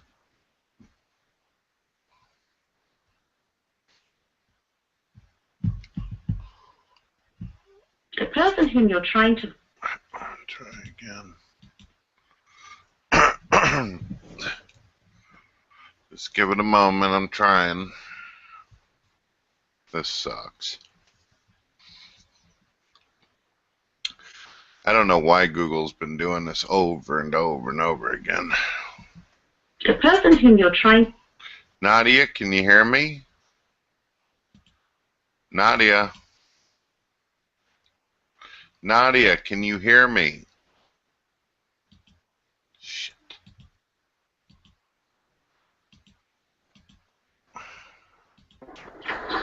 Nadia! Yeah, can you hear me, Nadia? Yeah. Nadia, your room glitched, and I can't broadcast anyone, neither can Palm Jam. You gotta remod us and broadcast the people, or your room's gonna die. The person whom you're... You hear me? Yeah. Bear with me. I hear you. I'm sorry to wake you up, but I know you didn't want your room to die on you. Oh. I need to reload for control room. I can show people on broadcast.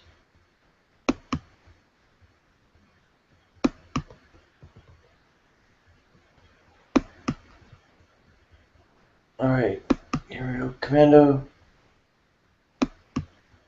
Or Steampunk. Commando 2.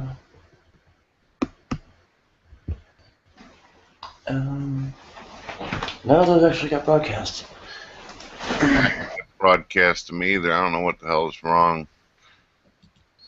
Okay, bear with me, I'll reload. Okay. You see what she's doing.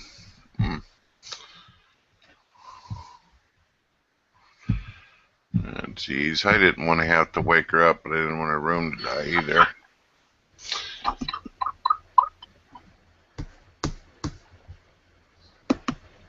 Alright. Sharing controls worked. Yeah, let's try and get down broadcast now.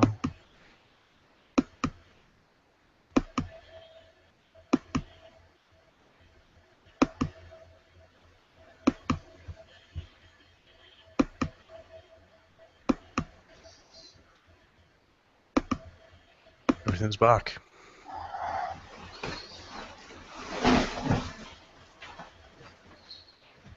Alright, looks like everything's working now. Thank you, Nadia. I apologize for waking you up. I just didn't think you wanted the room to die on you. It's alright.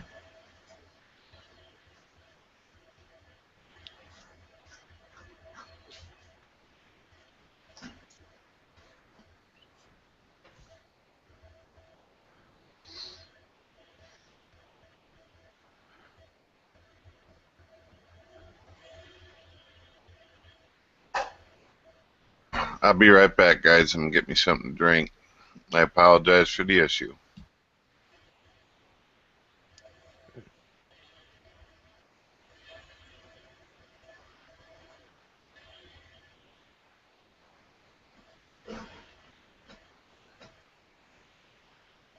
Are the rest of you AFK or what happened? No, I'm here. I'm still here. Yeah, my mic's working fine now. Okay.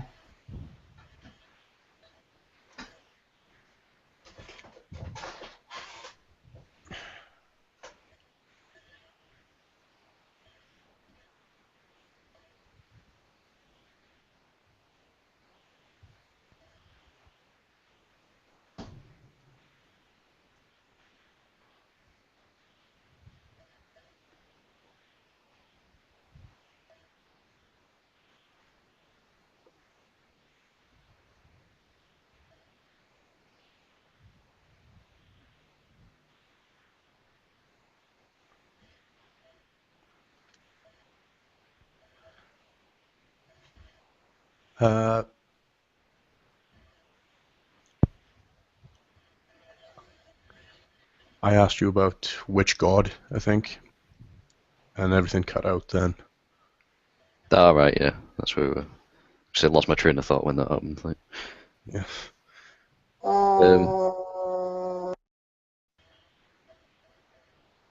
Was someone on your mind, Palm?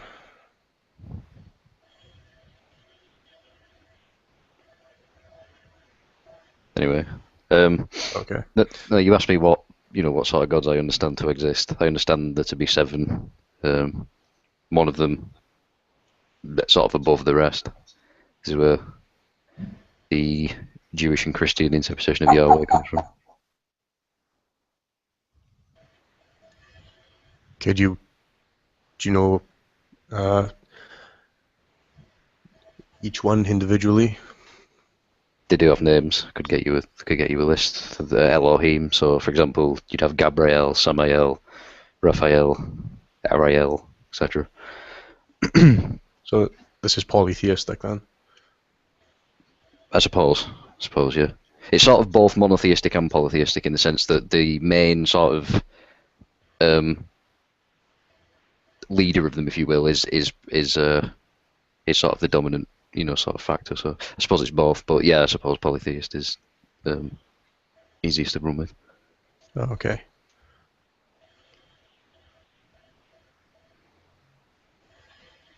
You said Yahweh was evil earlier, didn't you? Mm-hmm. And we discussed that? Yeah, if you want. Okay.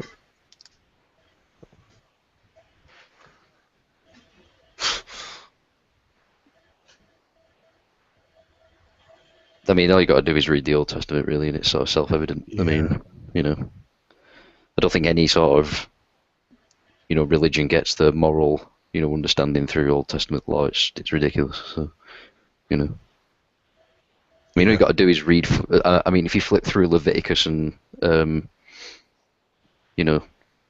Exodus, for example, they're not, it's sort of self-evident as to what sort of morality this ultra-terrestrial possesses. So. Yeah, did you call him an extraterrestrial? An ultra-terrestrial. An extraterrestrial would be something like an alien, so something like a grey or something like that. An ultra-terrestrial would be something that transcends physicality, so something that exists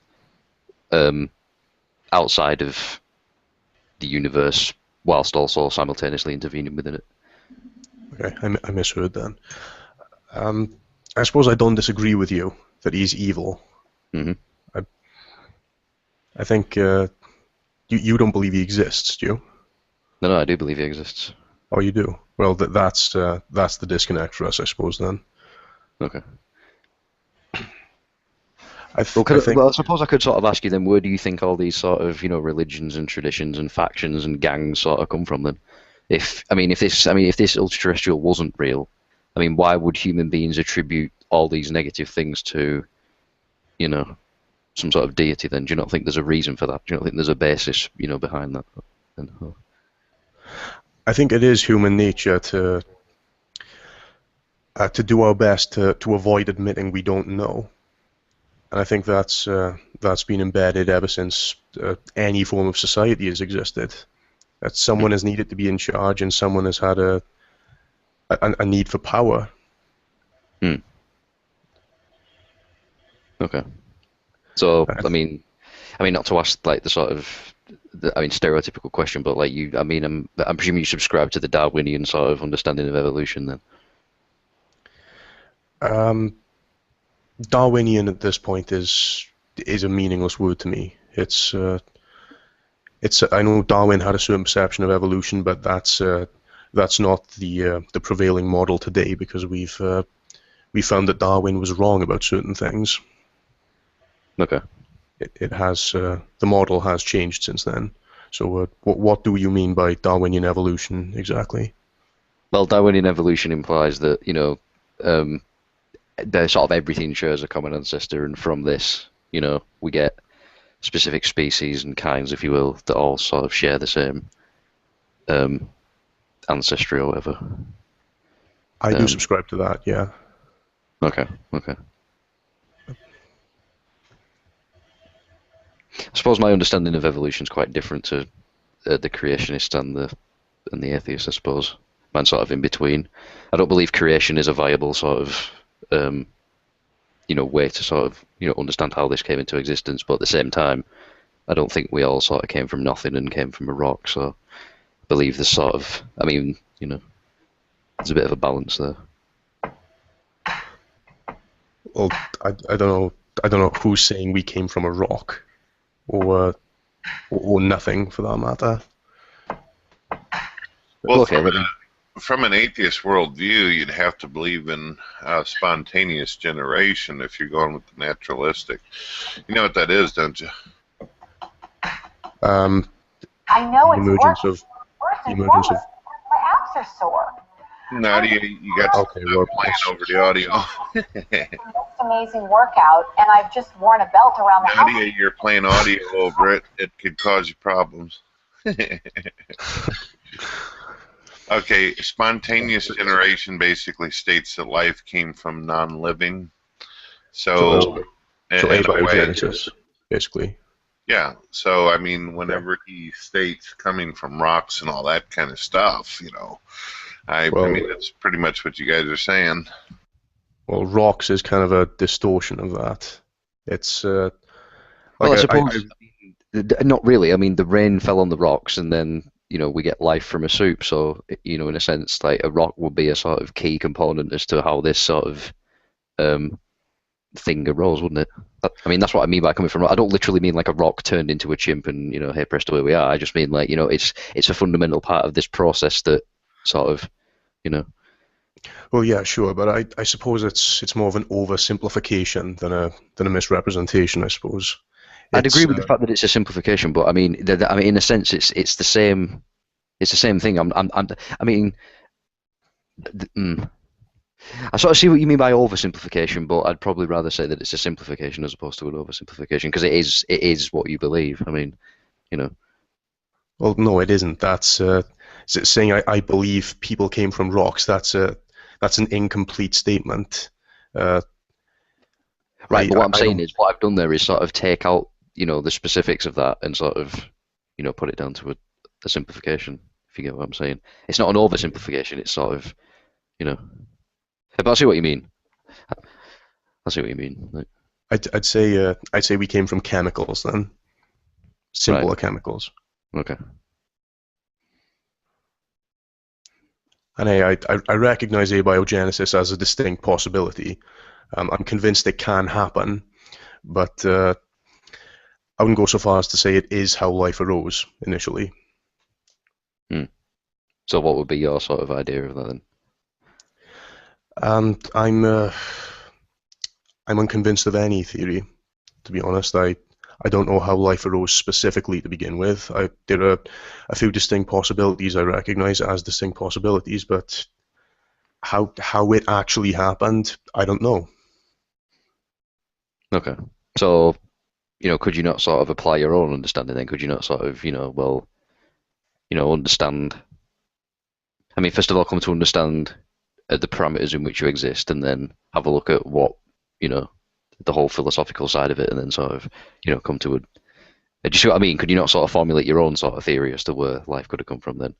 If you're not going to subscribe to any sort of religious stuff, and you obviously don't believe we came from nothing, so I mean, something must have, I could formulate a theory, but from my perspective, I don't have enough information to reasonably formulate one. I don't have enough information to formulate a theory and rationally say that it is true. Okay. I suppose abiogenesis would be at the head if I had to form a hierarchy of prevailing theories in my head. Right. No, fair enough. That's fair enough. How do you think? Let's get into your model of evolution then. Okay, well, think of it like this. I mean, you're familiar with the sort of watchmaker thing, aren't you? You're familiar with that sort of idea. Well, I mean, to keep it simple, my idea is this thing designed the cogs, but we put the cogs together and set them in motion. So it's, if that makes sense. I mean, God made the cogs, we set them in motion, according to what,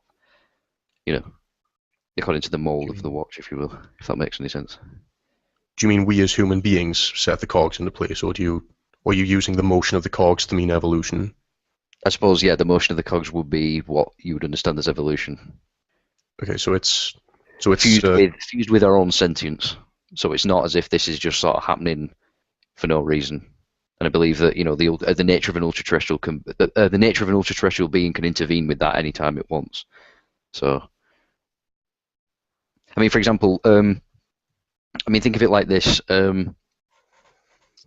Let's say God designed a rock, and God designs gravity, God designs wind, but what he doesn't design is the fact that that rock could be blown off a cliff and split into two rocks, which over time would erode and become a rock in their own right.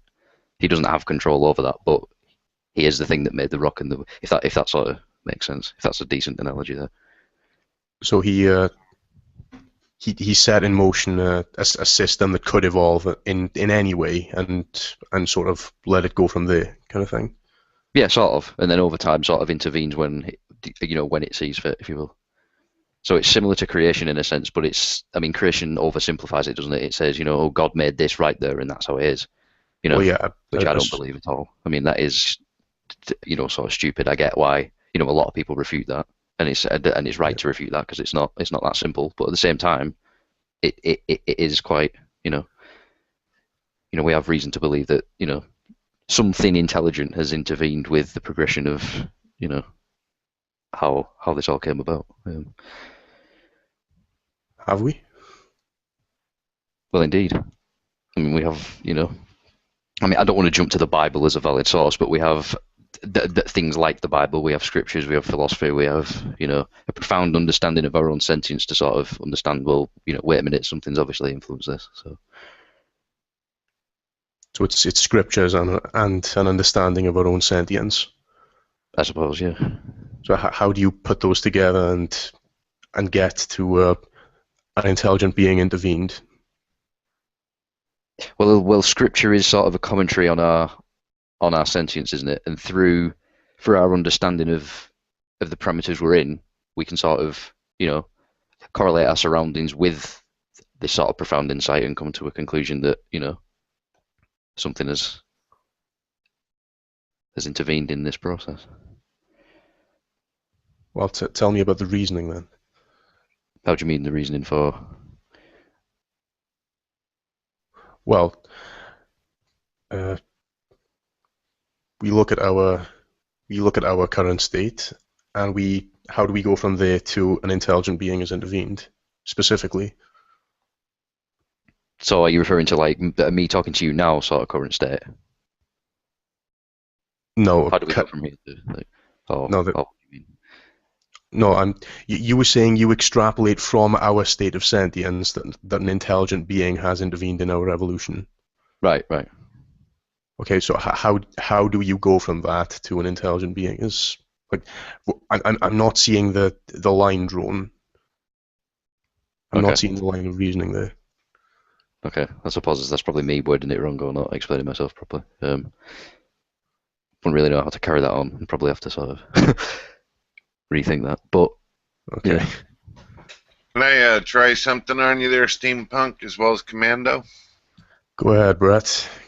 All right. Maybe a shitty analogy, but let's go for it.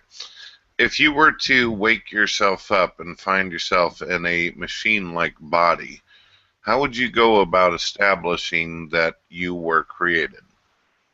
A machine-like body? Right. Okay. Is this in a world where I happen to know that machines are the product of human design?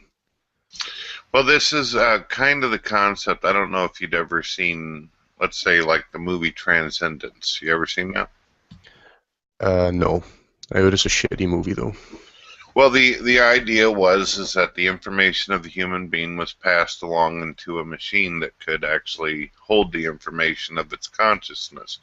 Now, if you were conscious, let's say artificial intelligence, how would you go about if you had some kind of disconnect where you didn't realize that who the creator was or the name of the creator behind your existence? How would you go about establishing from your surroundings as well as from yourself that you're a created being? Go ahead. That I'm a creative being, or that I was created by a being? Or you understand what I'm saying? Your mind is within the body of a machine. Okay. Okay, so what kind of clues would you look for in order to establish that you were truly created? If I was in a machine, I would know that I was created because machines are created by people. That's a well-known fact.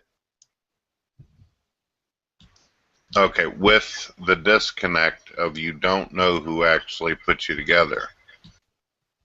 Okay, so how would I find the specific person who put together this machine I happen to be in? What would you expect to find out about yourself in order to come to the conclusion that you are designed or created? Is what I'm asking you. You I suppose want? I could sort of answer this if you want. If If Yeah, you go ahead. want to, I don't understand why it is when I'm talking to people who believe there's a mind behind the universe. It's like they understand the question right away, but like there's some kind of weird, I guess, wall between me and non-believers when we're talking about this. Go ahead, Commando. Well, I mean, how would I understand that I was correct? Well, first of all, I'd sort of understand. Well, I'd sort of I'd analyze the body I'm in. You know what I'm saying? I'd look at it. I'd want to learn about what sort of structures make up the body I'm in, and then from there, I'd sort of, I don't know, inquire as to where these sort of materials came from, and then you'd follow it, and then eventually you'd come to the understanding that this thing, was obviously been designed through this specific process, and then that's how you'd come to understand that you were created. Right. And not just from your own, from what you analyzed from your body, which was great, Commando, the way you put that, but also how you interpret and translate and how you're actually able to react to your environment. Yeah, exactly. Yeah.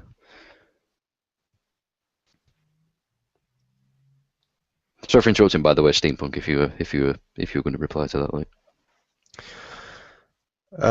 Well, I don't think that's a good method to recognize design, being able to interact with your environment. Well, not so much being able to interact with your environment, just being aware that you are in a body is enough to sort of, come to that understanding. It's like I said, you'd want to explore what sort of vehicle you're in, wouldn't you, by analysing, what you're looking at. It's that natural sort of thrive to inquire, I suppose, and then from there you'd sort of you'd form not a theory, but yeah, I suppose a theory as to the origin of the material that you're made up of. You know what I'm saying? You'd want to inquire about that. You wouldn't just sort of go, well, here I am. This is it. Well, yeah, we find out what we're made out of. We find out where this stuff comes from, and we find out how this stuff forms the thing that is now housing your mind. Right. Exactly.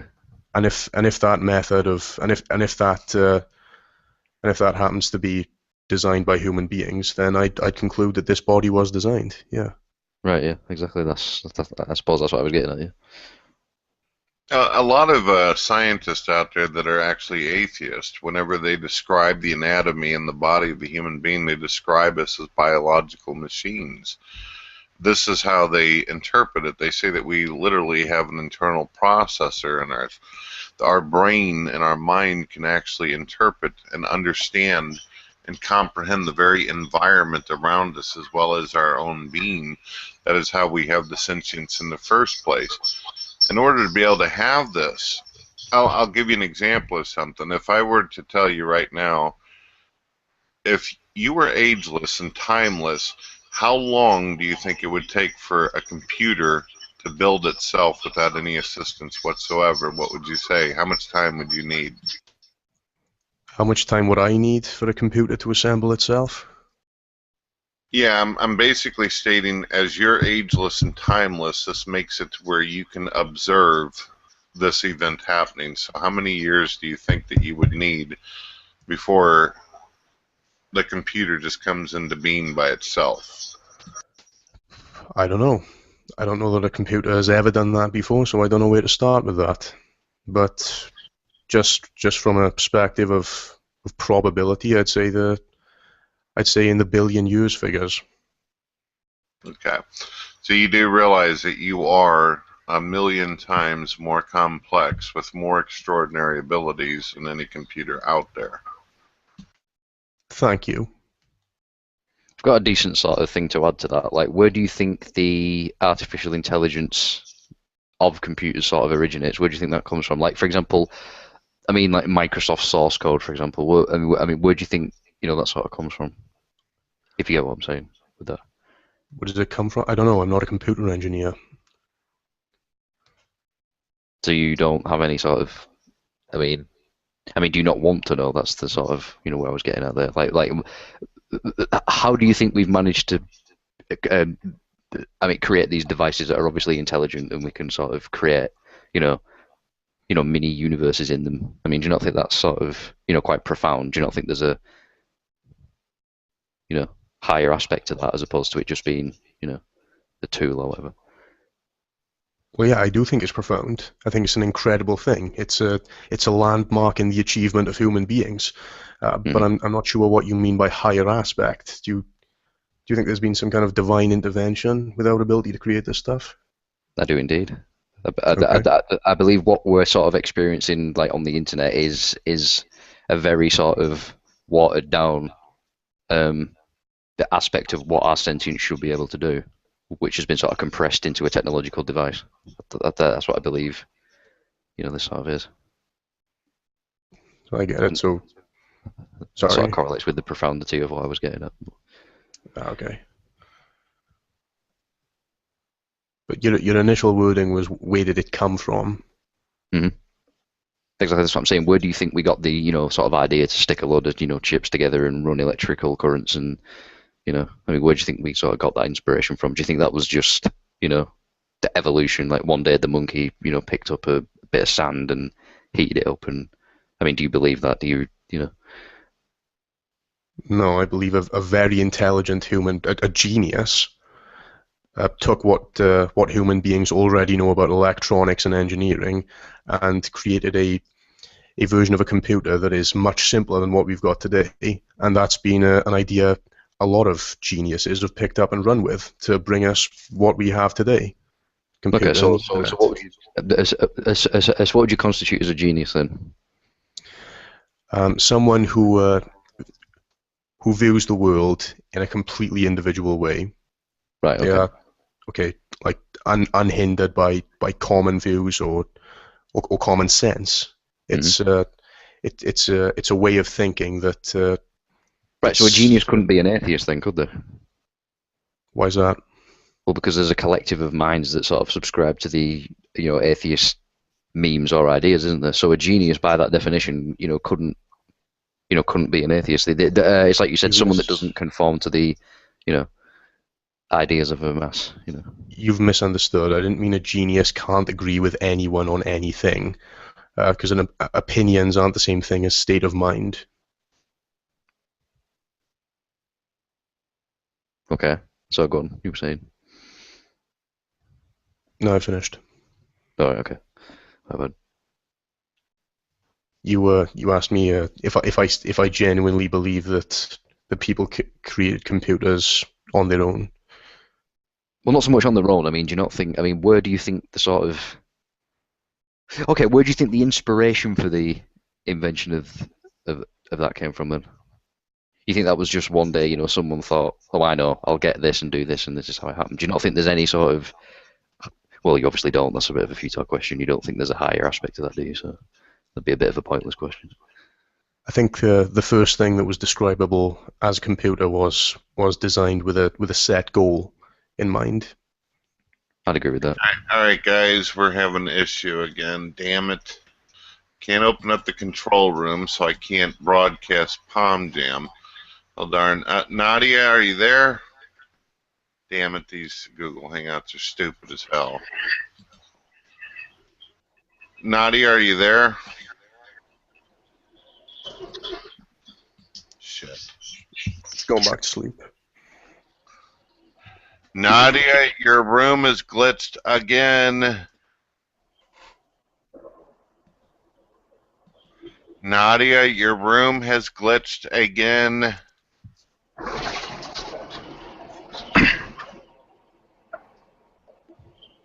Jesus, this is horrible. Oh my god. Let me try doing the Skype that worked last time. I hate doing this shit. But that's my job.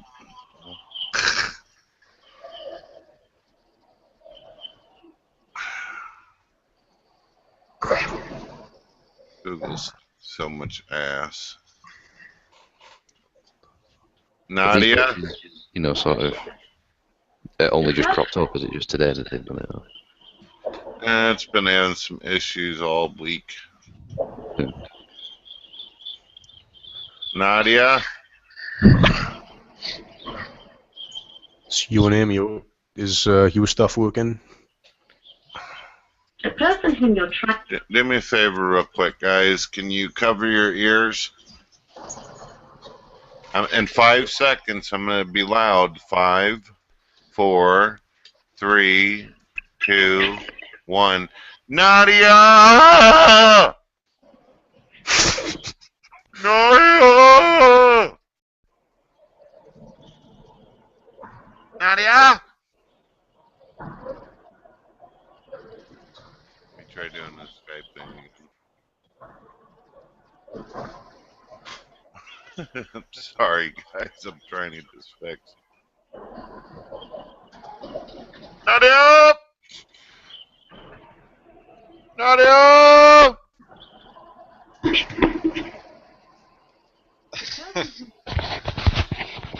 What's going on here? I'm trying to get you to talk. Unfortunately. Nadia!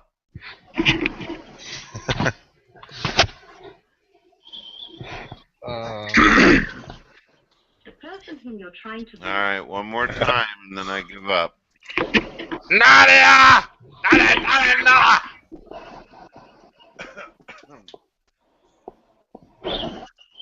Okay. I'm sorry, guys. I can't broadcast anymore. She must be out cold.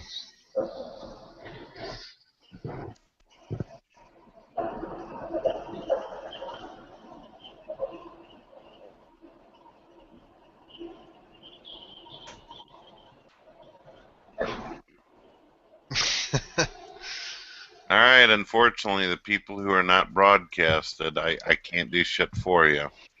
Google glitched.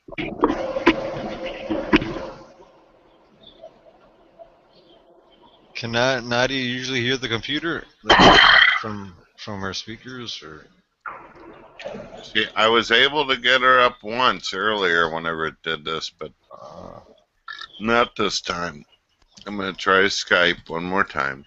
I can't keep screaming like that's killing my throat.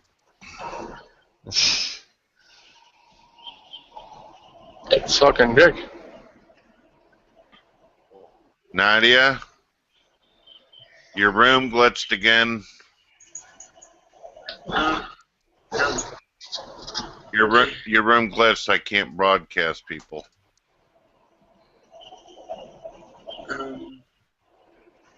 Yeah, it's not showing me.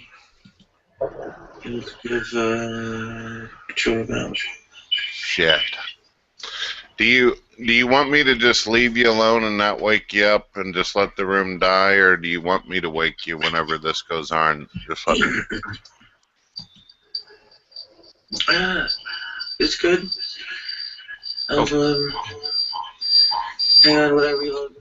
Okay.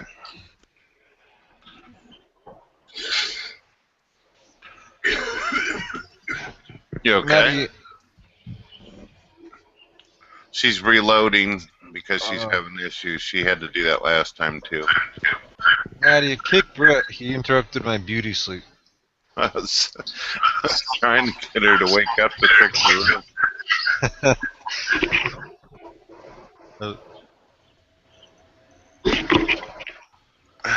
Jeez.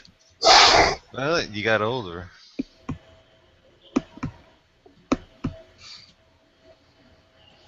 Okay.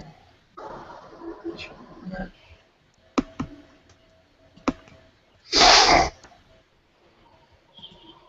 how we're doing here? Okay, that works.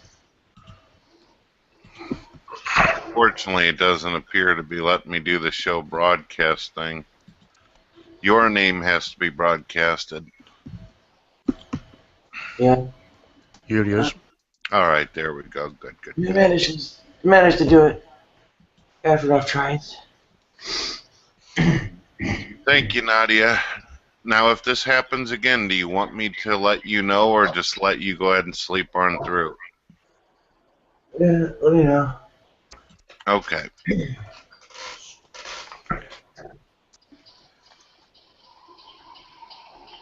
Yeah, you don't have hide and show. You say you're not seeing hide and show? Yeah, it's not showing that. Maybe I can try reloading and see if that'll help. Hold on.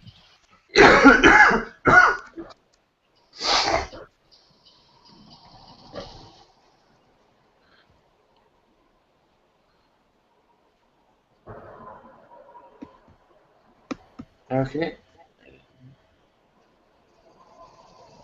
You want to hide yourself, or?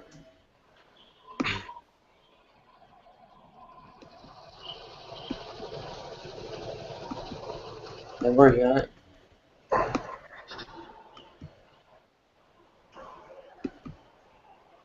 Not let me show you.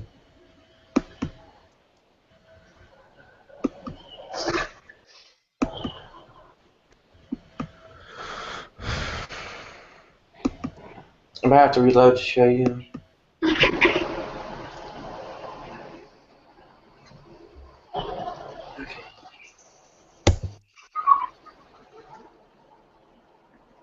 Hmm.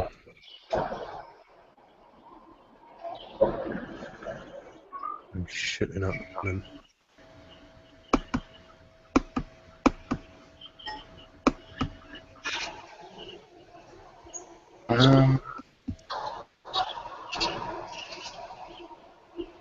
That's awkward. Even now I can't do it. I'm doing it, but it's not working. Oh, there we go. Worked this time. Yeah, it was odd.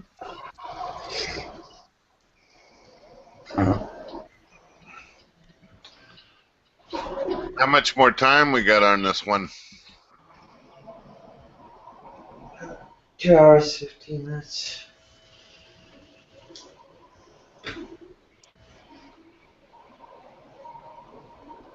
Sorry, 3 hours, 15 minutes. All right. Well, hopefully it doesn't do it again. This sucks.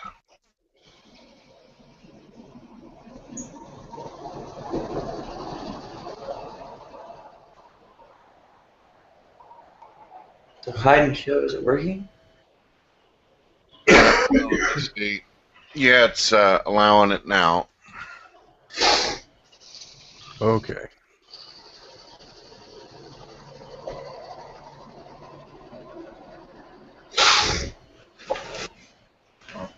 Your name is in here. I don't think you can broadcast. All right.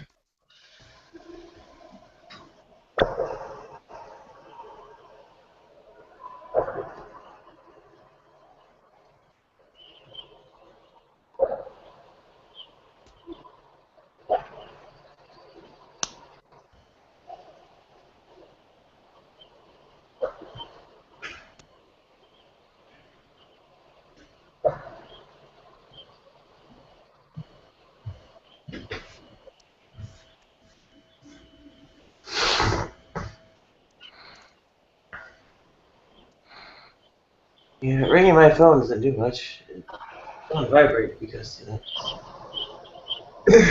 What's the best way to get a hold of you then? G plus notifications. Those make loud enough noises for you? They are. Well, I had to shut them up.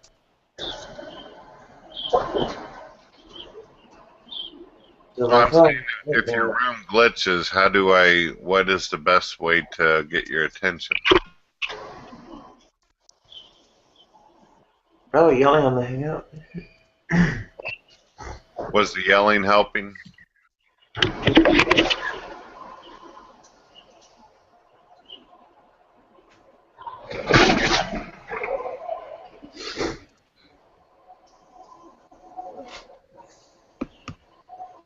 I don't know, cameraman's a good idea.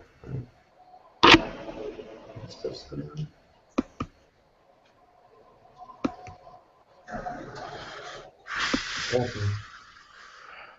discovered a cameraman.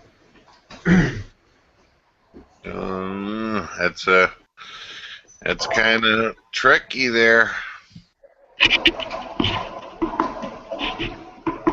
But I was running for, or I was running without it for a fair amount of the night anyway.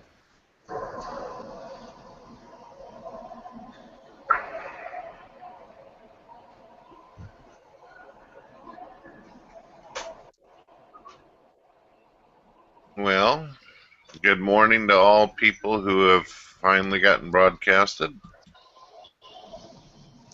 Good morning, Brett.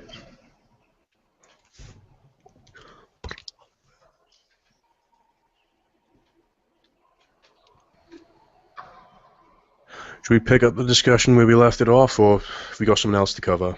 Sure, if you like. Sorry about the aggravation. It's alright, we will be.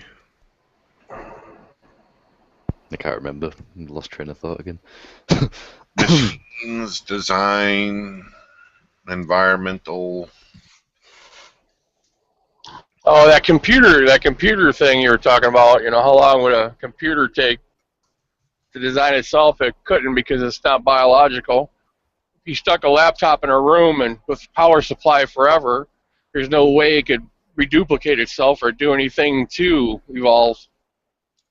Yeah, exactly. Yep.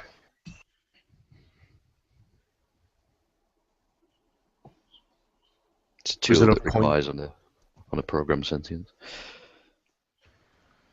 I don't know. Sorry, we go on, might Steve, be. what were you saying? We might be able to program computers to procreate at some point. Yeah, but they still. Yeah, I don't know how they could procreate. I mean, unless they could get a factory where it could control every aspect of the factory, where it could load plastic in the presses and, you know, do all that. I mean,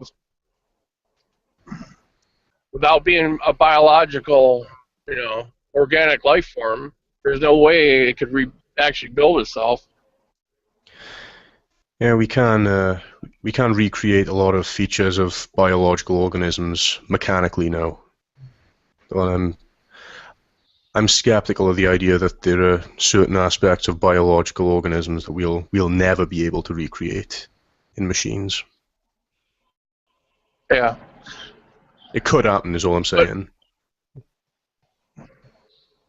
I guess it's possible if you spend enough, if a human spent enough time building a factory, you know, where you could automate every little aspect of it, and then let the computer take over, and then it could possibly, you know, build itself. But without being able to get material to the factory, it wouldn't last very long.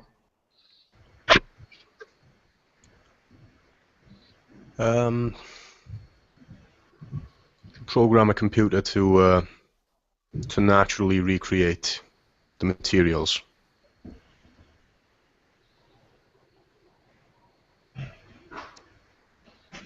Familiar with the idea of programmable matter, Steve? Programmable matter? No, I'm not. I was going to say, there's saw some sort of lecture on it. I'll try and find a link to it if you want.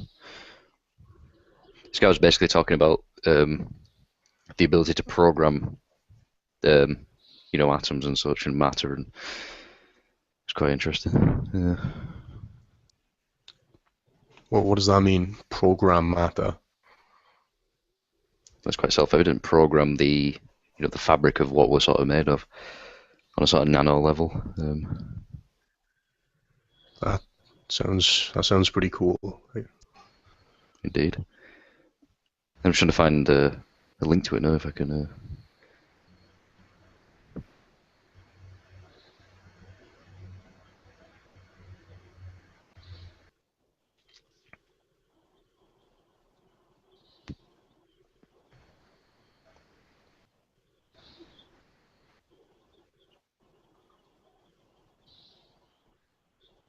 I'm still here. You guys still alive? Yep.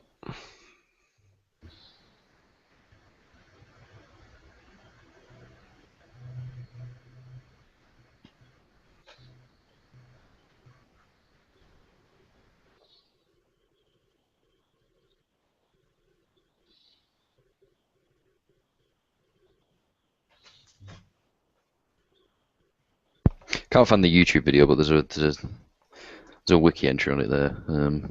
Okay. Yeah, I'm on a cell phone, so I won't be able to see any of it. Oh, fair enough. Then I'm driving through Ohio, and Ohio sucks for cell towers once I got on 80, so I might break up every once in a while or get dropped, so no big deal, though.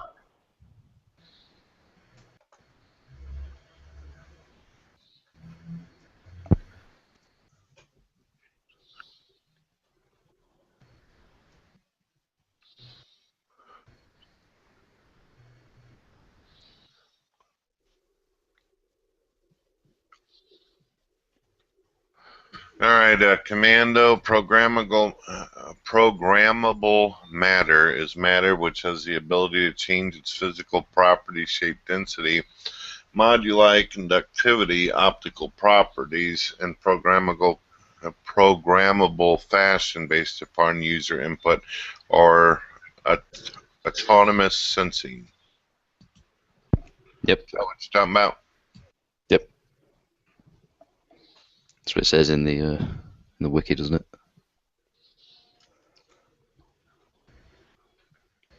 Let me see. Yeah, it's right there, right on the top. It says in Wikipedia.org. That's the definition of it.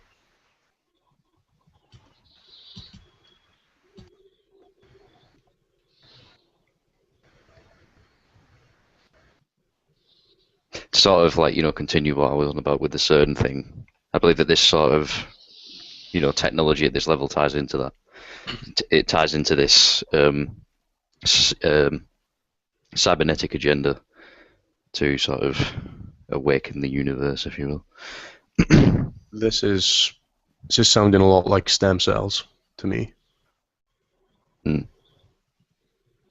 comes from the same sort of thing, so I know what you mean. Yeah.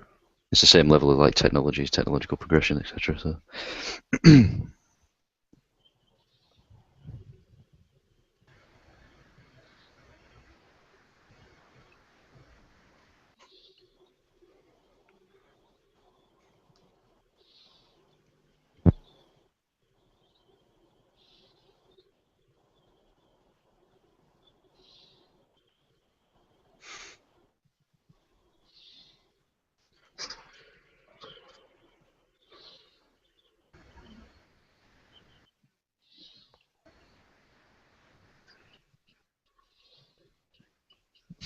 See, Commando, it's things like this that just the way things are worded that kind of screw me up. Like, for instance, simple programmable matter. It says these include materials that can change their properties based on some input, but do not have the ability to do complex compilation by themselves. See, when you look at that, how the hell is that simple in any kind of way? Yeah, exactly. I'd agree with that. It's quite contradictory to the nature of it, isn't it? Yeah. I mean, by what contrast is it simple? We cannot sit there and do this kind of. Yeah. Might be simple to them after years of investing and researching it and whatnot, but even the concept itself isn't very simple, is it? I hear you there, man.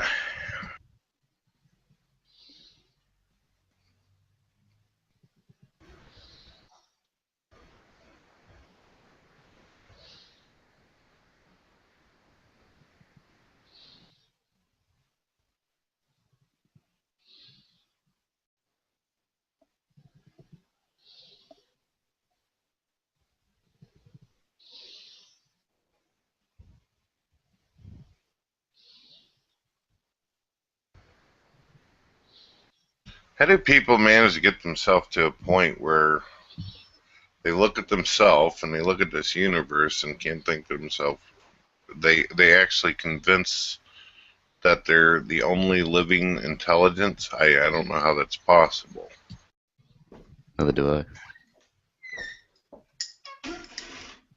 I mean, sort of. I mean, I mean, if you look at it and think that it makes sense, that to me is an indication. You know, hang on, something's not right. Something's amiss. I mean, just look at it for what it is. It's a giant black void with little specks in it. It doesn't make logical sense. And then obviously there's the argument. Well, does it have to? It's like, well, I suppose not. But you know, I don't know. Maybe it's just me. I mean, even from a point of view for the individuals out there who endorse or accept evolution, they're basically stating that this internal processor within the anatomical anatomy of a creature somehow is able to add extra information to itself and modify based upon its environment and variables, and become a full-blown whatever the hell the thing is selected to do. Yeah. And they don't see that something fucking is going on there, even if you go along with the concept of evolution. Yeah, exactly. It's like the sort of. I think I heard it on. I'm not sure if it was on one of these one of these hangouts or if it was on like a lecture or something. But I remember someone saying, you know, the law for the sort of evolutionary thing is like, you know, the gene pool has to be plastic to the environment. And that's all well and good, but something has to influence one of those things for it to sort of progress, or else it's it's like circular-based, you know, reasoning, isn't it? One of those things has to be influenced for the other to sort of, you know, mirror it or adapt to it or whatever. Do you know what I mean? I mean, how can the gene pool be plastic to the environment, but yet there's no reason for it to be, if that makes sense?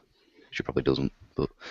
And it's not just that. They also will declare that evolution is not meant to benefit the species. It's just simply mutations and changes over time. But if one single fucking thing goes wrong or the script is broken some kind of way, that particular creature in the totem pole of life is done. It's over.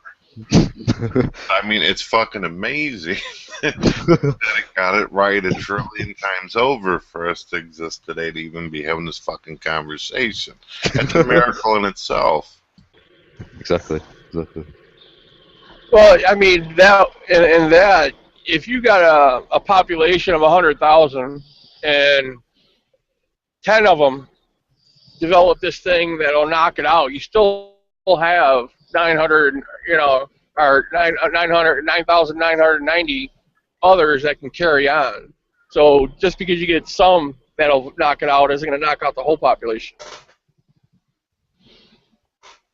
Yeah, evolution works by knocking things out. All right, so you think that it's possible that you could get knocked out by this? By evolution? Yeah. It's unlikely. I'm not seeing any potential threat to my well-being from my habitat. Well, what if evolution decides one day that people who have, you know, specific electrical signals that run through the brain that, you know, that all sort of correlate with the belief in a higher deity? What if, you know, those people are sort of selected to be survivalists and you know, the rest are knocked off? I mean, what if that's the case? What if, you know? Okay, can you present an environment that would in which that would benefit your survival most?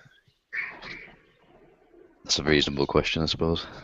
Because I mean, like you're saying evolution decides. Like evolution isn't an entity; it's a. Well, it's a process, isn't it? So I mean, it's a process. Okay, so what makes it function then? Does it just function by itself? Does it just, you know? What? Mutations, genetic mutations. Right. Okay, but what causes the mutations then? I don't know. I'm not a geneticist. Right. So if I was to ask a geneticist, would they be able to tell me what causes the mutations? Some might. Maybe they've got theories. That's not good enough, is it? They all should be able to. If it's a law and if it's a fact, they should all be able to tell me 100% with certainty that this is what causes mutation. You know what I'm saying? Like, some isn't a good enough answer, is it? The fact is that it happens. We don't need to know. We don't need to understand what makes it happen down to the gnat's arse to know that it does happen.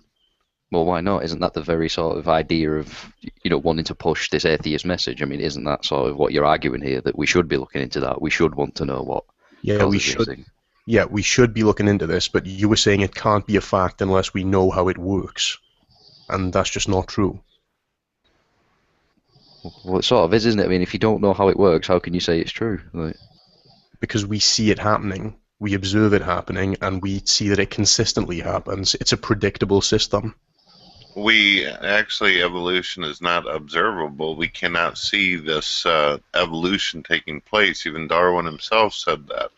Okay, well, Darwin was wrong then. It's possibly tied to the Okay, fact that he existed 200 years ago. well, have you got an example of which we can sort of observe evolution happening then? Yeah, we've seen it happen in bacteria, and we've seen it happen in fruit flies, and we've seen it happen in salamanders. We've seen them evolve into different species that can't interbreed with the starting point species. I don't mean to piss you off, and I know it's going to aggravate you because usually atheists get pissed when I show them this, but the fruit fly thing that was debunked. I mean, just type it into Google if you don't believe me. By who? Because I strongly suspect I'm gonna type it in. By the individuals, they tried to experiment and show this to be true, but the people that actually went through with the experiment, they said it didn't work. It got debunked. Okay, so a fruit fly evolved into another species, and that got debunked how? It didn't go to another species. That's the point. Yeah, how did the idea that it did get debunked? They attempted to do it. They attempted to try to lay the parameters and set it all up. And by the fact that they had to set it up and it was a mind behind it in the first place was a debunk right off the bat. Oh, they never got anything That's a debunk. You know, they never got anything to evolve from it anyway. Okay, so you think it's debunked right off the bat because there were minds involved? No, that was just That's me. what you've just said. That was just me saying my little goofy thing about it, but I'll show you. Here. Okay. I'll show you that it was debunked. Can't believe you guys don't realize this. The primordial soup thing was also debunked as well, an 80-year theory down the shitter. Here we go. Okay.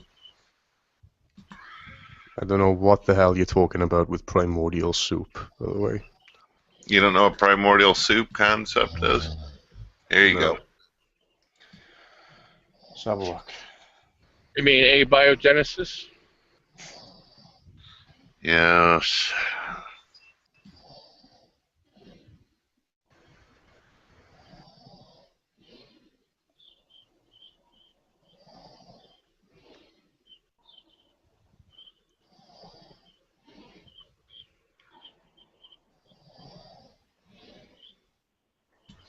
I'll be right back, folks. Give you some time to see all the refutations and debunking of it. There's the link. Debunking evolution. Well, even if they did debunk the fruit flies, I can't look it up. Like I said, I'm on my phone. You got all the other ones they haven't debunked. So, yeah, if they did debunk the fruit flies, you still got, the bacteria and all that other stuff. So. But bacteria still sort of stays as bacteria, doesn't it? You don't see bacteria becoming a salamander, though, do you? Well, so yeah, we don't see Pluto orbit the sun either, but we know it does. Okay. A lot of individuals don't have that much issue whatsoever with the concept of microevolution, with like a strand basically adapting to whatever its environment is. But to sit there and compare yourself to a parasite or a bacteria is just like, man, I don't get it. You're basically stating that you're like a damn flu or a cold. I mean, I don't know what to say about that. I'll be right back. Well, see, I don't compare myself to that. I think it's a whole lot nicer that as a human species, we've developed over millions of years from the primordial soup or abiogenesis that we're still alive. We survived. Our species carried on, and we're still here. Well, I think it's a lot more better than God creating a world from nothing, because where did God get everything to create the world from? Then he got lonely, so he decided to make man. So he gathered up some mud, breathed into it, formed a man, and there we are. Well, were you sentient when all these sort of evolutionary things were taking place? Like, were you experiencing that, or were you just not in existence? I mean, how can you claim that this thing is like a good thing? How can you like sort of attribute so? I really don't know how to word that, but like, I mean, expand on that. Why do you sort of like to associate yourself with some sort of evolutionary process that, according to your own belief, you weren't sentient in its sort of, progression, or were you? I mean, like, what do you believe? Like, The were you there argument. no, not the were you there. Like, I mean, were you? All right, fair enough. Were you there then? But not obviously as a human being. Like I'm saying, were you? I mean, for example, when we were going through the fucking dinosaur age, were you a dinosaur, or were you just or were you not in the equation? Did you not exist? Like, what do you sort of I have no idea. I wasn't. Yeah, I have no idea, and the best we can go on is what scientists say, and I don't hold to them because as all that fact, they're smarter than me, and if they think it's that way, that's fine. And me in my everyday life, it don't matter. I don't think we're ever gonna know if it was God or that. But I don't believe there is a God because it's just too much wrong with that religion crap to actually think that there is one God above and no other gods, and Well, the only reason they're smarter is because like you don't want to sort of look into what they're looking into. Like if you chose to look into what they're looking into and pursued it just as much as them, you'd be just as smart as they are, and you'd probably find something different. You know what I mean? It's not as much that these people have authority of knowledge when it comes to this. Like I find that to be quite a common meme within the sort of atheist perspective. Like I mean, like they sort of subscribe to this idea that scientists are these sort of priests of knowledge, and that we have to listen to them to sort of understand things. And it's like, well, No, we don't believe in science because scientists say it's true. Well, you sort of do, though. I mean, I'm not saying you do. I'm just saying a lot of people do sort of, rely on the scientific sort of perspective without actually. Right. Well, if anyone who views scientists as religious authorities, I do not associate with. It's not a religious authority. Scientists have done with vaccines. I mean, they create things that kill and they create things that prolong life. Okay, it's through the scientific process that happens. It's not just I mean, so I'm not smart enough to figure it out. I'm a mechanical person. You are person. smart enough to figure it out, though. You are. That's the point. Like putting yourself down and saying, I don't know how this works. Yes, you do. You have the complete opportunity to go out and understand how this shit functions. It's not as if you have to sort of rely on these people to tell you how it works. Okay, well, I do. I study science. I'm just not that good. I'm just not that good in certain fields of science. Okay, but you could be, though. That's the point. Like that's sort of the blessing of the internet and the fact that we can go and look at this stuff. Although saying that, we can't, can we? We can't. I mean, these sort of things that they tell us exist. We can't just go and look at them firsthand, can we? Like observations of specific things, we're not allowed to do that. We're just sort of told to read textbooks and then just go off that. And it's like Okay, well, what are you thinking of specifically? Quite a few things, like take evolution for example. Like I mean, they tell us it's observable. They tell us all these things. It's just like, okay, we'll invite a lot of people and show them an experiment or an observable sort of thing in which we can see this happening, and we can't do that, can we? Well, people do that in places. Okay, can you find me one place where there's been an event held with the demonstration of how evolution happens? Okay, they called museums. No, a museum is just somewhere that sort of displays artifacts from antiquity. That doesn't really. Yeah, I've been to museums, and I've. We can't show God creating a human or life. We can't show that either. So I don't look at those two things as trying to show how life began or show how God created man. It don't matter. I don't understand why everyone has to put so much into that. It doesn't matter.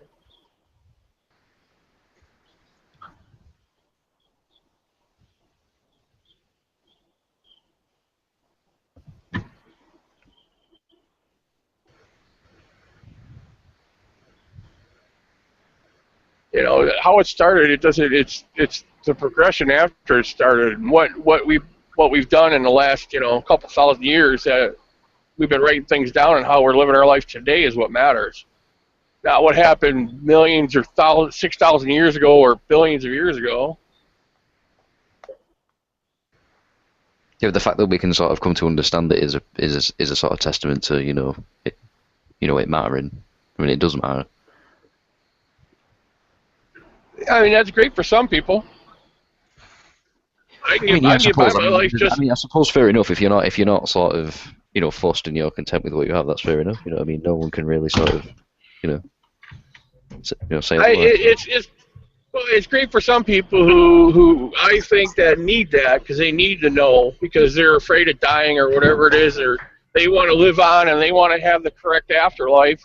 So they need to know how it began and which is the proper path to go. Me, when I'm dead, I'm dead. I don't care what happens after that.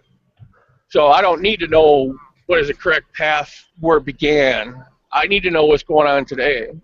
And from what I see today, there is no God. The Bible's bullshit. Okay, well, me not knowing what happens after death isn't enough for me to willfully delude myself. That's deluding yourself to be open-minded. I was open-minded. Deluding myself to be open-minded. What are you talking about? Well, how is it being deluded by being open-minded? It's not. When did I say that? No, you call it a delusion. What did I call a delusion? When you say deluded. Yeah, what do you think I was talking about when I said that? Exactly what you said. I said I wasn't going to delude myself. What did you think I was talking about? I think insisting on being open-minded when the evidence is against you being open-minded, right, towards a certain conclusion is deluded, right? If my significant other, if there's definite signs of a significant other cheating, and they give you really, really lame excuses that are very, very unlikely to be true, if you remain open-minded to their excuses being true, yeah, you're deluding yourself. I don't know what this has to do with the universe. It has to do with your question about being open-minded, being delusional. Yeah, in some cases, being open-minded is delusional. Okay, well, some guy in a Google Hangout has basically stated that millions of people are deluded for believing that there's more to the universe and nothingness. Okay. Who said that? Oh my God. They didn't say, no, nobody said that. I said that. Yeah, you don't care. There's a whole lot. There's a whole lot in the universe, but I don't believe in a God or gods. I think it's bullshit, and that's from being open-minded. Yeah, but why do you think it's bullshit though, based on what? Because I did seek God. I went 4 years seeking God.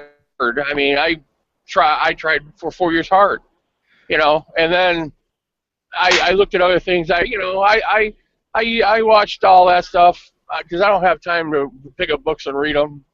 I watch, YouTube and documentaries, the aliens, ancient aliens, and Egypt, and then for a minute there, I thought there actually was a human race before that died out, from some plague or something. But they had to start all over fresh, from an apocalyptic thing, where so they didn't, you had some backcountry people that had to start evolution, the population of the world all over again. That's why you see, these ancient mechanical devices in rock or whatever, So, yeah, I kind of looked at that for a while and looked at other things, and looking at the Bible and reading things in the Bible that they're just so screwed up and so back-ass wrong, and you got to go to college for 10 years or however long these apologetics go to these schools to learn how to twist the words so you could see it the right way instead of see it the way it's written in the book. It's bullshit. Yeah, a lot of people got to go to school and get educated in order to understand that and answer questions about the universe, too. I guess that makes them fucking wrong in some kind of way. I didn't say it was wrong. When did I say it was wrong? I just said it was bull to me. I'm not saying everybody. Whenever I talk on these things, it's me. This is what I think in my opinion. Everybody's got their own opinion on here. But I'm telling you what I think. And I'm one of them prick bastard bitches that think everyone should think the way I think. And if I don't know something, I don't talk about it. I won't open my mouth about it. I won't give an opinion on it. But if I think I know, I'm gonna open up my mouth and say something. Okay, do you believe that you know everything about the universe? Hell no. Alrighty.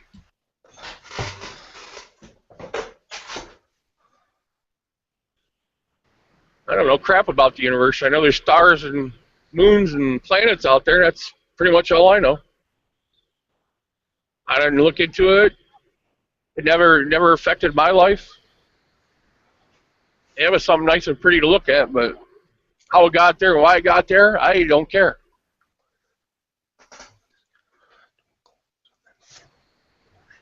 Yeah, there you go. See, I look at how to make this planet that we're living in right now better for everybody. Okay? How people can get along and make life better for each other. Well, why? Huh? Why? Because that's where I am now, and I want shit to be better for me now and better for my kids. But why? Through evolution. Through evolution, we learned that to be empathetic, that there's safety in numbers, that groups last longer than single individuals. So the better the group is, and the bigger the numbers, the better you're going to last. The longer you live. Against what? Like you implied that. I mean, okay, so survival. So survival against what then? Anything. You're going to be out in the wilderness, survival against bears and tigers. You know, it just. I mean, you just name it, whatever you want. These are just generalities. I'm not writing a dissertation. Okay.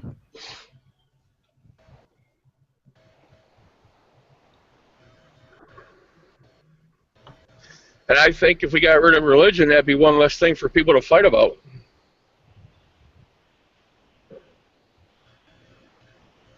Religion causes a lot of problems. You got, atheists killing Christians, Christians killing atheists, Muslims killing everybody, and Muslims killing everybody. I like that. Yeah, I missed that news story about the atheist killing the Christians. Well, you got Stalin or whatever, I think what he's getting at is people killing people. Like, I don't really think. Like, well, there is a story that's running rampant recently about the atheist guy who shot those Muslims. Yeah. But that's specifically what caught my eye, or was the fact he didn't say Muslims, he said Christians.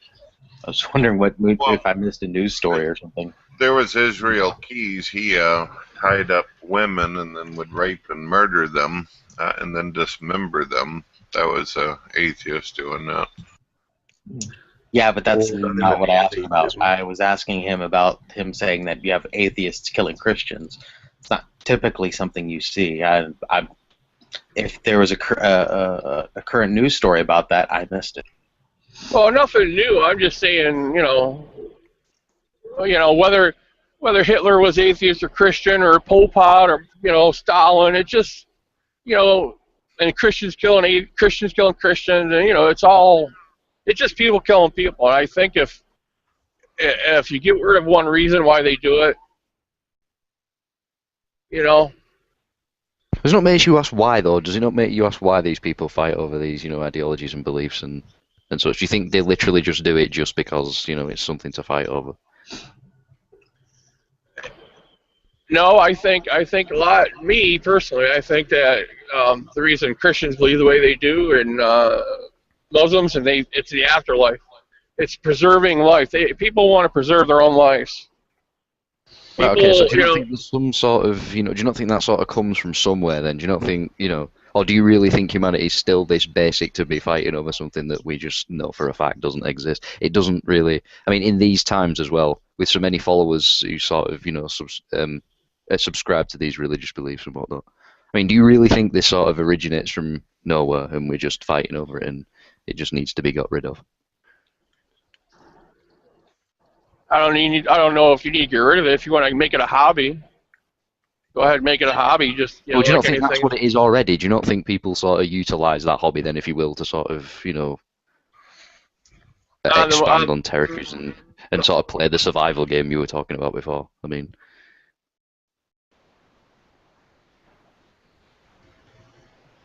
I don't think it's a hobby for the majority. One thing I don't understand, Bob, and I hope this doesn't offend you, but I've heard you boast and brag about family members that are religious that go out and do wonderful, positive things and contribute to society. Yeah. Sure, you can point out that there are some religious people as well as non-believers that do shitty things, but you can observe that it's affected and done positive things for the family members that you love.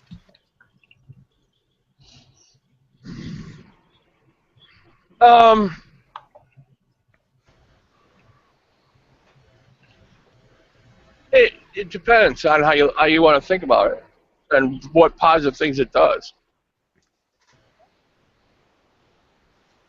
I mean, into it. She's still into, she goes down and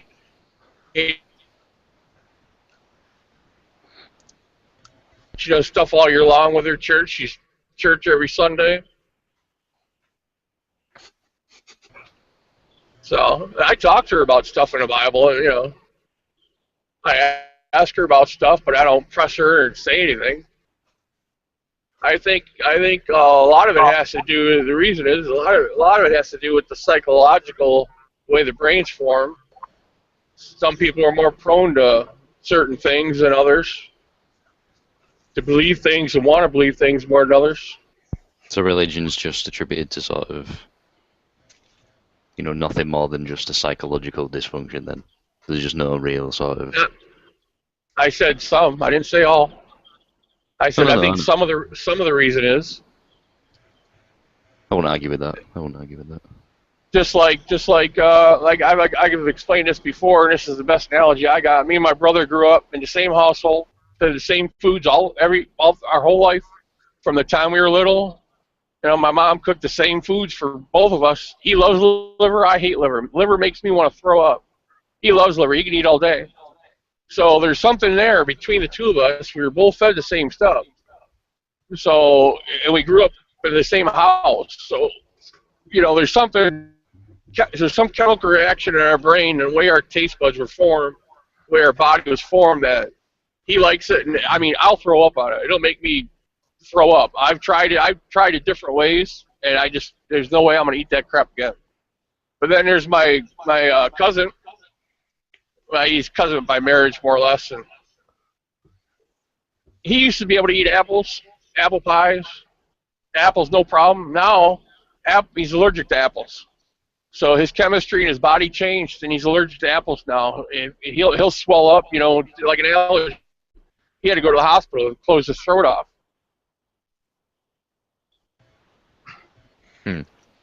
If you don't mind me pointing something else out, and again, I don't want to offend you in any kind of way, but again, you boast and you brag about the relatives of yours that believe in God who are presupposed towards it, who are going out and doing great things and good things. Yet at the same time, you say there's some kind of psychological problem. What makes you think... I didn't say problem. I didn't say problem. Okay, issue or whatever the brain issue is. It's not an issue. I didn't say issue either. I said it's just the way the brain formed. It's just a different pattern the way the brain formed and the chemicals in the brain came about. Okay. Well, how do we go about figuring out if maybe it's the atheist brain that has some kind of psychological issue? I didn't say psychological issue. Well, obviously you see that there's some kind of problem that people who believe... I didn't say a problem. Actually, you have repeatedly in the conversation. I don't know if it's a memory issue or what, but you have. I said it's a problem? Yes. I believe one of the concepts that you put forth was, oh, look at what these religious people are doing out here. People who are religious are a danger to society, I never said danger to society. When did I ever say that? Okay, so I can't really talk to an individual who can't even remember his own words that he says. Because you twist the words I say. I never said it that way. I said religions, whether, if people want to call it atheism religion or whatever, religions, I said, cause problems. It's just one more thing to fight about. If you got rid of that thing to fight about, then everything would be better. Well, why is fighting bad then? Huh? Why is fighting bad? Why is fighting bad? Mm-hmm. That's a serious question as well. Like, on what? I mean, what's your? I mean, why is that a bad thing? According to what? If you want to fight verbally, where it doesn't affect nobody's life, go right ahead. So when you start causing, when you start causing physical harm and taking away, people's right to live. Well, why is that bad? Well, why is that bad? According to what? Says who? I don't know. You want to die? I'm not bothered if I die or not, because I know what sort of is on the other side. So. But do you want to die right now? It's like I said, it wouldn't bother me. I mean, obviously not. I have a purpose, so I'd like to fulfill that. So you don't want to die. So you don't want to die, and that's the reason people should. It's the way you're wording it. What do you mean by want to die? Like, you're saying that as if, like, I mean, I've sort of answered. Well, you asked me a question of why is fighting bad? Because people die. And I mean, that's a bad thing because you don't want to die, so it must not be a good thing. Right, so death is the reason that fighting's a bad thing then. Because like I said, unless you verbally want to argue about things to work something out, you can fight all day long. I've taught my kids that.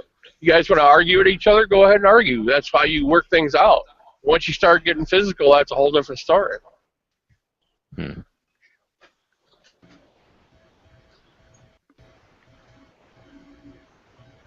Fair enough. Didn't really know where I was going. I meant physical, not just verbal.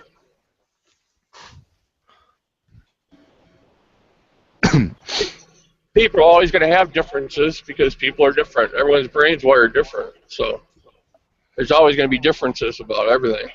We're never going to fix that.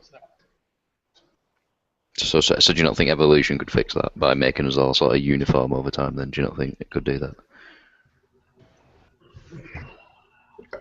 Evolution is not a sentient being. Evolution is not a sentient being. It's a process. Natural selection, maybe? Yeah, but so it's just some sort of chaotic process with no real intent then? I never said it was a chaotic... Well, no, actually it is a chaotic process, what I'm saying. Sorry. Right, legal then. So. There's no intent, yeah, you're right. The only how illogical is that? So something with no intent dictates the entire sort of, Human race, I know, right? Isn't it exciting? It's quite simple, really. It's when you say something with no intent, sorry, if you go to a shop, right, and you see two chocolate bars, you like dairy milk. You're gonna pick the dairy milk, obviously. So you pick the dairy milk every time, and then the other chocolate bar stops getting stocked over and over. And so what you have is just a row of dairy milk. Sometimes another chocolate bar will show up, but you'll just have dairy milk. Yeah, but you've always got that fat. You've always got the fat fuck that buys both, though. Or you've always got the people that go, well, do you know what? I don't want the dairy milk. I'll have the other one. But if the majority wanted dairy milk, you'd have majority dairy milk. Okay, but we have sort of... Okay, but what about the people who want to buy the other chocolate bar but can't because the majority have sort of taken over, No, there's still going to be some of the other chocolate bar, but the majority is going to be dairy milk. Okay, so if the other chocolate bar sort of survives, like... if it sort of survives in terms of, like, popularity or whatnot, what if that chocolate bar gets more popular and overtakes, the other one again? That could happen. If you change your mind, then all of a sudden the dairy milk becomes the less favorable, we'll call it mutation. The less favorable mutation. Okay, so something has to influence that then, doesn't it? It can't be chaotic then, can it? Yeah, the natural world. That, flux to happen. It's not random. When I say chaotic, I don't mean random. I mean, as in, it's just such a... It's hard, it's so hard to predict right now. That's what I mean. It's not random, though, if that's what you mean by your use of chaotic. I mean, what influences it is the natural world. It's the place they live in. Are you saying that evolution is predictable? Huh? Are you saying that evolution is predictable? No, I said we can't predict the factors right now. That's what I mean by chaotic. Is it predictable? Mm. So you say it's not random, but it's not predictable. Okay. Not fully predictable. Yeah. What I'm saying is what The influences variation is random. evolution The is selection is natural not. selection. Yes, the mutation's random, natural selection is not. That's what she said. Okay, can you explain how it goes about selecting? Selecting, by definition, is choose. The natural world selects natural selection. Right, so the natural world must have some sort of, you know, that awareness to be able to make that choice, then, mustn't it? Or something must give it an awareness to make that choice. It can't Why just would make it? like Sorry, I can't follow you that can't logic. have Why choice would it without intent. It's just No, because if the stupid. natural world exists as it exists, right, and then something wants to survive inside natural world, that thing is going to have to be able to survive in that natural world. Anything that can't survive in that natural world will die. The ability or lack thereof is the only choice. The ability or lack thereof to pass down your genetic material is the only choosing factor. Yes. At least according to reproduction. Evolution.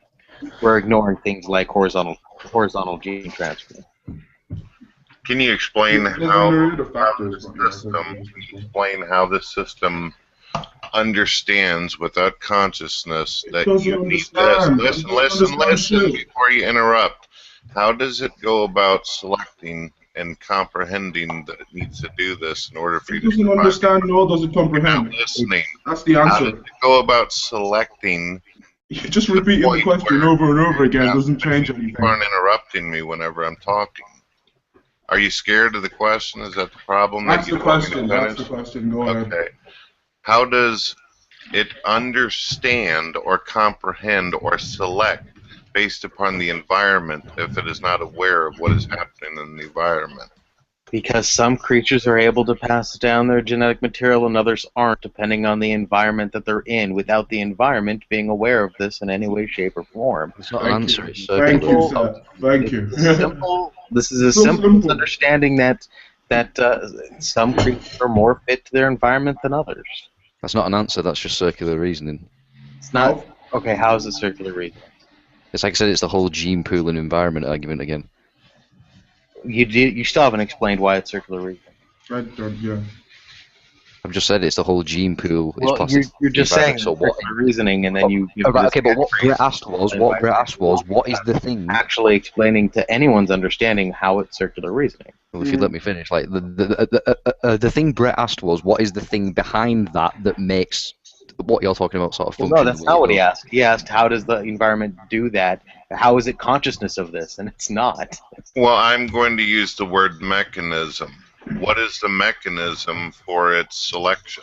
There isn't one mechanism. There's many mechanisms. So you guys don't know what the hell you're talking about then. No, it's fitness. How's that? Fitness.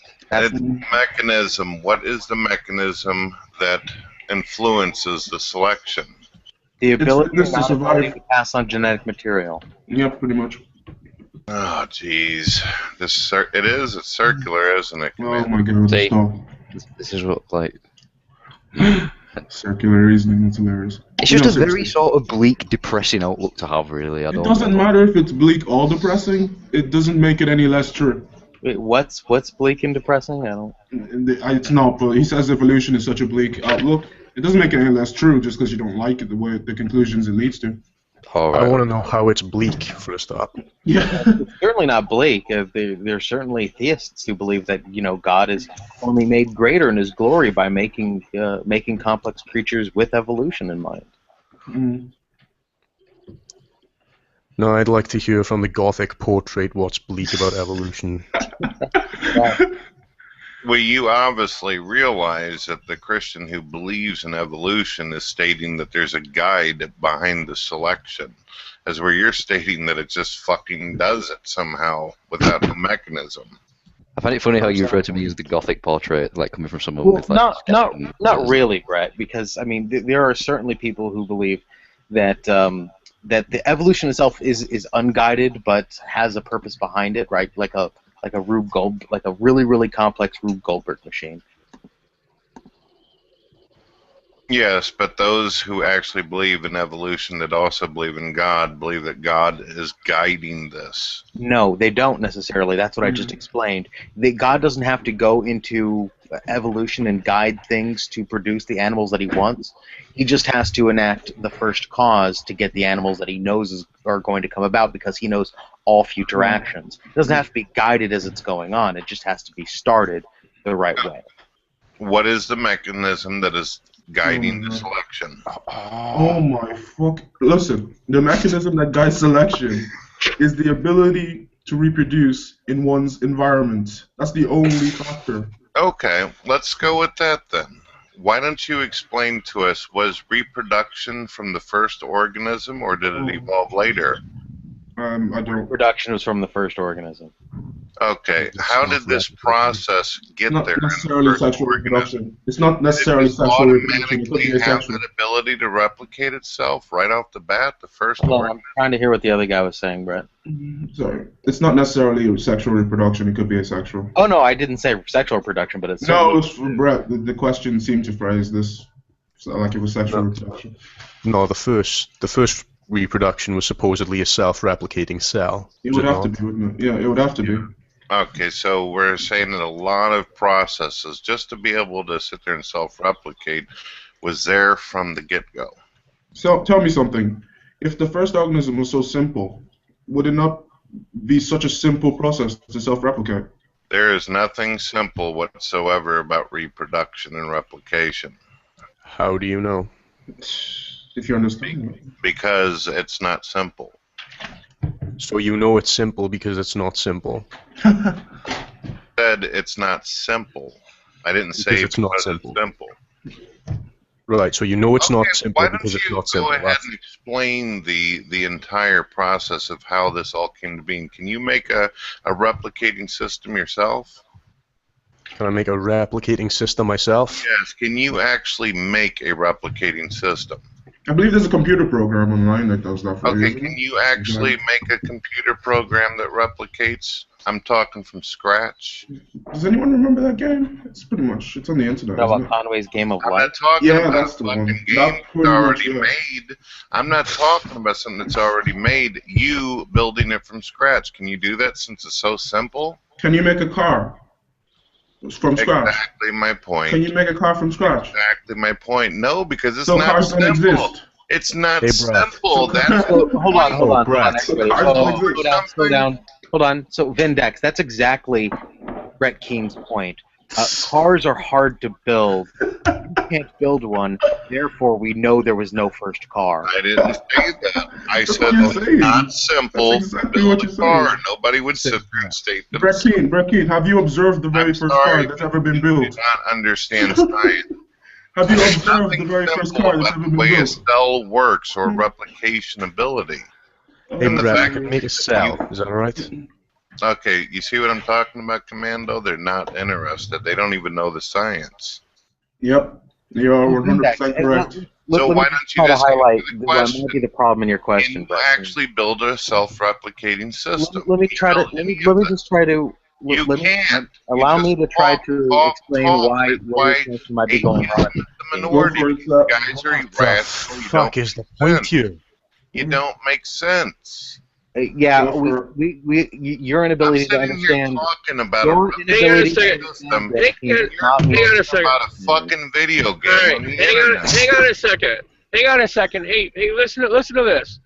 All right, 1,000 years ago, I couldn't reload a bullet. Today, I can reload a bullet. Well, good Why? for you. Because we learn things. Okay, now listen. Because we learn things. Just because we can't do it today, don't mean that we're not going to be able to do it tomorrow. No, bullets don't exist.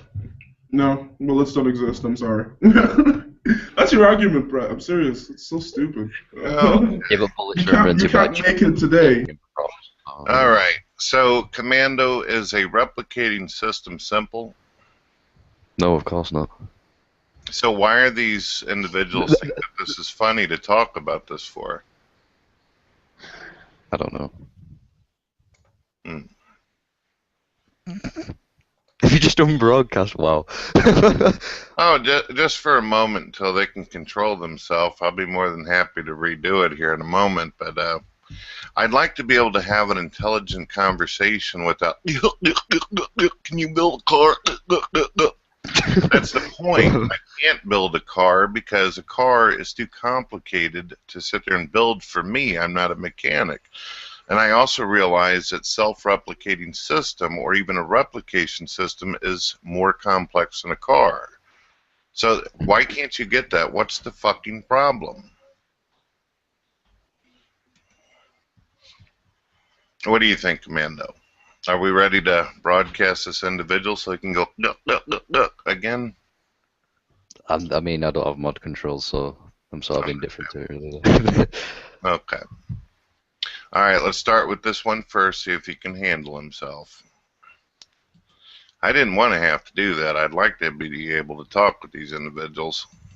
Okay. You are back, Mr. Moore, you know. Oh, am I back? Okay, can you explain how I can go about putting forth a replication system? No, I can't. I can also not explain how I can create a car from scratch. Okay. There we go. That's all I needed to know. Let me go ahead and put the other individual on there. There you go. And that's also not an argument against evolution. Well, you got to have the replication in order to replicate the parts in order to do this. Right. And not knowing a certain part of evolution is not necessarily an argument against evolution, especially for a layman like me. I don't know if Vindex is a layman. Are you, Vindex? Slightly more. Slightly more advanced. I am currently studying it. So. I'm trying to understand how the replicating system would already be installed in the first organism.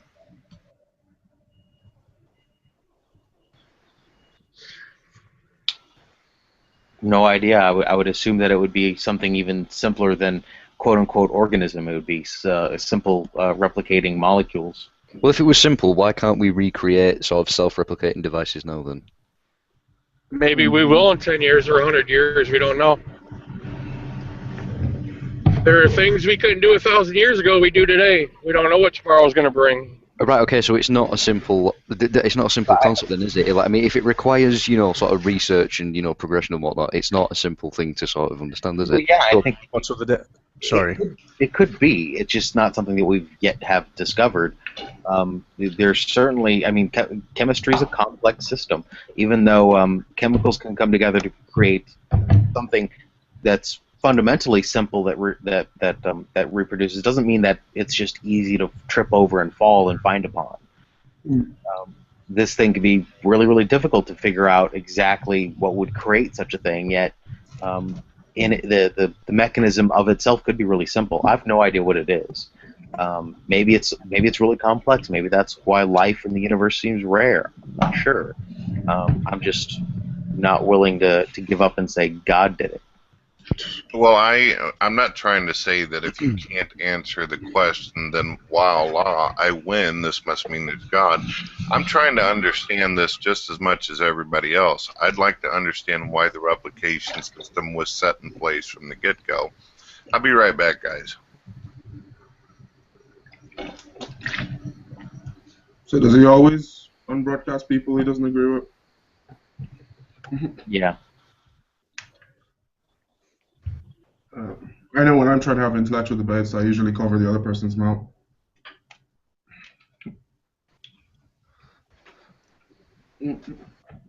Are you saying he has mod rights? Yeah, apparently. Apparently so.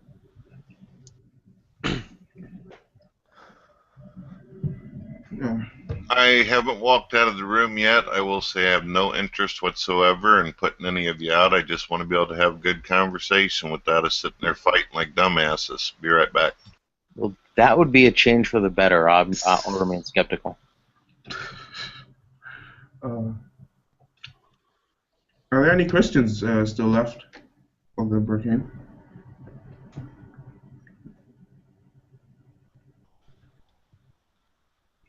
Okay, that doesn't know. Nothing.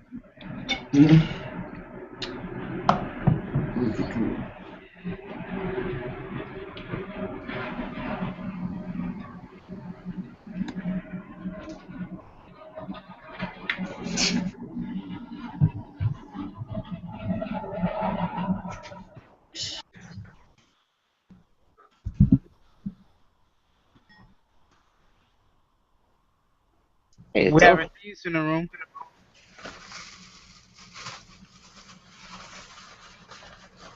Hello, everyone.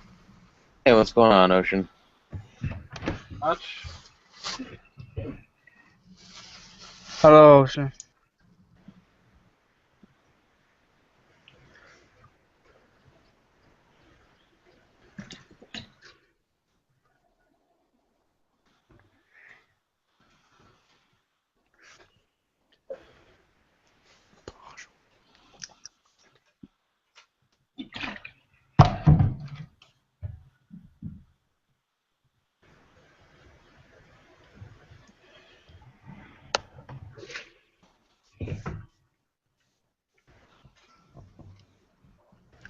What's been going on? It can't have always been this boring. There's 10 people in here.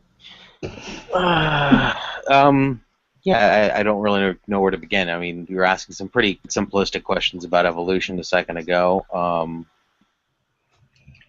And before that, I'm not sure what the conversation was. I think it was about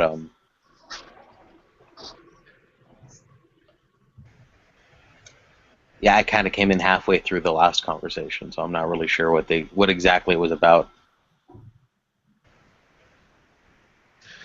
Just Brett asking us questions, and then we're going off of them.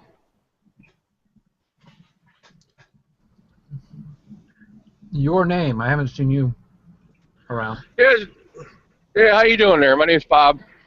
Oh, hi. Vindax.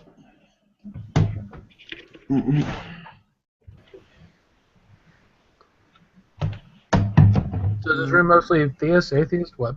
Yeah, I'm wondering. Not too. Commando claims to be, from what I remember, some sort of a Gnostic. Oh, it's interesting.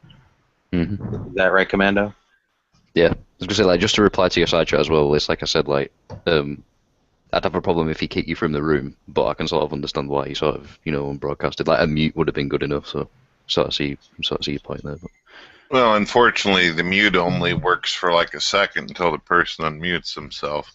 And Nadia told me to do that if things got out of control. I don't want that to happen. Now, Yeah, fair enough. guys, I'm open-minded to a naturalistic solution. I am open-minded to a naturalistic way of explaining this. I'm willing to listen to you. There's no reason to go into laughter and, oh, you're a fuckhead or something like that. And in no way do I think that you prove God just because you can't answer a particular question. Okay?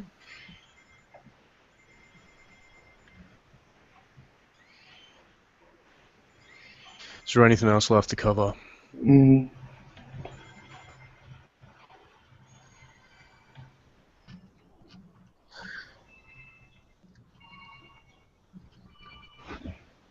Based on the title?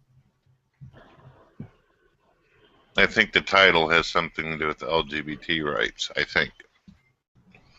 Yeah, that's what I clicked on. Hold on.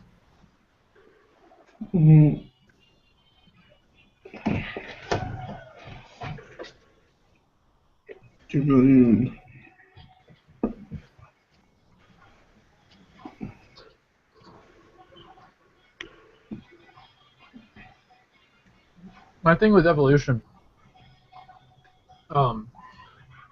if evolution is true, it doesn't mean that the universe is an atheistic universe. If evolution is not true, it doesn't mean that there's a that it's theistic. So it's just kind of a whatever conversation for me. Yeah, it's kind of really superficial. Right, and I'm not sitting over here marking off points for myself or something. I would really like to understand the answer behind this, whether it be a God or a naturalistic solution. I just want to understand it. And I realize science has come a long way, and there's a great deal of things that we need to learn ahead of ourselves and everything in the future, but man, that's something that gets me. But see, the thing is, Brett, is I think you do understand it, more or less. Yeah, it's great. I like listening to your questions because when everything gets quiet, you got good questions. It brings conversations. But you were an atheist for so long, and you fought and argued all the same things we do now. You know all the answers, and when you pretend like you don't, that's what pisses me off. I think it's dishonest. Okay.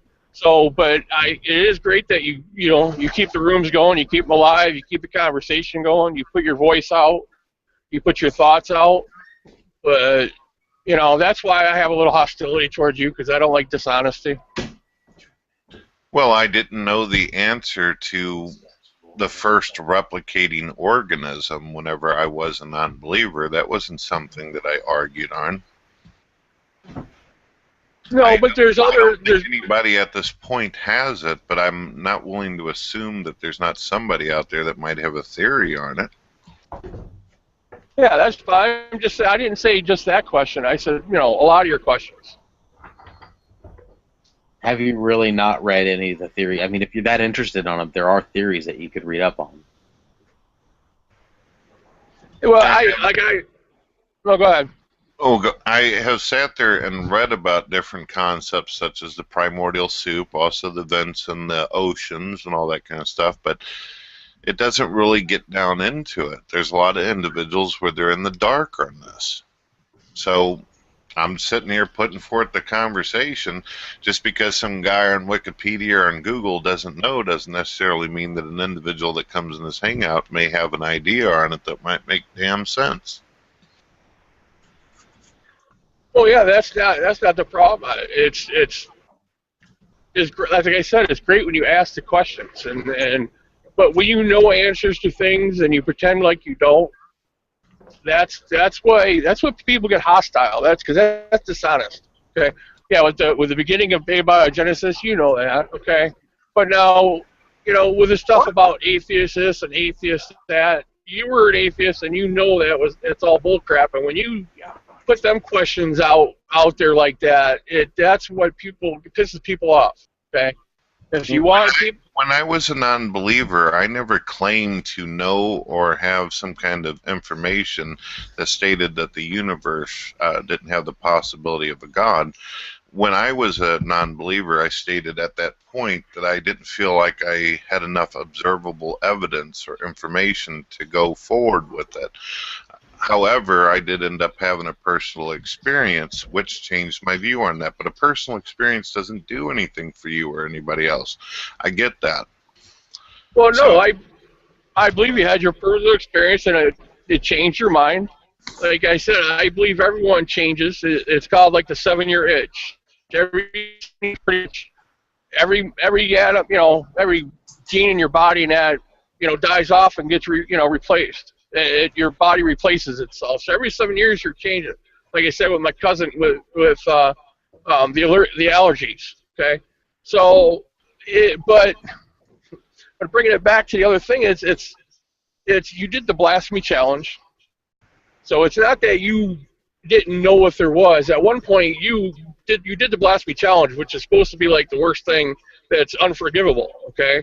So at one point you knew for a fact there was no God, and for you to sit here and say you didn't know now, see that's the this dishonesty. How do you know for a fact that there's no God? Like that doesn't follow for me. Like doing the blasphemy challenge doesn't mean that you know anything. Well, because if you had any, what the blasphemy challenge is supposed to be the worst unforgivable sin. No matter what you do in your life, if you do the blasphemy challenge, you're never going to get into heaven because It's a horrible interpretation of the verse. It doesn't make any sense. Yeah, that verse does not say that. People doing the blasphemy challenge are basically just proving they don't understand Scripture. So what does it say? And I have already pointed out that at that point I was actually new to YouTube and my understanding of that particular thing. And to be honest with you, on the whole blasphemy situation, that's still a confusing topic for me. Did I make a video where I recited what an individual told me I needed to say? Yes, I did. And it was something that I regretted and felt like it was really stupid for me to even do it in the first place. But at the time, I just did it. Yeah, I understand. Like, I know you can go into karm.org, and Matt Slick has this thing about the blasphemy challenge, how, it is not an unforgivable sin. I haven't watched it. you know. But I caught, you know, part of it, the video, listening to it for a little bit. So, Sin's a but the Christian point, concept as well, though. I mean, let's just keep yeah. that in account. But I never declared whenever I was a non-believer that I knew that God didn't exist. That wasn't my thing.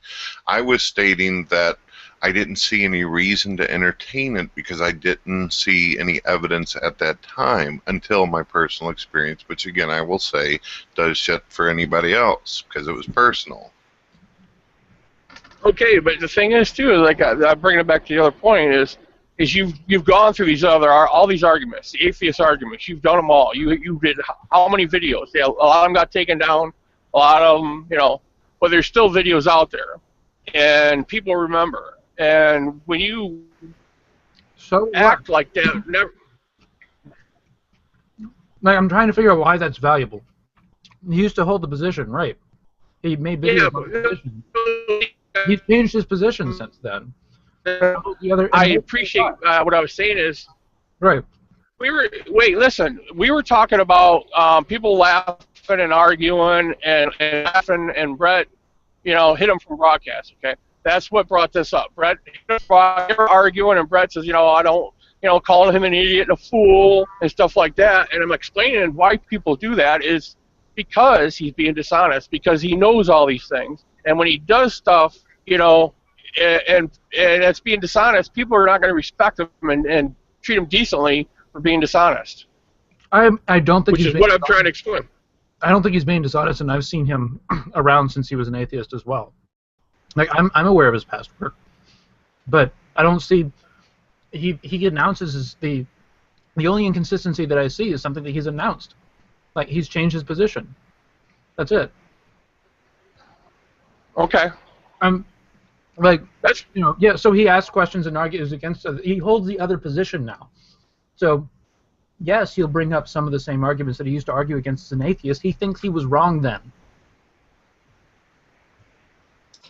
Yeah, I'm not sure whether or not Brett Keane is sincere in his transition or not, but I don't care. I'm not sure why anyone should care. These these are the arguments he's making now, and if we're going to take the great debate seriously, then we should address them and be able to address them without saying, "Oh yeah, but you used to argue against this position." I think that's kind of silly. Right, I think it's useless. You know, Yeah, but no, you know what's really sad though, Bob, is that whenever I was a non-believer, don't think that I didn't take people aside.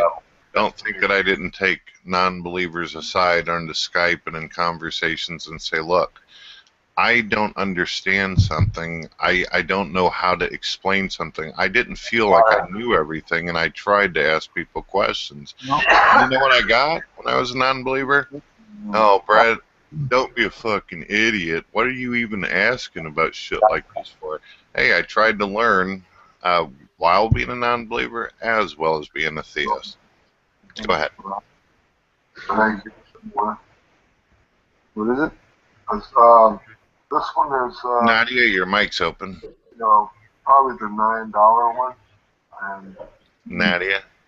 it's a buffer for seeing how I only have one regular tobacco left. Nadia.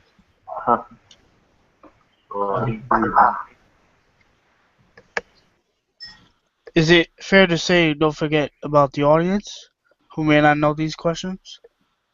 I mean, yeah, who may not know the answers to these questions? Well, that's fine. If you don't know the answer to something that's intellectually honest. I don't know everything either. Like, taking the conversation to personal is kind of ridiculous in these kind of conversations, especially because, like, with Brett, Brett's been around for years, and if you want to root through his history and find something that contradicts what he's said in the past, especially since he's changed his position, you can find anything.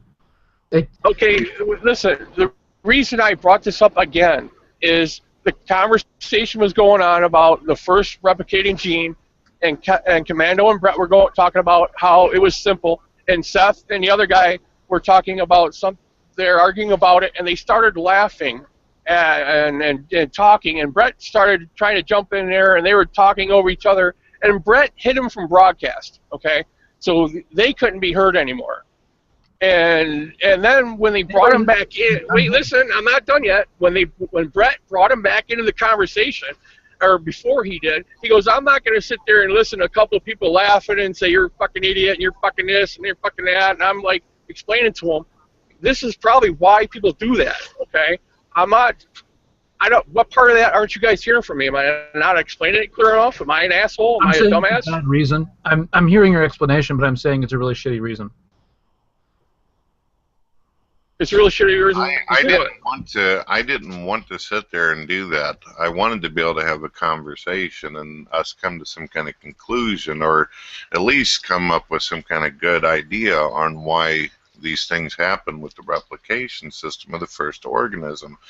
When people start going, you fucking dumbass, I mean, what can you do then? What am I supposed to do? Just sit here and just let the conversation... Nobody called you a dumbass. Let's not misrepresent what happened here.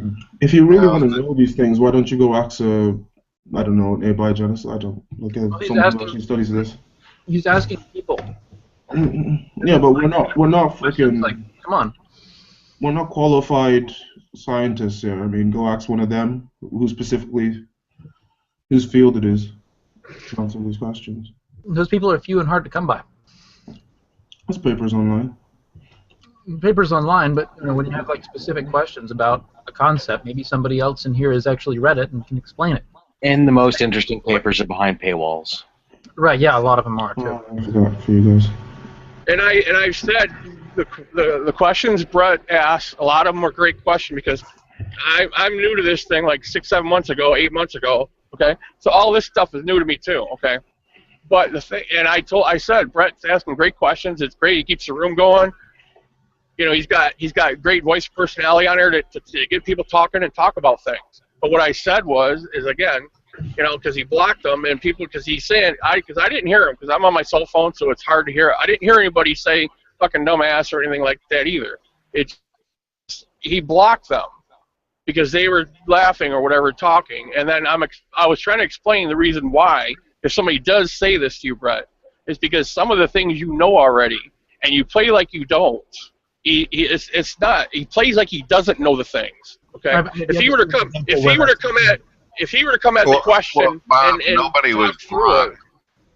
Well, you blocked him from broadcast. You hit him from broadcast. The same thing. They couldn't talk. They couldn't. You hit them from broadcast. There's no problem with doing that. If somebody's causing a disruption in the room, you can hide them from broadcast and unhide them when they calm their shit. If you unhide them and they haven't calmed their shit, boot. That's called being a mod. It wasn't even 30 seconds that they were doing this. It wasn't like a 5-10 minute disruption. It was one question and 30 seconds, not even that. He was the mod though, like he has the power to sort of execute that. Like I don't see why you're sort of arguing about this now. It doesn't really matter. I mean, it's past. Like, look, I don't want to eject people. I don't want to hide from broadcasts. I'm not interested in being like that. I want to be able to have a good discussion. I want to be able to learn from you guys, and hopefully you might learn something from me. Who knows? But I'm not sitting in here so I can just piss you off. I'm actually asking the question because I'd like to know. And I know, and I said that, didn't I? I said it's great, yes. Look, I was one of the person that was hidden from broadcast, and I think it was beyond what was necessary because, like I said, I purposely mocked one of Brett's arguments. I think I was perfectly in line to do so. I think the point he was making, or seemingly was making, was absurd. And Vindex, and I think maybe somebody else was laughing about it because I think the way I mocked him was kind of funny. Then I tried to explain exactly what was wrong with his argument. Brett decided to talk over me, and then he decided to just to hide me and Vindex from broadcast. At the time, I was pissed off, but I didn't say anything. He started broadcasting this again, and as far as I'm concerned, that's it. I don't agree with what he did, but I'm not going to sit here and whine about it over and over again. Yeah. But I wasn't even making an argument. I was asking a question. I'll give Ocean the question that I asked, and you can tell me if you think it's foolish or if it makes sense to you or not. I'm curious how the first organism that ever came into being, did it already have the replication ability installed within it, the process to be able to replicate? And if so, how did this happen? That is not the question I want. Yeah, Just me pretty was sure that's that not the one question.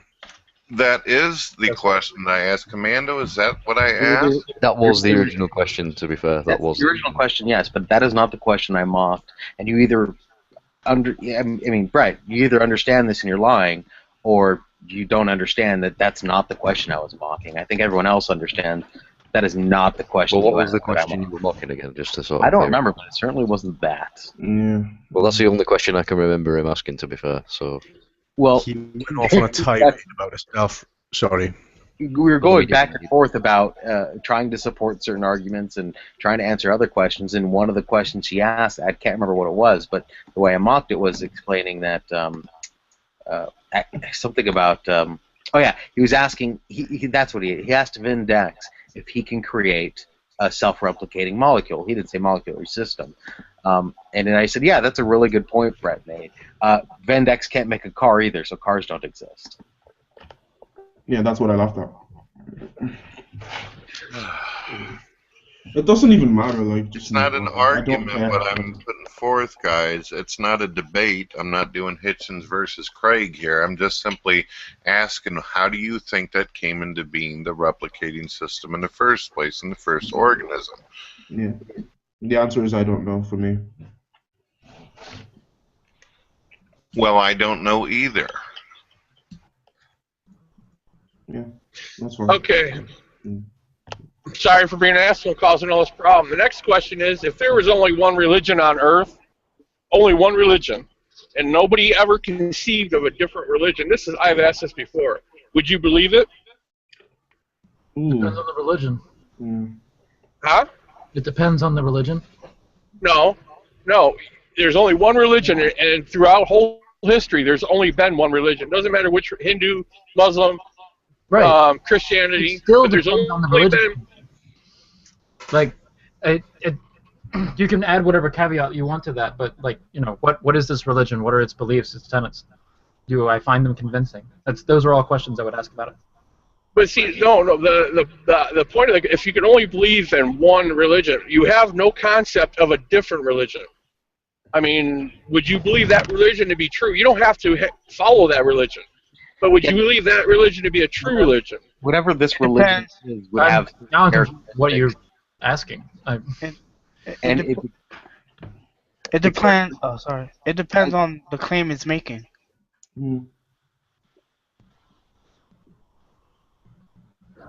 Compared to what? Reality?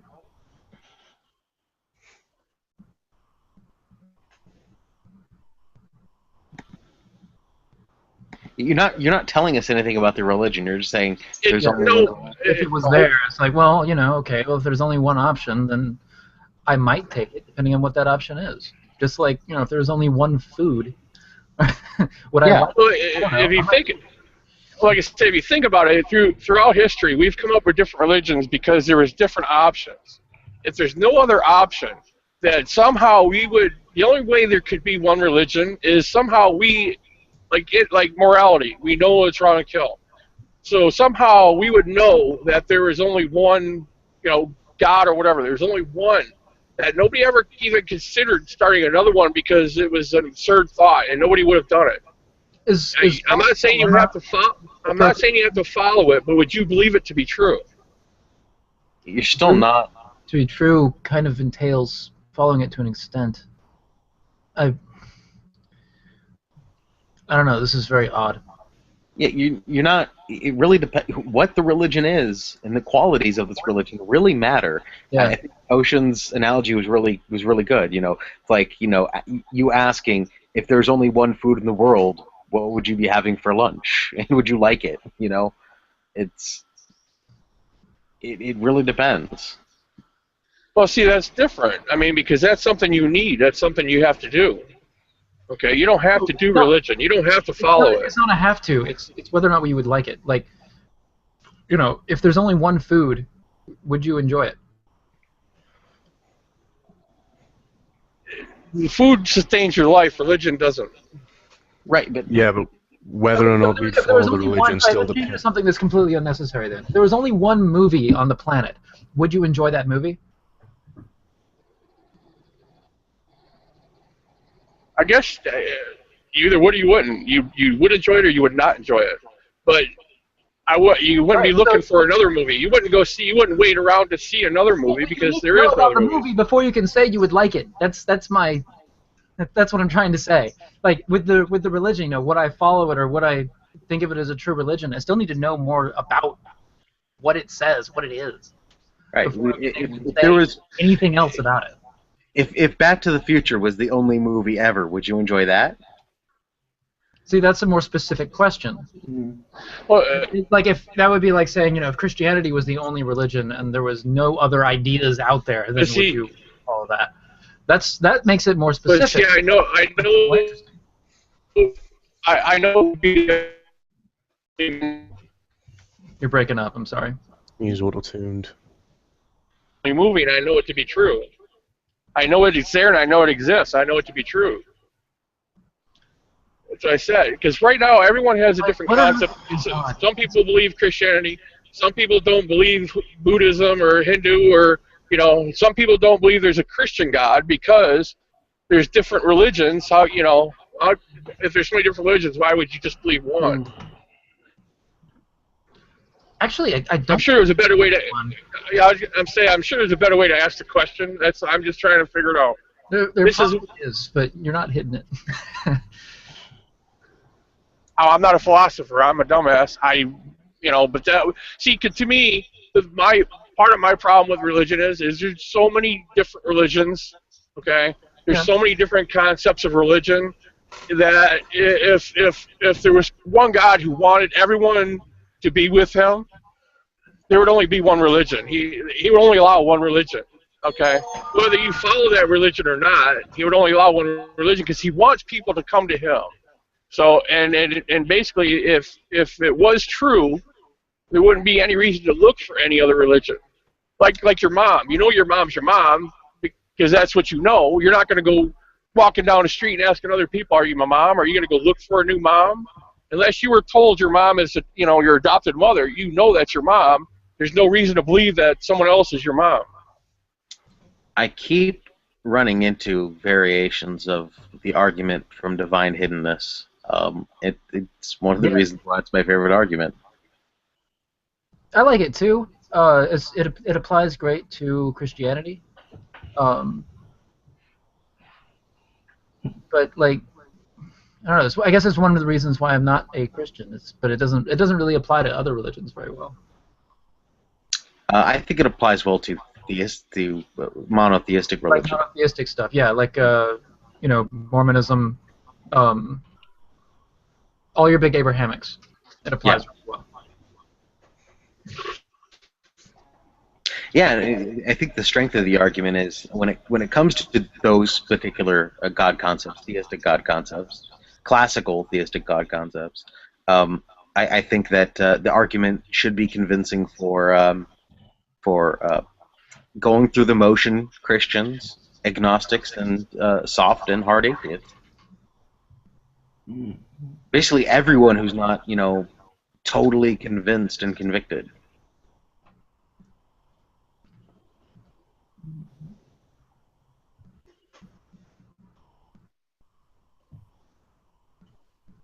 Say that again. I'm sorry. So I think the argument should be convincing to anyone who's not convinced and convicted. Hardened, dyed-in-the-wool Christians, or Jews, or Muslims. Yeah, that makes sense. Sorry, what's the argument? Divine hiddenness. Yeah, basically the idea is, if a God existed and he wants everybody to freely come to know and enjoy him and have an open relationship with him, then there shouldn't be anybody on earth who wouldn't resist a relationship with him who doesn't know that he exists. So there shouldn't exist even one non-resistant non-believer. Yeah. Yes, I know. Yeah, I got what you. Are you saying like an all-powerful God wouldn't hide himself if he wanted to be known? Yeah. That makes sense. Yeah. God wouldn't be hidden if he wanted himself to be known. God wants to be known. God is hidden. Therefore, God doesn't exist. Basically. Yeah. The same game. No.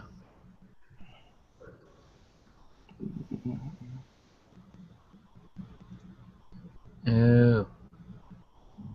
That's different.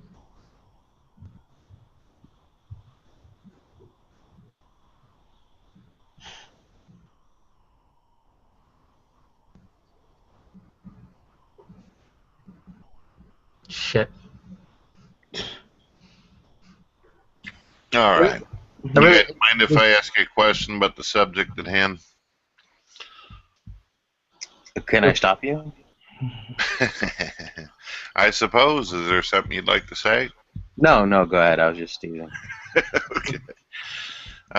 Do you think that if God were to appear in front of every single one of us right now, do you think that this would impact your life and the choices that you make? Myself, yeah, because I'm a non-resistant non-believer. Well, can you elaborate on how it would impact you if God were to come right down in the middle of the world for everyone to see? Well, he doesn't have to come down for everyone to see. He just needs to let me know that he exists. As a matter of fact, being shown to other people wouldn't be very convincing to me necessarily. But if God convinced me that he existed by giving me a direct and immediate experience of his existence, then I might change my life in the following ways. I might be convinced, if he tells me that Christianity is true, then I would start going to church and I would get baptized. If he told me that Judaism was true, I would get circumcised a second time. I don't know what I would do in that case. Circumcised a second time? Yeah, I think it's a joke Nadia put out a while ago. Wow. Do you agree that if God were to make himself, do you agree that if God made himself present to everyone and stayed present, I'm talking about all the way through the existence of humanity, don't you think this would impact and cause an issue on the way we handle science? No. What? How? Of course it is. I mean, why would Richard Dawkins bother going into a lab and doing any kind of studying or experiment when he can just simply walk up to God and say, okay, so what's the answer to this? I mean, he doesn't have to tell us any answers. He can just make himself known. But wouldn't you be pissed off about that? Gee, God, you're here. Why don't you just tell me the answer? Yeah, a lot of people Yeah, get I mad would at be God as for well. not having like germ theory in the Bible or something like that, you know? Like, yeah. I'm already pissed though, so. Well, I mean, then again. Yeah, and my argument doesn't entail God being directly available to everyone at all times for any mundane purpose. It's that if he exists and he created humanity for the purpose of coming to know and enjoy him, then there shouldn't be any non-resistant non-believers, and there are non-resistant non-believers. Well, Brett, I think we can't always go to, and ask the question. We have to figure out certain stuff to ourselves. You know what I mean? Right. It would take away our desire and our interest to discover the mysteries of the world and the universe if we just simply have someone to go to every 5 seconds of the day to ask them. Right, but do you think my argument entails getting full access to God and all of his knowledge? Because I just clarified that it doesn't. Yeah. Right, for you in your situation, I was actually answering their Sappho. You're basically saying that access for you as an individual. No, I don't need access. I just need to know that he exists. And there shouldn't be any non-resistant non-believers in a world that God created for the purpose of humans freely coming to know and enjoy his existence. Well, do you believe that it's possible, even though you don't feel like the information's there for you now, that it couldn't be in the future for you? What information? Whatever you're looking for. So again, this is very specific. It's only about the knowledge that God exists. Right, exactly. Well, I'm just not sure if you understood that because you said whatever information I'm looking for. The information that this the only information that this argument pertains to is the knowledge that God exists. Welcome back there, Slash. Yes, Hello. you're talking about the proof of the existence of God, right? Wouldn't that be information? Yes. Okay, so basically what I'm stating is that maybe you don't have this information now, but are you against the concept of it maybe coming to you in the future? Yeah, so there's a couple of problems with that. Number one, it doesn't make much sense for God to wait, right? I'm non-resistant. There shouldn't be any time where there's a non-resistant non-believer. God brings humans into existence to freely come to know and enjoy Him, not necessarily right before death, but hopefully during their whole lives. It's certainly as much time as possible. A maximally great being will bring about the most amount of time where people enjoy His existence and know His existence. So that's one of the problems taken care of, at least partially. It's kind of a weak argument. A stronger argument is now you have to say that there are no non-resistant non-believers who have ever died, and we can go out through history and see that there are probably non-resistant non-believers who have died. Well, I have no idea how God is going to deal with individuals in the afterlife. Sure, the Bible has some passages about how it may deal with some things, but God only knows the heart of man. I don't know how He'll deal with it. Maybe that's the time when the information is given. Well, it doesn't really matter how He'll deal with it. The argument isn't God's a dick because He sends non-believers to hell. The argument is, if God existed and He brought humans into the world to freely come to know and enjoy Him, then there shouldn't be anyone who doesn't freely know and enjoy Him. Have you read into transworld depravity, Seth? No, I haven't. Because it sounds like you're arguing along those lines with the non-resistant non-believers. Alvin Plantinga actually talks about transworld depravity, where it actually might not be feasible for God to create a world in which all freely choose Him, because the possible world that He actualizes from His middle knowledge. I don't know if you ever read into middle knowledge with Molinism. No. Might not be feasible for God. There's like a subset. There's feasible worlds and then logically possible worlds. But once you have the wild card of freedom, the probability is supposed to lie on the side of the maximally great being who would create a world such that if there were any free creatures that were damned, they're called the quality of trans-world depravity would apply to these individuals such that these creatures would have freely rejected God's grace under any and all circumstances, no matter what world God chose to instantiate. I don't know if you've read it up into that. I don't know if I agree with it, but no, I agree. If you're going to say that there may not be a possible world where all beings know that God exists or enjoy God, that's the thing. There is a logically possible world. So there's a distinction between logically possible worlds and feasible worlds. Right. Feasible worlds are worlds that are bring-aboutable. So once you inject free will into these particular logically possible worlds, once you get them going and the dominoes start falling, it's logically possible that these particular worlds are infeasible for God to bring about because of the possibility of trans-world depravity, which is what Plantinga says. And I think Dr. Craig says that too in his book, The Only Wise God, which seems to have plausibility, but I'm still making up my mind on it. It seems plausible though.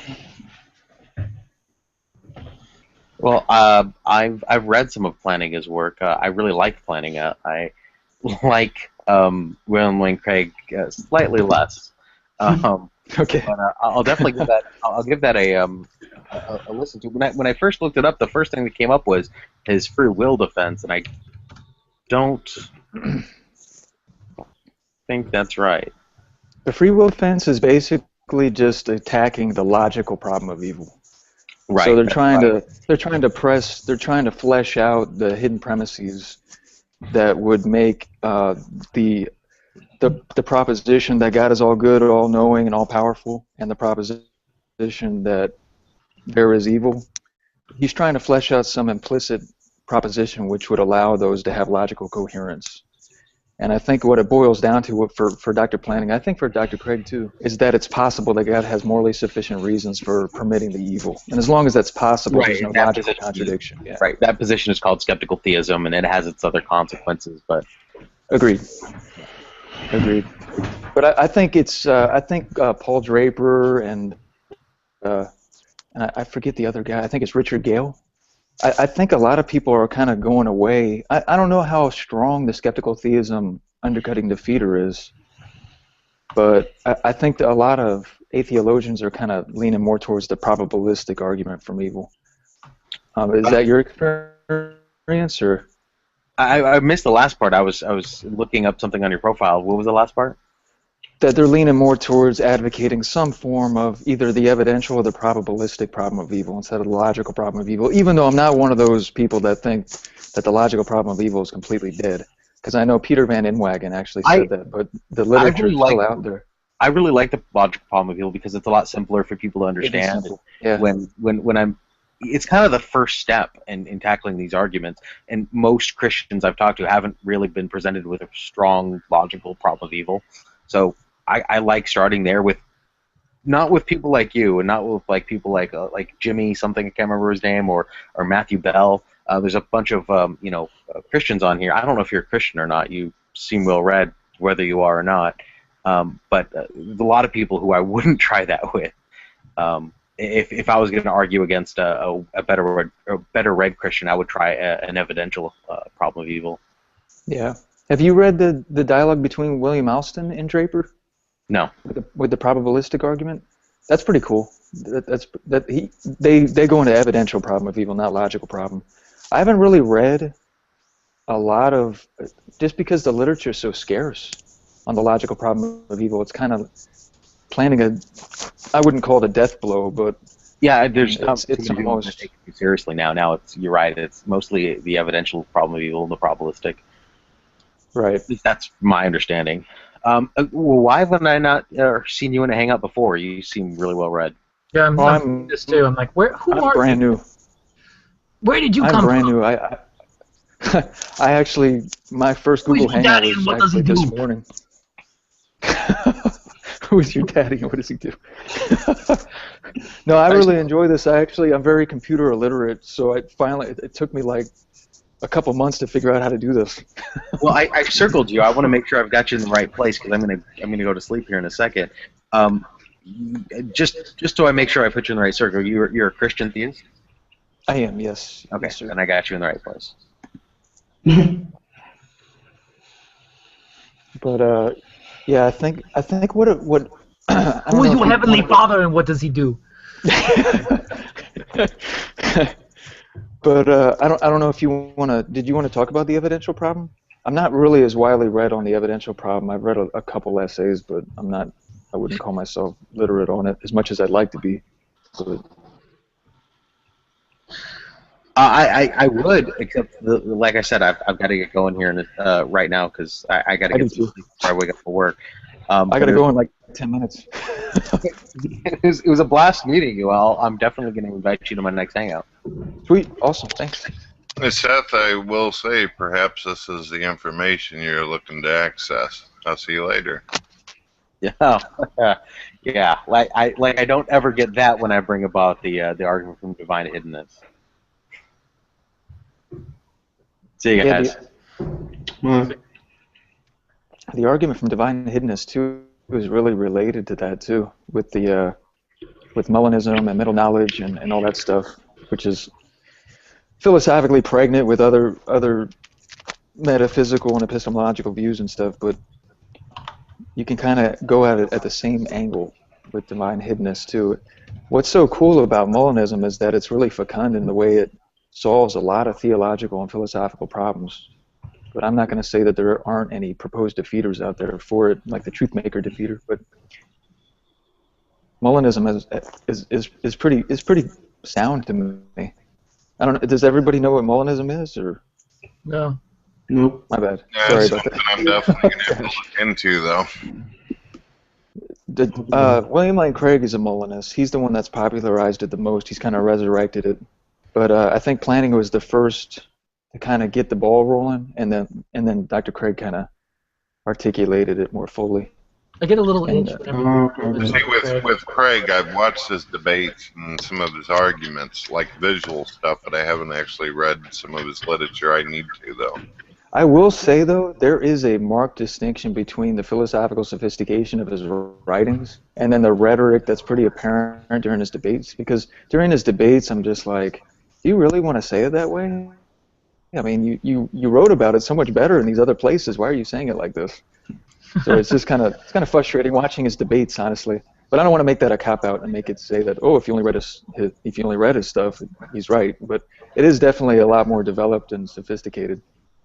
Like, he's kind of like in the 80s, he really went into an analysis of divine omniscience. In the 90s, he went into time, God's relationship to time. And now in the 2000s, he's getting into God's aseity. He's kind of taking an attribute of God every decade. That's kind of how he's kind of unraveling his philosophical theology, since he's got a PhD in theology and philosophy. But I think that's a good combination, but it's cool. Well, I do hope that you start getting more involved in here. You seem pretty good with the philosophy. I myself, I'm getting pretty weary on these discussions. I'm going to have to take a break sooner or later and get back into reading some more.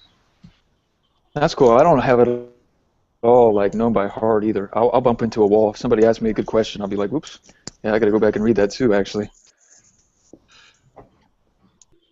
Just because I know, like let's say time, like specifically, like I just started reading Craig's literature on time. It's actually, he wrote these 2 books. They're just scholastic books. The tense theory of time and the tenseless theory of time, and deep analyses into general and special theories of relativity. And it's just like, it does touch upon a lot of different things. But that's kind of like what I like about philosophy of religion, because it touches on so many different issues of metaphysics and epistemology. I really like that. Damn it. That's clearly benefited our way of thinking and growing intellectually. Yeah. Just because and like with Plantinga too, I think that what set him off on writing his trilogy, his Warrant trilogy, were the Edmund Getty or counterexamples to the traditional conception of knowledge, justified true belief, and how Plantinga went more for an externalistic account of knowledge in terms of Warrant. So it touches on everything. It touches on all kinds of advances in pretty much every branch in philosophy. It's like a good gateway drug to particular problems of philosophy, to put it kind of crudely. Yay, drugs. Yeah. Same with, I would say the same thing about C.S. Lewis. Just like when I hear like Dawkins or Hitchens or even Matt Dillahunty. I don't know. Have you guys heard of Matt Dillahunty? Yeah. Yeah. He's got a temper sometimes, but I really like that guy. He's really an excellent debater. A very lucid, like, has a pretty good grasp of the issues. I really enjoy listening to his debates. He used to be a pastor. Yeah, for 25 years. He was a Christian for 25 years, and I think he was studying to be a pastor or something. Yeah, it's when he was studying that he gave it up. When he broke down, he's like, "Fuck it, I'm done."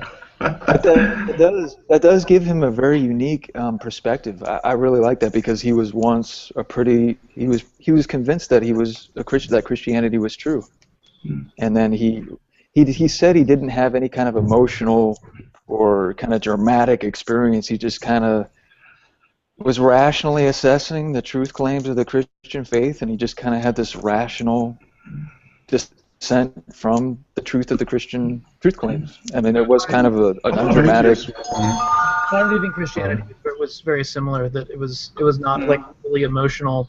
Yeah. It's gone. There was kind of like a moment of, I'm a little scared now because of the whole hell thing, but no, there wasn't. It was more of just me assessing things and assessing what I believed, and I was like, wait, I'm really not a Christian anymore. Huh. And I think that's the healthiest thing to do, honestly. And it sounds weird for me to say that as a Christian, but honestly, like, I have the fullest respect for people that actually internally like wrestle with these issues and can't rationally, honestly believe in these propositions anymore. Otherwise, it's just dishonest. And I don't know. I don't know. Maybe Christians would jump on me for saying that, but as in pious. Some that would, and some that wouldn't. I'm not an atheist either, so I wound up like in a completely different religion. So. Oh, okay. Yeah. What religion are you? I am a pagan druid. Oh, okay. A combination of Celtic polytheism and Norse polytheism. Awesome. Awesome. Okay. I was kind of into Norse mythology for a while. I got into it through Tolkien. That's a gateway to it. Yeah, it's a good gateway drug to Germanic. Yeah. But these drugs. More about it. Yeah, all these drugs. Fucking books. Like, well, I don't think it's true. I think it's beautiful. So, Ocean, can I ask, like, what are the like foundational concepts or core concepts? Or what do you mean, like? Like, you know, Christianity has Jesus. What are the core concepts of the belief? If Christianity just has Jesus, then I guess that Germanic paganism's got like Thor and Odin and such, and then Celtic paganism has entities like Morrigan and the Dagda or Kronos. Oh, sorry. I meant, like, is there any core beliefs attached that would be?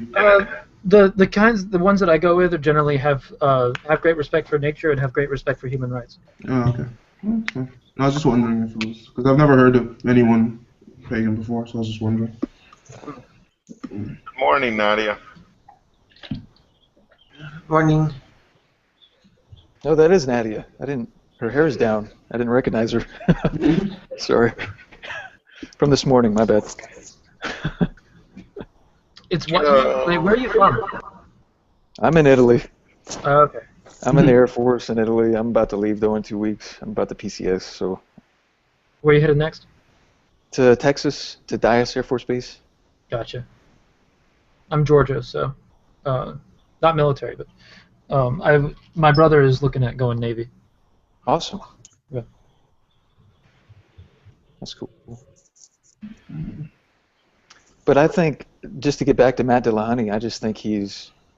Now, I see him debate, like, did you see his debate with Cy Ten Brugengate and his debate with Matt Slick? Yeah, that was the one that I really appreciated that debate.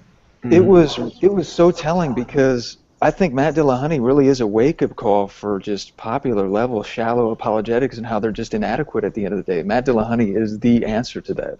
And you can just tell during the course of their conversation that a lot of the ways of argumentation and the objections that just fall flat upon examination, they really do. They don't stand up to scrutiny at all. And then what's really frustrating is that after they go, like Matt Slick will just say something weird, like I think he's being raised up by the devil, and that's really odd. I've also Matt Dillahunty isn't really saying very much that's really new. Like he's repeating 19th century philosophy.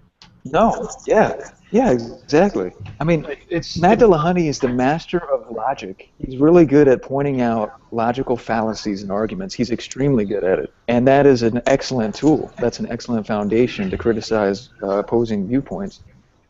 And he'll get you on it, especially the argument from ignorance. He's really good at pointing that out, and they do that. Matt Slick did that a lot during the debate, and it's just kind of like, do you not notice you're doing it? Or did you hear the Slick accusing Dillahunty of the Dillahunty fallacy for 2-3 years when it wasn't even a fallacy? Did you see Dillahunty and Aaron Raw? Not Dillahunty, but Slick and Aaron Raw. Yeah, Slick was so smug. I think it was better in that debate than he was with Aaron Raw than he was against Matt Dillahunty because Aaron Raw couldn't stay on the fucking point. Well, he does the Gish Gallop fallacy a lot. He'll just keep going and going and going. Yeah, I agree with you. But it was just, I mean, I don't know if you remember the details of the debate, but I was just like, they were just speaking past each each other. Matt was using faith in one Constantly. sense. Aaron Ra was using faith in another sense. Aaron Ra Yeah. thought it's faith without evidence, and Matt Slick is saying, no, it's belief based on evidence, and they talk past each other for the entire time. Yeah. A simple "what do you mean by that?" Exactly. And early in the conversation would have probably fixed a lot of that if they were open to listening to each other. Right. They're not. Exactly. It's really because they're just diametrically opposed, and I think that a lot of that, like what frustrates me about these like big debates is that a lot of times like politics of personality and ego figures into it more than the actual subject is being talked about. I totally agree. Yeah. And I think that was kind of a case of that, where they both wanted to use their definition of faith, and they weren't going to be budging for the other one at all. And what was really frustrating at the beginning, do you remember the beginning when Aaron Ra was making that analogy between why don't you believe in Superman? And then Matt Slick's rebuttal to that is, I find it very interesting when you argue against gods, you bring up cartoon characters. What kind of response is that? What kind of response is that? I mean, you know what he's doing. Just interact with his point. it's totally, it's there. It's like, okay, you were putting him on the same level as a fictional character. There's ways to address that, like comic books aren't historical documents. There's one. I mean, I'm not saying that would be They're not even correct. I would go along those lines, but at least intelligently, like, interact with it. Don't say, I find it interesting that when you argue against God, you bring up cartoon characters. I mean, that's so so smug. Counterproductive. So cocky. I like Matt Slick, but I also think that he needs to kind of update himself a little bit. Well, it doesn't seem like... I've talked to Christian apologists that are really good, and I've talked to a lot that really suck. But the ones I find that like the Christian apologetics that I don't like it in that I'm attracted to it, but I find it the most consistent and the most solid is when people go into like hardcore Calvinism. I'm like, oh, well, you're doing a really good job, or hardcore Catholic, one or the other. Calvinism for me feels like such a much more solid Christianity. Whenever I've argued against it, it's just so much harder. Yeah, it is. It's a lot harder because usually somebody that's an apologist that understands Calvinism really well also knows their scripture really well. Yeah. I get kind of impressed with that. You know, people that are even not necessarily Calvinist across the board, but people that are either Calvinist or very inspired by Calvinism. Yeah. They seem to get it. Yeah. Do you find that when you debate the others, they just end up with arguments from ignorance or referring to the Bible? I mean, I don't. I'm usually talking about different subjects than atheists go into because I'm fine with the idea of the higher power. I don't. That's not an issue for me. It's the issue for me is what higher power. So, when I'm having, that's a different conversation with Christians. Okay. No, that's fine. So, like, you know, what created the universe, all that other kind of stuff are issues that I really just I don't care about anywhere near as much as atheists do. It's more about the historicity and the just the concepts that are inside and whether or not Christianity holds up as a worldview is self-contained.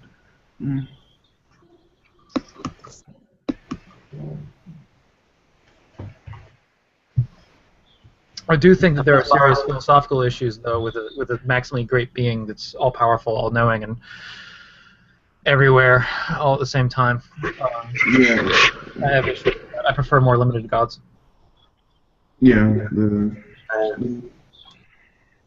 I'm less concerned about how philosophically sound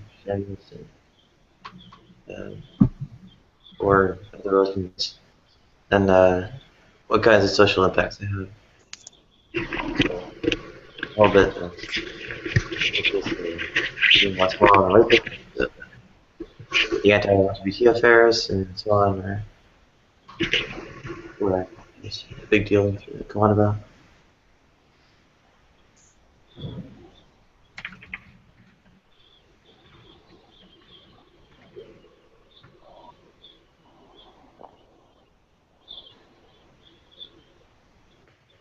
Right, sorry, I just gotta say I gotta go. Been nice talking to you all. All right, cool. See you around. See you later. Yeah. You got a little bit of time on your hands here, Slash? Ooh, yeah, it's 2:48, so I probably got like probably about 10 minutes. Hey, you mind if I throw some questions at you, see how you'd approach it? Oh yeah, sure. All right. Can you name one thing that is designed without logic? Designed without logic. What about a snowflake? Designed without logic. Yeah, wouldn't just the irrational patterns of the weather kind of put that together, or not? Do you I like that. consider the weather ran by a system? But the weather itself, wouldn't it be just a non-rational collection of weather activity that would put together a snowflake? All right, I'll go with it. Do you think I might be wrong? I don't know, because there's a design there, I guess. But I guess the recognition of design is it's kind of relative to our cognitive abilities to voice design on it. You think, or is the design in the snowflake independent of our mind? That's a pretty interesting point. I'm not sure. I'd have to think. I got a couple for that one. Okay. Design without logic. You got spider webs, snail shells, bird nests. That's pretty good, just because the birds, I guess, wouldn't have rational faculties, right?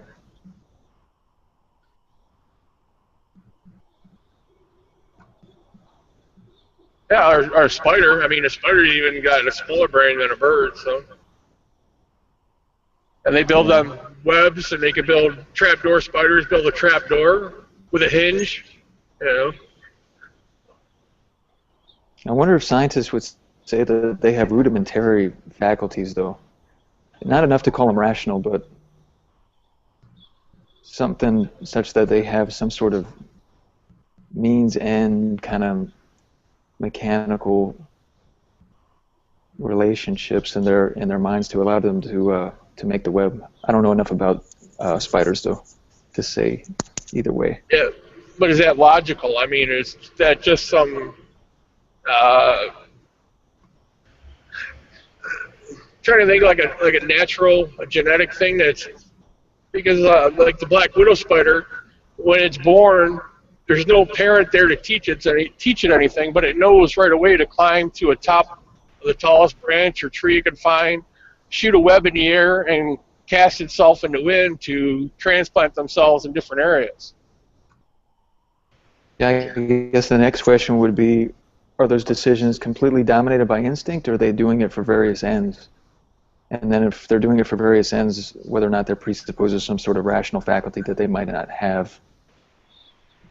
But I'm not sure exactly how instincts are manifested in a spider, though. I don't really know enough about spiders. Now, do you need more sleep, dear? I might. I see you bobbing over there. I don't want you to fall over and crack your head. All right. Slash, I heard that you had said that you got like 10 minutes, so I'm trying to work with you real quick on this. Okay. Okay, can something be designed without purpose? Design without purpose. So the concept of purpose, does that have to be relative to something? Like, would you have to ask a purpose for what? I suppose we can go with the standard definition of purpose. Like for some end, to satisfy some end? Okay. Would that be a purpose, or that's kind of that word is kind of general. I'm not sure. Like, for example, like the snowflake again, like what purpose would that serve? It seems like it would have to be relative to a human. Like if maybe it wanted to catch the snowflake to woo a woman or something. I don't know. All right.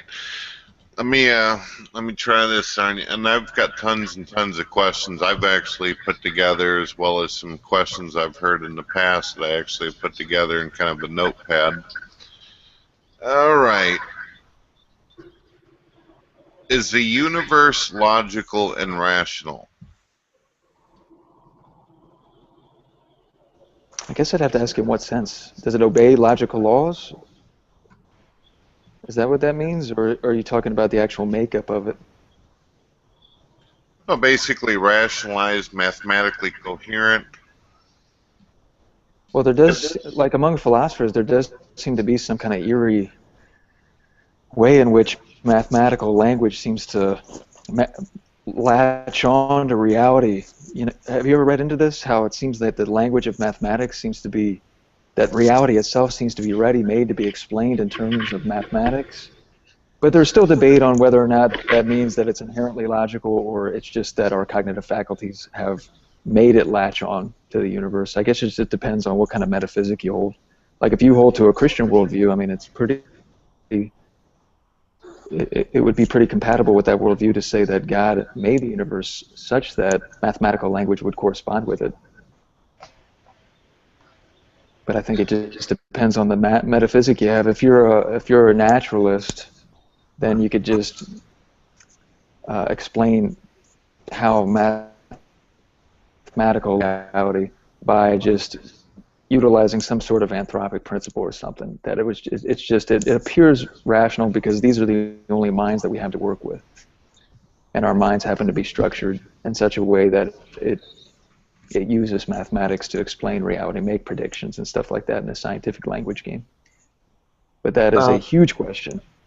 I make, as a like social constructivist and so on, I tend to make arguments that mathematics is in a way of a model of the universe too. As a model, yeah, I've read that too. Like a socially constructed model that it doesn't make any ontological commitments at all. It's just useful insofar as predictive value. Right. Right. Yeah. I've heard of that too. That's That's definitely a possibility. I find it interesting because of the way you answered it. It definitely goes with the next question I was going to give you. Is a mind required for language, logic, and rationality? Mind required. Language, logic, and rationality. Seems so. I would think it does. I would think. I mean, language itself. I mean, to analyze it, a copula, predicate, subjects. I mean, these all seem to come from at least brains. The mind is the next step, but you'd have to establish some sort of quality in language, rationality, and logic, which would have to necessarily have it linked up with some sort of either an emergent property in the brain or some sort of mind that is embodied by the brain temporarily. I would think so. I would think it might be probable. But again, it probably just depends on your metaphysic. Because again, if you come at it from a naturalistic point of view, you could just construe rationality and logic and all that stuff in terms of social constructivism. You can do that if we're nothing but a brain. But then like property dualists, biological naturalists like Searle might say that you'd have to at least have immaterial emergent properties that could be responsible for the emergence of language and logic and all that stuff. That's interesting, man. Do you think that an immaterial mind by thought can change physical reality? See, that goes into the interaction problem, right? During Descartes, how does an immaterial, what's the mechanism to establish an immaterial reality causing a physical reality? An immaterial reality doesn't seem like it has any kind of interpotentialities to affect a mechanism such that you would cause something on a physical level. I tend to be persuaded by like a form of property dualism, such that you don't have two non-interacting substances, like with Cartesian dualism. I think Richard Swinburne defends this too, but that they actually borrow their thought from Aquinas, and that you can actually say that when the soul is embodied, you could actually say that the material cause of the soul is the brain.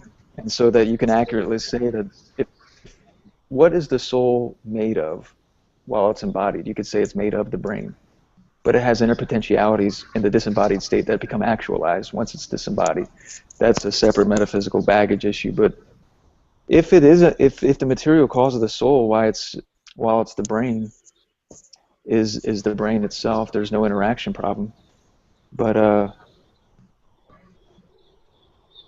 then Occam's razor kind of rears its ugly head. Why postulate causes beyond necessity? But then I'd have to argue for the immaterial properties in the context of property dualism on other grounds, I'd say. But while it's embodied, I'd say that it can affect it.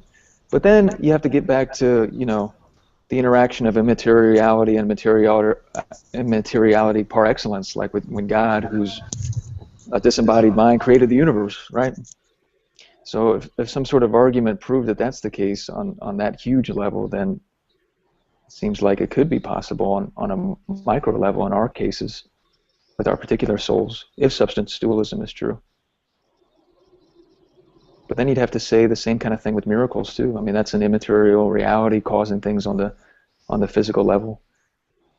But one of the main objections to that, it really, is that if you come at this from an empirical angle, is they want some sort of mechanism by which they link supernatural causation to physical causation. But if there is a supernatural reality, it's really hard to give some sort of explanation of exactly what this mechanism would look like, because the mechanism itself kind of rules out verification of the supernatural cause kind of bring about this physical effect. So it almost seems like you have to attack it from other grounds. I'm not really exactly sure how I do it. I'd probably have to attack it in some kind of indirect way. Does that make sense at all? I'm kind of rambling. I'm listening to you. Some of it went way the fuck over my head, but the other stuff made a lot of great sense. I mean, there's already a lot of philosophical controversy over causation itself. Physical things causing other physical things, and then when you move to supernatural realities causing physical realities, not only do you have to do an analysis of causation itself, you have to unpack exactly, you have to do conceptual analysis of what exactly that involves when a supernatural agent becomes involved in the mechanism to bring about physical effects. Hey, Because Slash, I mean, when you come down to I'm it, sorry. I understood every single word that you just said. That Oh, is you did? crazy. Yes, I did. That's amazing. Yeah. So, Thank you. All right. Alright. I was kind of rambling, but yeah, No, when you're put on the spot, you're kind of like, oh, how would I? I'm listening deeply, actually. So you actually simplified it for me, because I had a similar issue of thinking about it, but I have my own thoughts. That's cool. Okay. Well, I kind of got that because Matt Dillahunty actually made that evident to me.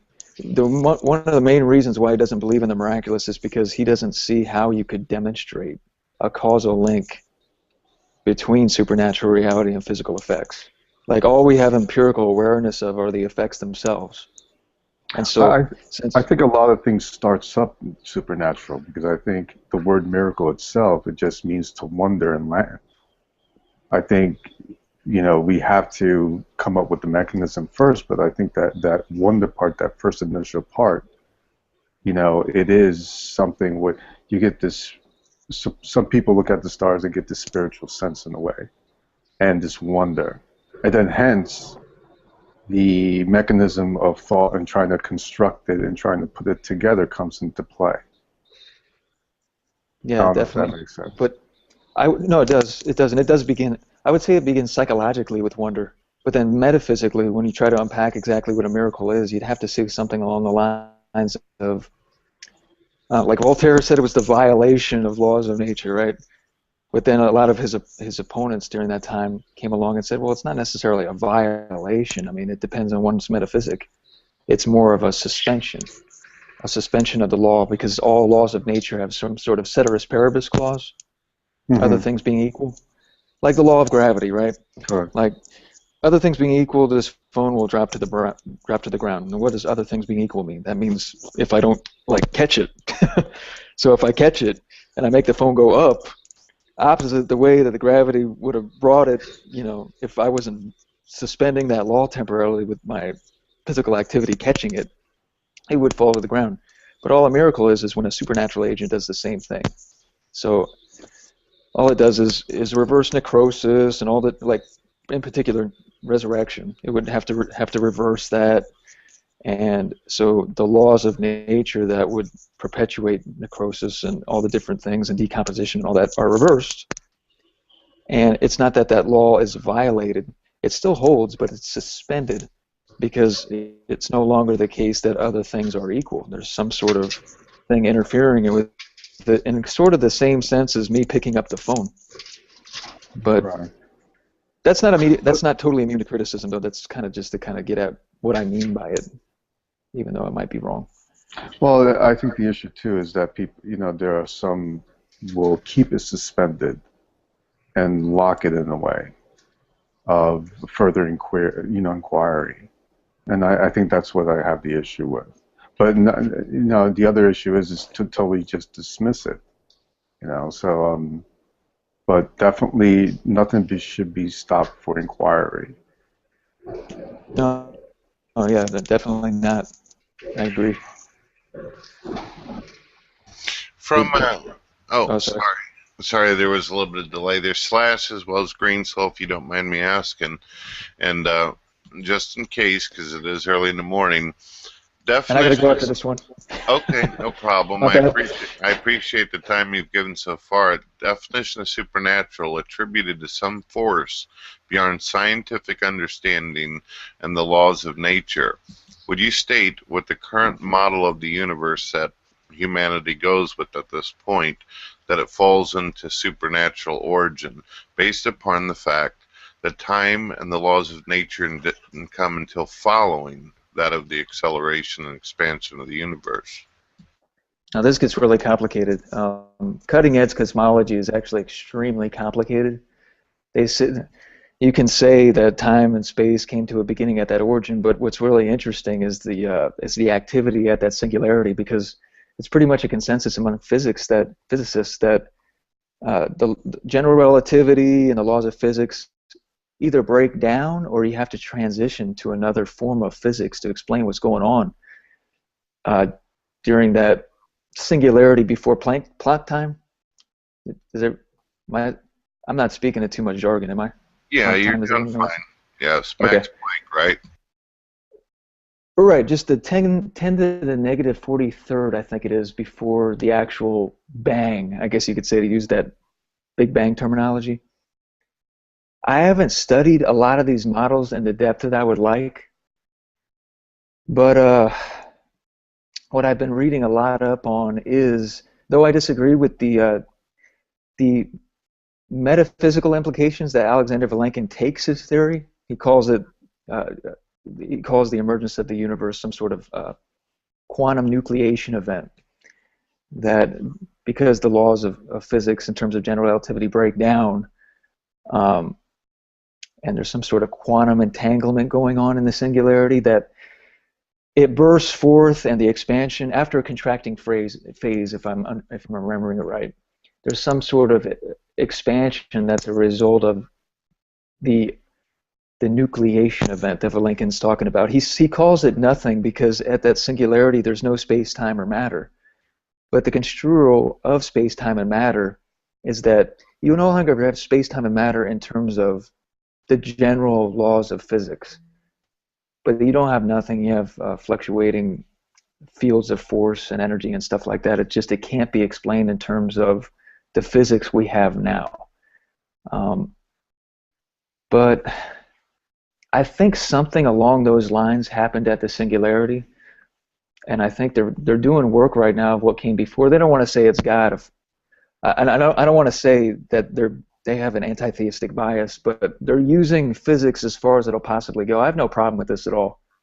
If they want to, what I think will end up happening from the trend that I see in literature is that Vilenkin's model is probably going to mesh with something like Guth's chaotic inflation model, where that quantum nucleation event is going to be some sort of universe that birthed from a multiverse, because they're getting really close to establishing this multiverse, at least on an operational level, because there's no observational evidence of its metaphysical reality yet. But they're saying that it's probably the case because of the predictive value of the operational physics.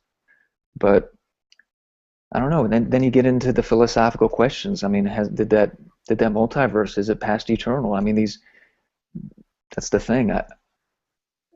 I would get more into it, but I kind of got to run. But the physics, I got to read more into the physics. But even if the physics is the case, these philosophical arguments that I've read for just the metaphysical incoherencies that you get into with past eternality, a lot of philosophy of physics, philosophers of physics are interacting with this philosophical literature. Because if the philosophy is sound, it kind of sets a parameter for how much physics will eventually discover. So, I mean, if it is metaphysically impossible for there to be an infinite regress of events, let's say, or an infinite regress of, I mean, if you want to use metrical time, an infinite regress of seconds, that means no matter how far back you go, even if you want to postulate a multiverse, you have to postulate some sort of beginning in order to avoid absurdities, different metaphysical absurdities that arise that they talk about in the literature. But I think more physicists and philosophers need to dialogue on those philosophical puzzles. But that's all I'll say for now, which I think is completely inadequate. I think there's so many holes you could poke in what I just said, but that's kind of like the summary, I guess. Is that good? I felt sort of rushed. I appreciate it, and great and fantastic points. But under what you said, from what we know, does it fall under the definition of supernatural? The laws of nature didn't even exist within this. Of course, as you said. Too. That point right there, I'm so glad you just brought that up, because this is what, gosh, I forget what the book, it's the latest book that Evan Lincoln talked about. He actually said that there had to be some sort of, it's really interesting the way he phrased it too, because I don't know how versed he is in philosophy of religion, but he says something like there had to be, prior to Planck time, some sort of either a quantum law of physics which determined that nucleation event prior to the emergence of space and time as it's studied by physics today and general relativity and all that stuff. So it's almost like there had to be a law or a reason prior to the expansion that would have governed this nucleation event, this quantum nucleation event. And he ends up holding to some sort of conceptualism with regard to these quantum laws of physics, which I thought was really interesting, because conceptualism kind of lies outside the scientific language game. So then where would these concepts come from? Since they're not determined by the laws of physics, but they actually govern the quantum nucleation event, which I thought was really telling or interesting. I don't know exactly where that goes, but it's just interesting that a renowned physicist would hold to some form of conceptualism, when that usually isn't the case. They usually want to reduce everything to the laws of physics, perform some kind of reductive analysis of these laws. But I gotta run. Is that good? I appreciate your time, man, and I hope that you continue to return to these rooms. Awesome. Thanks a lot, guys. Everybody have a good day. Good day. You feeling okay, Nadia? And good to see you too, Green Soul. Yeah, good to see you guys too. Unfortunately, I have to go to court. Oh, damn, what'd you do this time? I didn't show proper insurance when I got stopped. Oof, that's rough, man. Well, good luck on it, bro. Yeah. All right, then. Take care, guys.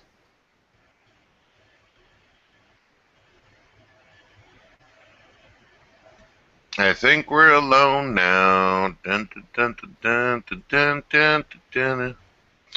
All right, so did you dream of anything, Nadia?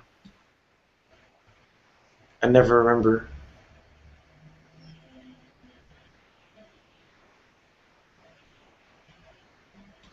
Nadia, is it possible that God is the physical and we are the dream?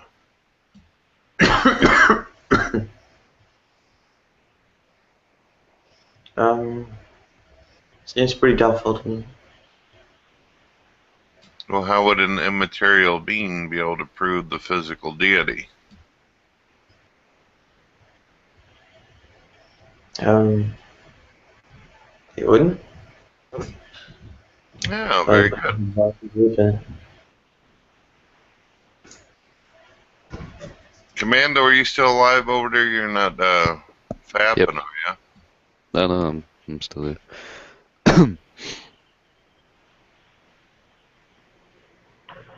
You ever thought about that, Commando, before? Can Well, God dream? no, God is the dream. That's rough.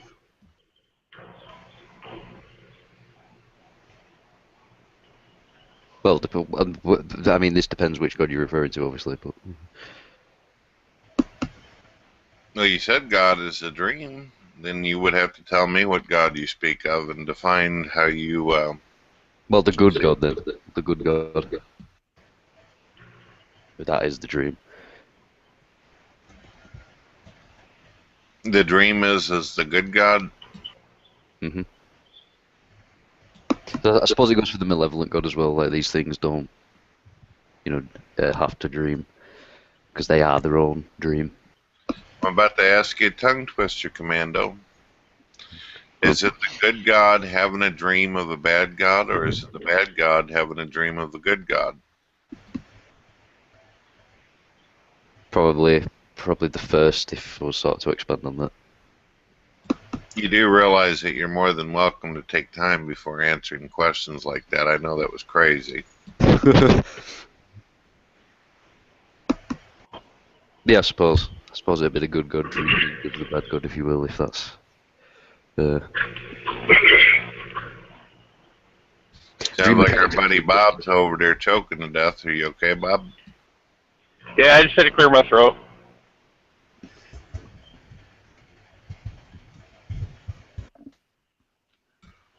Don't you love it whenever you have your curtains closed and your blinds down, but there's just enough space where the light shoots through and hits you right smack dab in your fucking eyeballs while you're trying to think?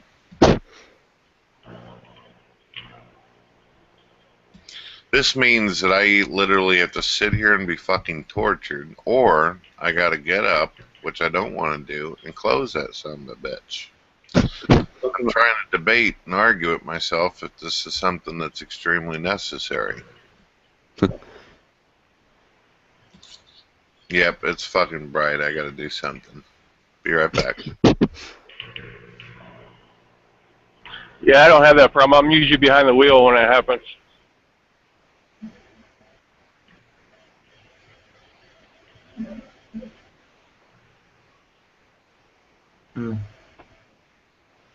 I need to lose so much weight. I think I'm gonna have to buy me a new Bluetooth headset. Oh, there's that too. I wonder if there's an equalizer app I can buy for this. I'm sorry, Nutty. I gotta do something. I got such a hard time hearing you. I keep trying different things. It's alright.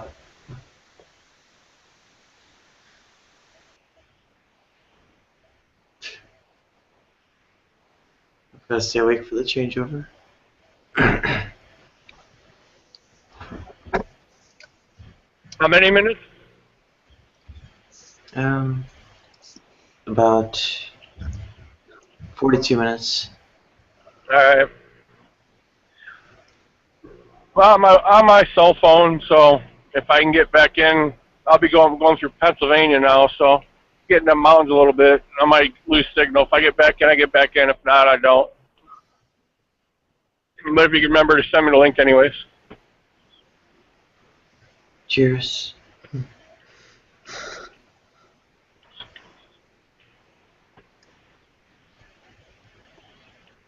I drove through Pennsylvania once.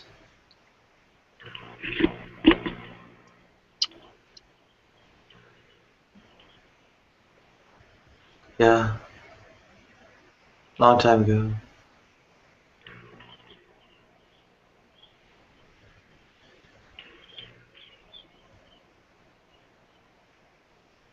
Still had a license. Still good cars.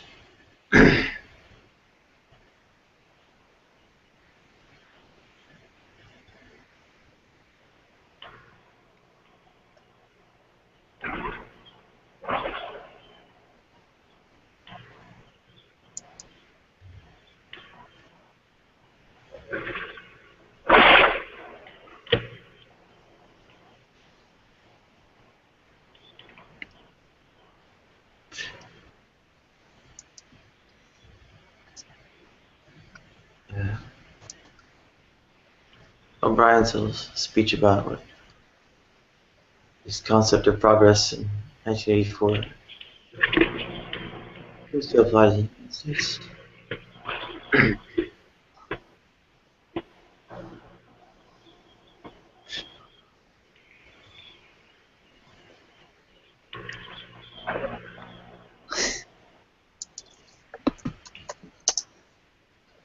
That's a shame, Martin. Well, at least I'm being honest. What's that? At least I'm honest about it. Well, Morning, Art. Hey, your name. How are you doing, mate? I'm doing great. On my way to Rhode Island. Oh, it's like you, the Family Guy, Stewie and Brian, on the way to Rhode Island. Did you guys watch the episode where Stewie and Brian went to Rhode Island? Yeah, I. Was Big hilarious. Family Guy. Hey, Alex. Hey, Art. Thank you for the advice on the Hangouts. I've reset it back to factory settings, and it seems to be working on my phone again. Oh, cool. Yeah. So thanks for that. No problem, dude. No problem.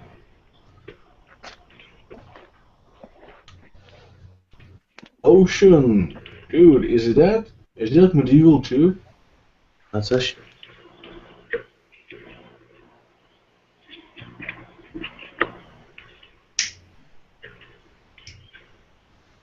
I guess she doesn't hear me.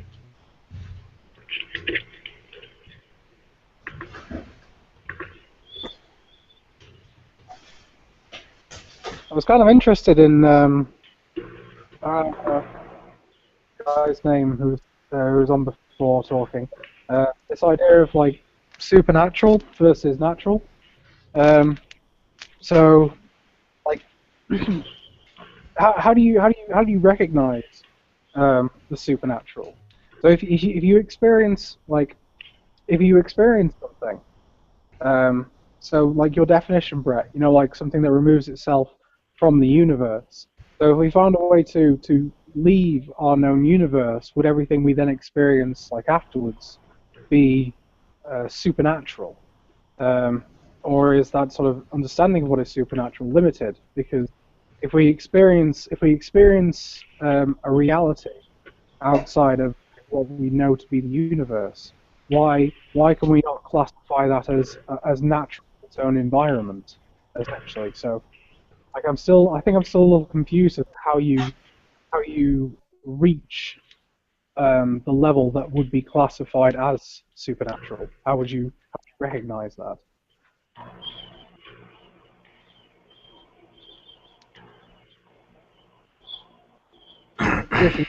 Still there? Hello, people. Hey, Alex. Yo. Oh, did you ever kill your clone to extract? No, I said I wouldn't do it. I recognize, like, at the point of separation that my clone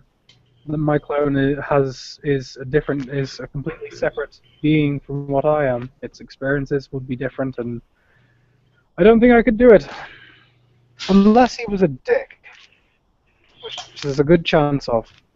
Yeah, if your clone was like Brett Keane, I would kill him. Just saying.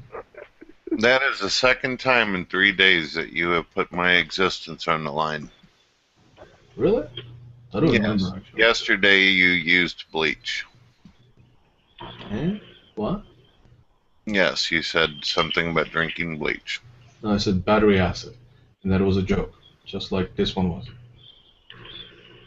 Now, Alex, I find it interesting that you put value. You seemingly are putting more value into the clone than your own individual self. Where do you get this value system? The value system is created from my experiences.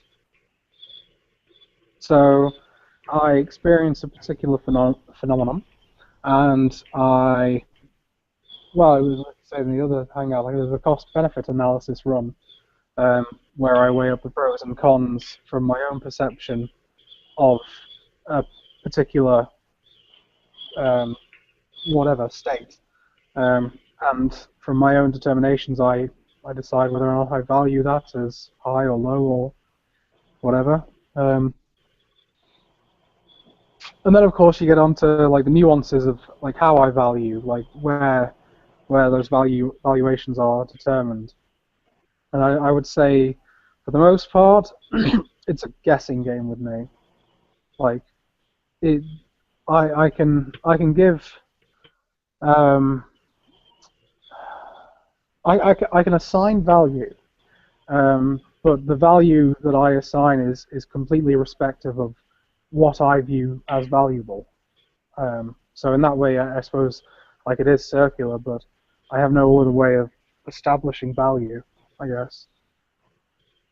But you yourself, as the original, the unique, you're the one that actually experienced things. This clone, it may remember or have memories, but it didn't actually go through the experiences that you did. Wouldn't that mean, by your view, that you are more valuable? Well, this is the thing I was asking Art the other day. So if we have a clone of me that is giving like effectively all the same answers I'm giving, I can say I'm the original me till I'm blue in the face, but that is only recognizable by me. The notion that this is the other thing. The notion that my original, like me being original, has significance too, I think is inaccurate. I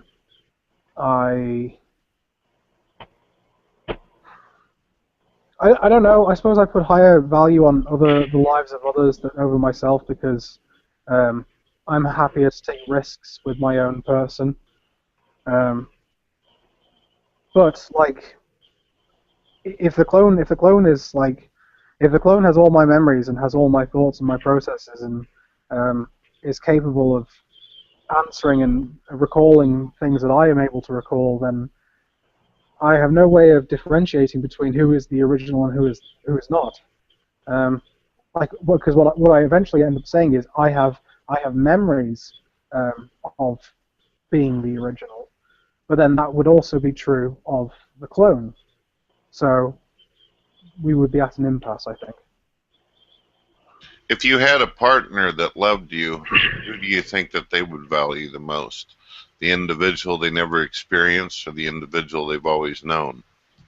Well, this is the thing. How would they tell the difference? Well, that's a good point. But if they actually knew who the original was and who they actually experienced with, don't you think that that would determine for them? Well, that automatically implies that there is a difference. So, if we're going to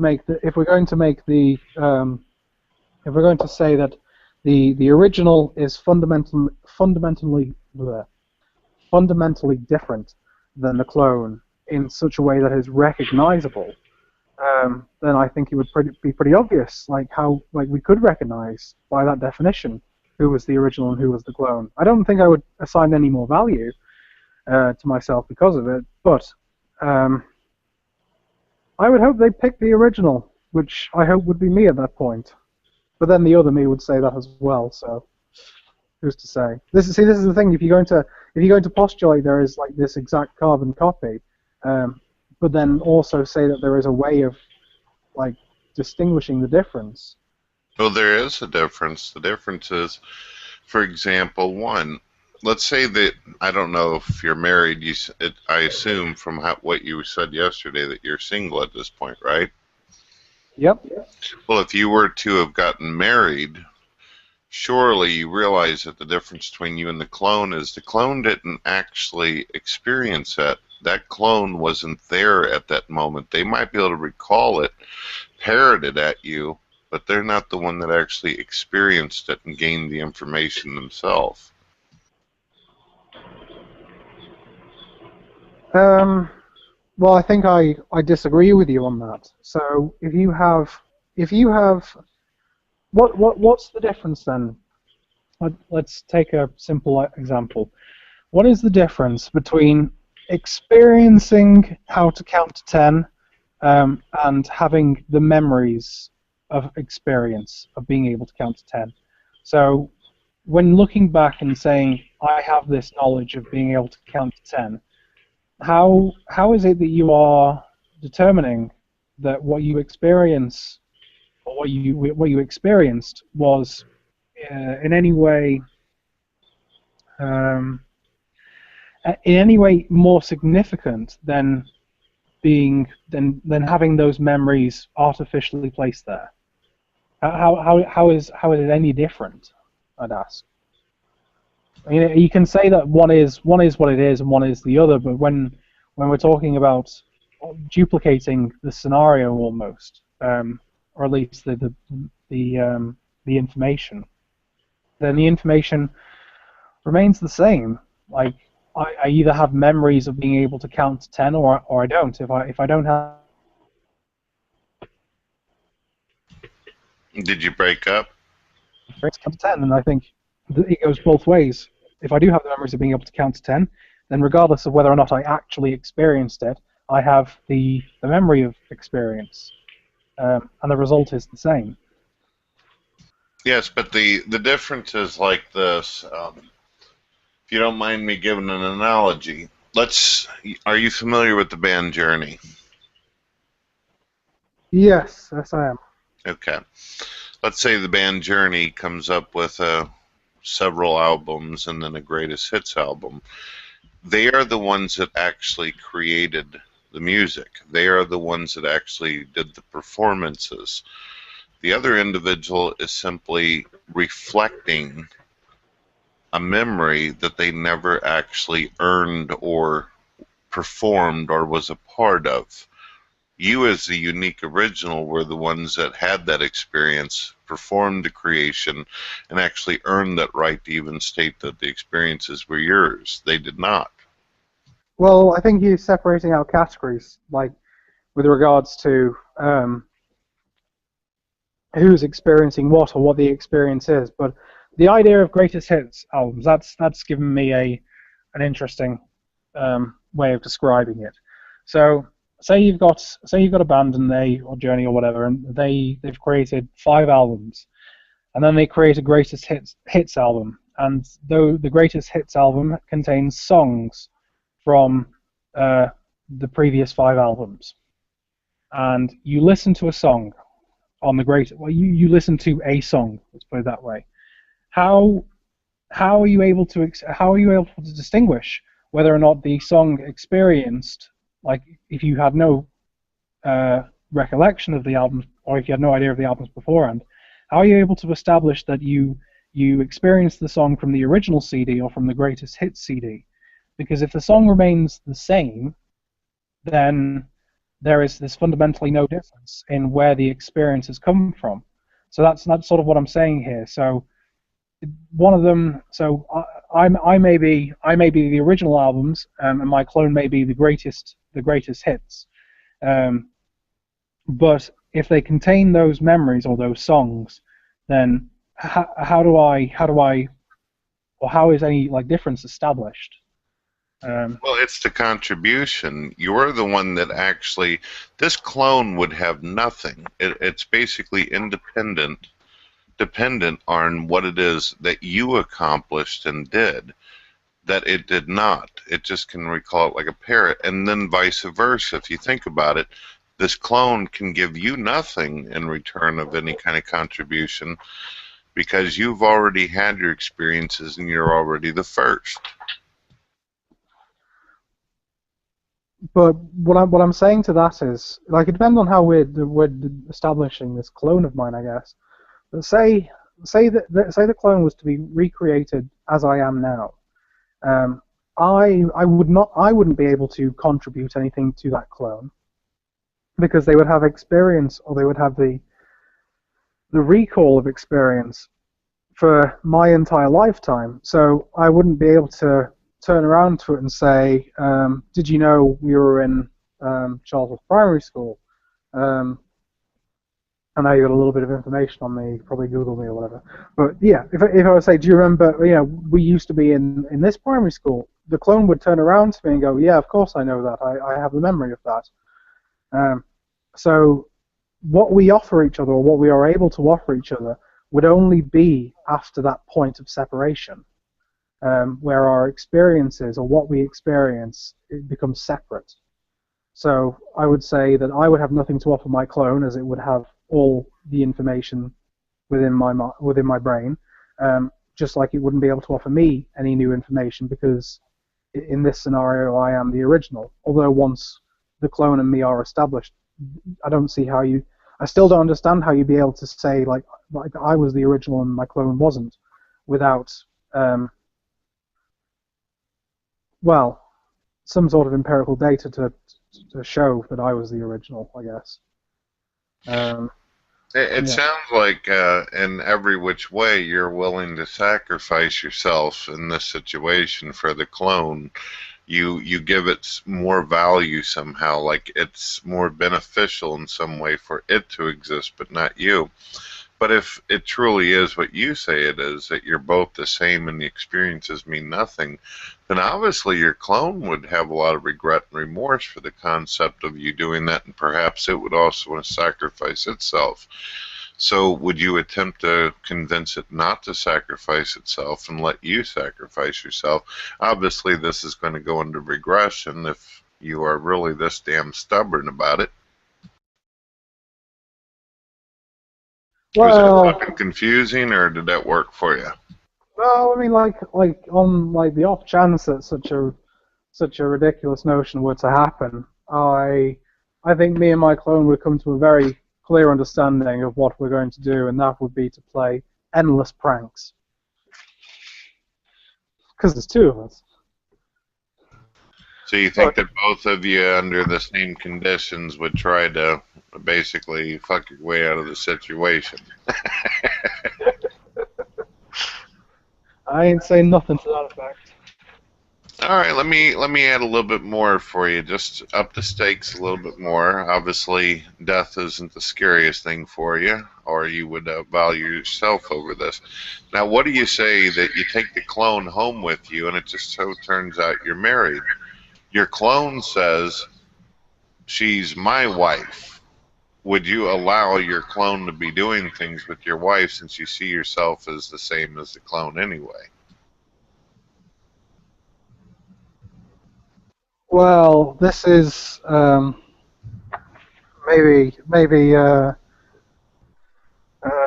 this is testament to Hillbilly's accusation that I am a pervert, but I've been in open relationships before, so I suppose it depends on how comfortable I am with sleeping with myself. And at that point, would it just not be masturbation? But damn, this is going places. Yeah, I mean, like, my wife, I'm sure at that point is going to be very happy if she loves me. Now there's two of me. But I don't know. It's a tricky one. I don't. Once again, like the argument, unless there is a way of demonstrating that I'm the original through records or I don't know, something external. Sorry, go on, Nadia. I was gonna say, does I have to be only 2 clones? Did I get like 3 or 4? Oh goodness gracious, Nadia! What if your clone because of the obviously every new experience it has outside of you, it now makes it a new individual, which just sounds like what you've been arguing. But what if this new version of you says that it wants the wife to itself and deserves it? What would you do then? Well, that is many days of conversation, I think. It's a difficult one to Can you give your postulate. microphone a slap real quick? You went kind of quiet. Try again. Alright. Right. Can you hear me? I can. It sounds better. Okay, I'm sorry about that. It's because I'm on my phone. So it's off and on. But yeah, that's a difficult one. That's a really difficult one. I don't think I would, because of like who I am as a person. I don't think I would take any drastic or regrettable actions. Yeah, I think it would come down to attempting to demonstrate which one of us is the original. But because of like, I think who I am as a person, I don't know. The value of one's happiness, I don't tend to, or at least I try not to, put the happiness of what I would perceive to be myself over that of others. I don't know. It's a difficult one. Like how would I? Once again, it comes back down to like this sort of argument. How do I demonstrate that I am the original? So I think I think we would come to an impasse, and who the hell knows after that? Maybe it'll all blow up in my face, and I'll end up killing my clone, or my clone will kill me. Or we would fight until the end of time. I don't know. I find it odd, Alex, when asked the question, would you be willing to give up yourself for the clone? You were like, there wasn't a lot of hesitation there. You're like, yeah, I would let it go. But then whenever it comes to someone you love, you don't want it taking your place then.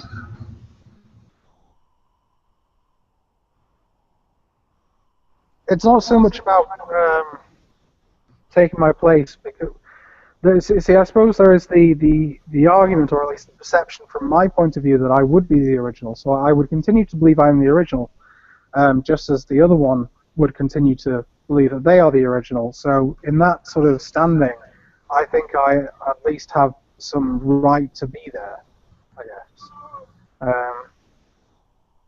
But after that point, like, it would be a case of what is demonstrable. I think it would probably go horribly wrong, and I'd end up getting divorced, and me and my clone would go our separate ways, so that this didn't happen again. But I suppose that really depends on my wife,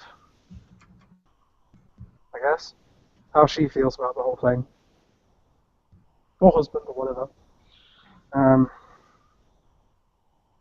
But no, it's a Obviously, you do realize that if you sacrificed yourself for your clone, if your clone is what you say it is, it's going to go back to where the memories take it.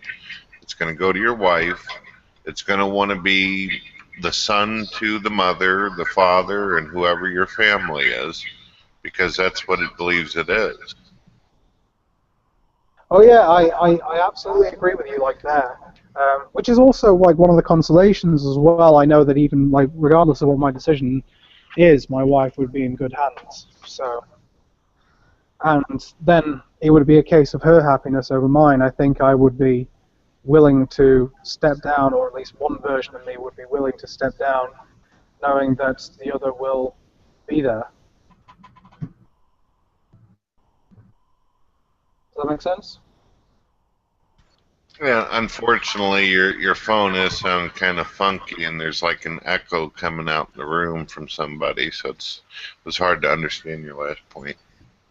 Okay, I was saying that because of like who I am and because what the nature of my clone would be, I would recognize, and I would hope my clone would as well, that as long as one of us was there, then the criteria that I want, like the happiness of my hypothetical family at that point is being cared for. So at that point, I don't think it would make a difference which one of us left. Although I imagine, see, this is the difficulty. Obviously, like you're gonna experience like a sadness from the person who is leaving, if they are forced into a state. If we're forced into a position where one of us has to go, then I have no doubt that the one that has to go, if it be me or my clone, is going to feel remorse over it. However, tied with that is the knowledge that I am, in essence, still with my wife and my children, and they are happy, or at least I hope they're happy. And that, I think, would be enough to carry on with my life. Sounds like you're taking a big leap of faith with that clone. Well, if you can't trust yourself. Yeah, but like you said, every experience it has forward, it no longer is you anymore.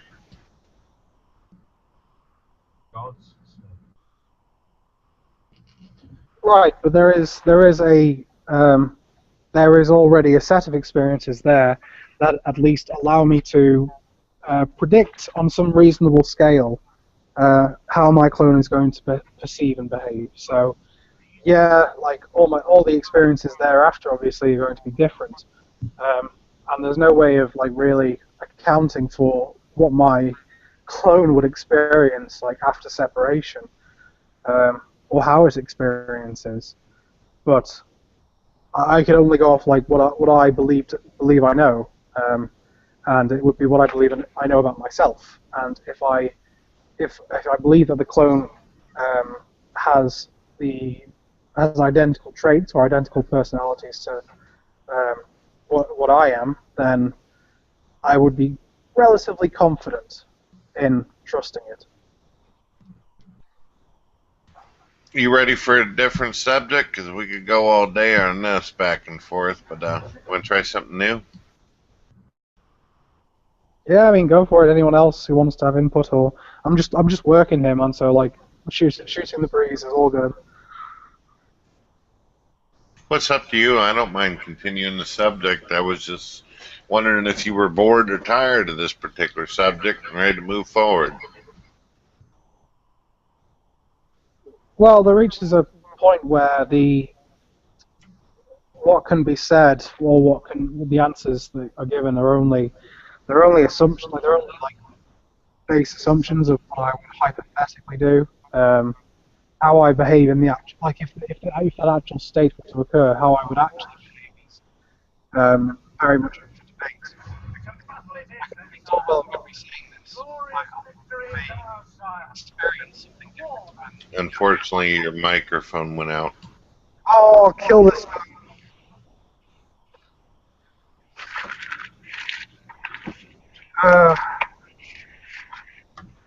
Sorry, like, I've no way of making it work.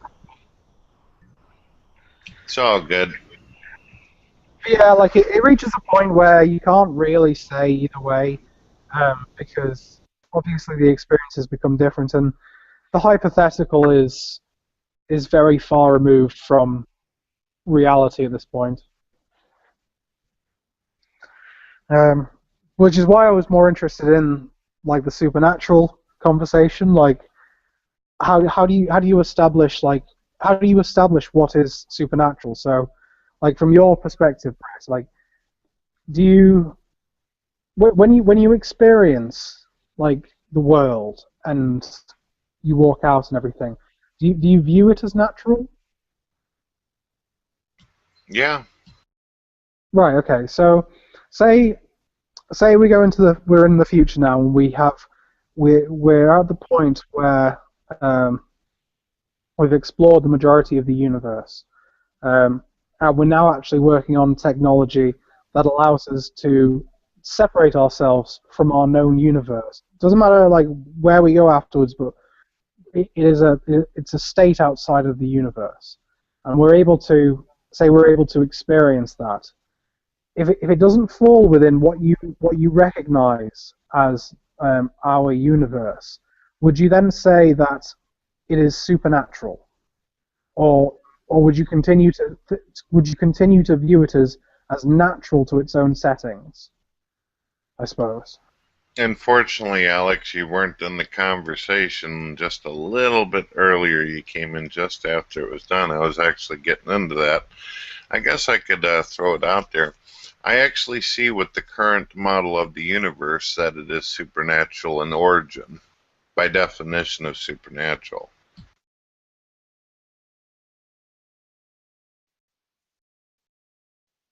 Well, this is like the point I wanted to sort of get at. So, if we are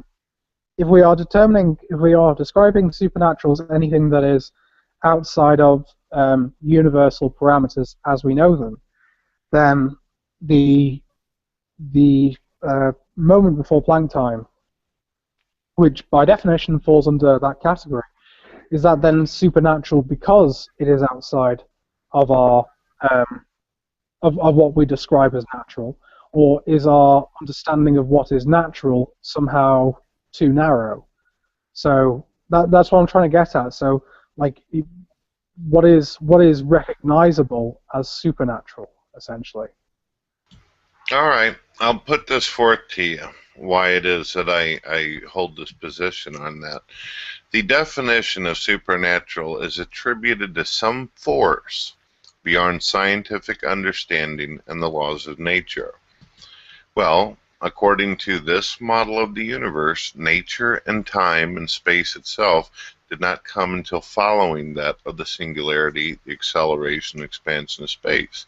Therefore, there cannot be a naturalistic explanation, at least at this moment in time, because nature itself did not even exist until prior.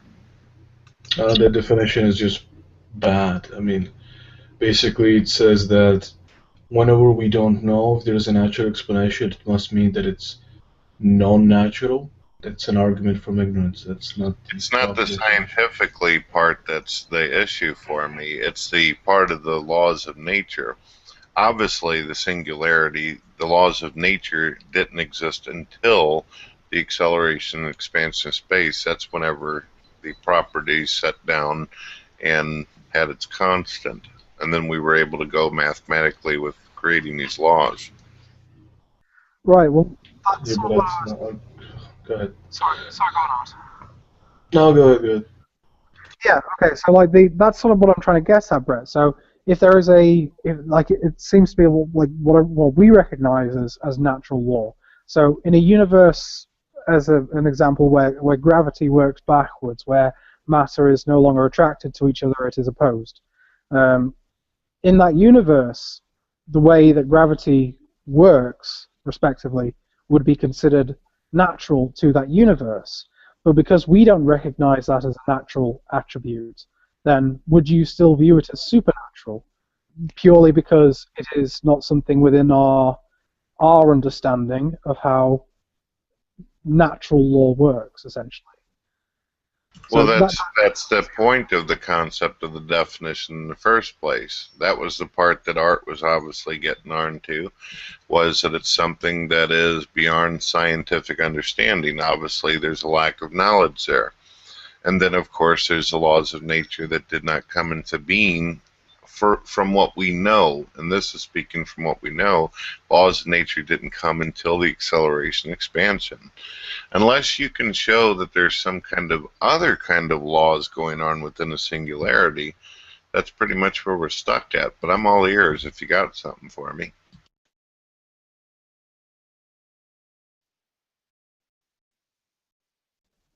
Nothing comes to mind at the moment.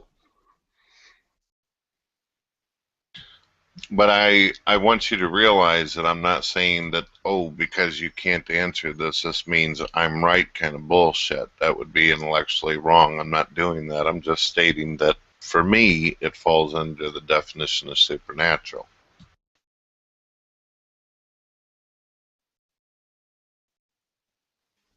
I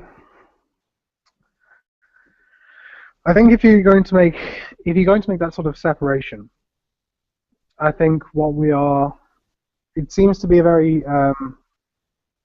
arbitrary understanding of what is natural. I suppose, like, because at that point we are defining our universe, or our known universe, and the known properties that we have within this universe as what must be natural. Whereas I don't think that is necessarily the case. I don't think that the physical laws that are present within our universe are necessarily absolute. Okay. So yeah, so like let me try this on you, Alex, and also Commando. Can you hear me? Because I'd like to hear your opinion on what I'm about to rattle out there. If you're there, are you ready? Yeah, sure. If I were to tell you, can you give me a naturalistic explanation for a universe that doesn't even have nature in it, would that sound absolutely crazy to you? Well, I suppose, because... No. But yeah, it would. Basically, the model of the singularity and the acceleration. Are you there? Oh, looks like Nadia skipped out. Hopefully she gets back in. There we go. Welcome back, Nadia. yeah, well, like Brett, that's sort of like the issue. I'm like guessing. So you say in a universe that didn't have natural laws. This is what I'm struggling with here, because regardless of what the law was, so take, like I say, like take gravity as an example, instead of in this universe matter is opposed to each other as opposed to Give your mic a slap. It just went silent again. I'll kill this phone. Right. This is too important of a discussion for you to be having a microphone like that. You need to get a better one. It's purely phone signal. Like the microphone sound, it's just the internet signal for me. So right, this is sort of the issue I'm having. Like when you say like in a universe with no natural. Listen. 1 second. If your phone goes out, I'm going to immediately tell you. That way you don't lose track of what you're trying to say. All right? Cool. That works for me, man. Yeah, that's fine. Let's go to Nadia's other room real quick before we get stuck out. There's another room? Yeah, it's change over time. Okay. Sorry to ask for you to do your usual trick, and could you please invite me? Yeah, I'll do an internal invite. Thank you very much.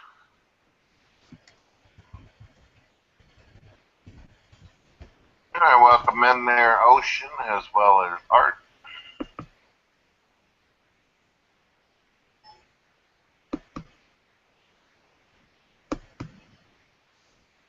Hey, Brother John.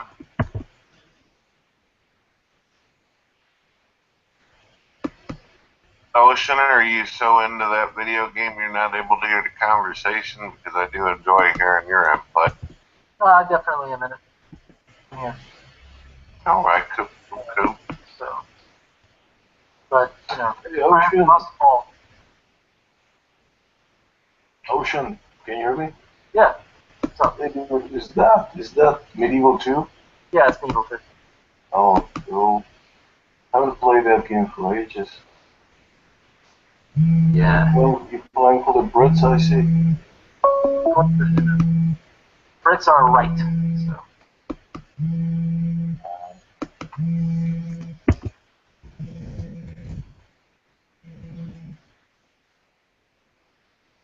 Yeah,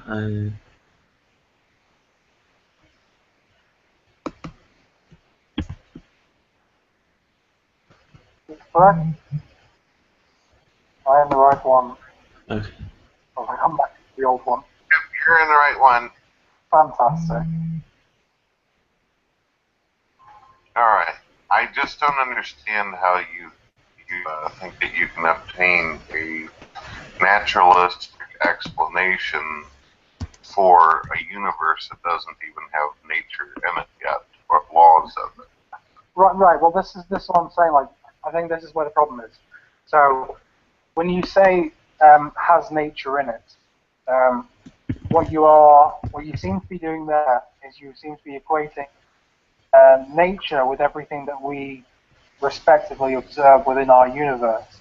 And what I'm trying to say is that the concept of nature, why? So taking like gravity as an example, in a universe where gravity works in reverse and matter is opposed to each other, why is that not natural within its own universe? See, this is where I'm trying to get like get a distinction as to say that some like this must be supernatural. Why? Even like in the beginning, like before the blank time. So the state that material is in before it inevitably expands.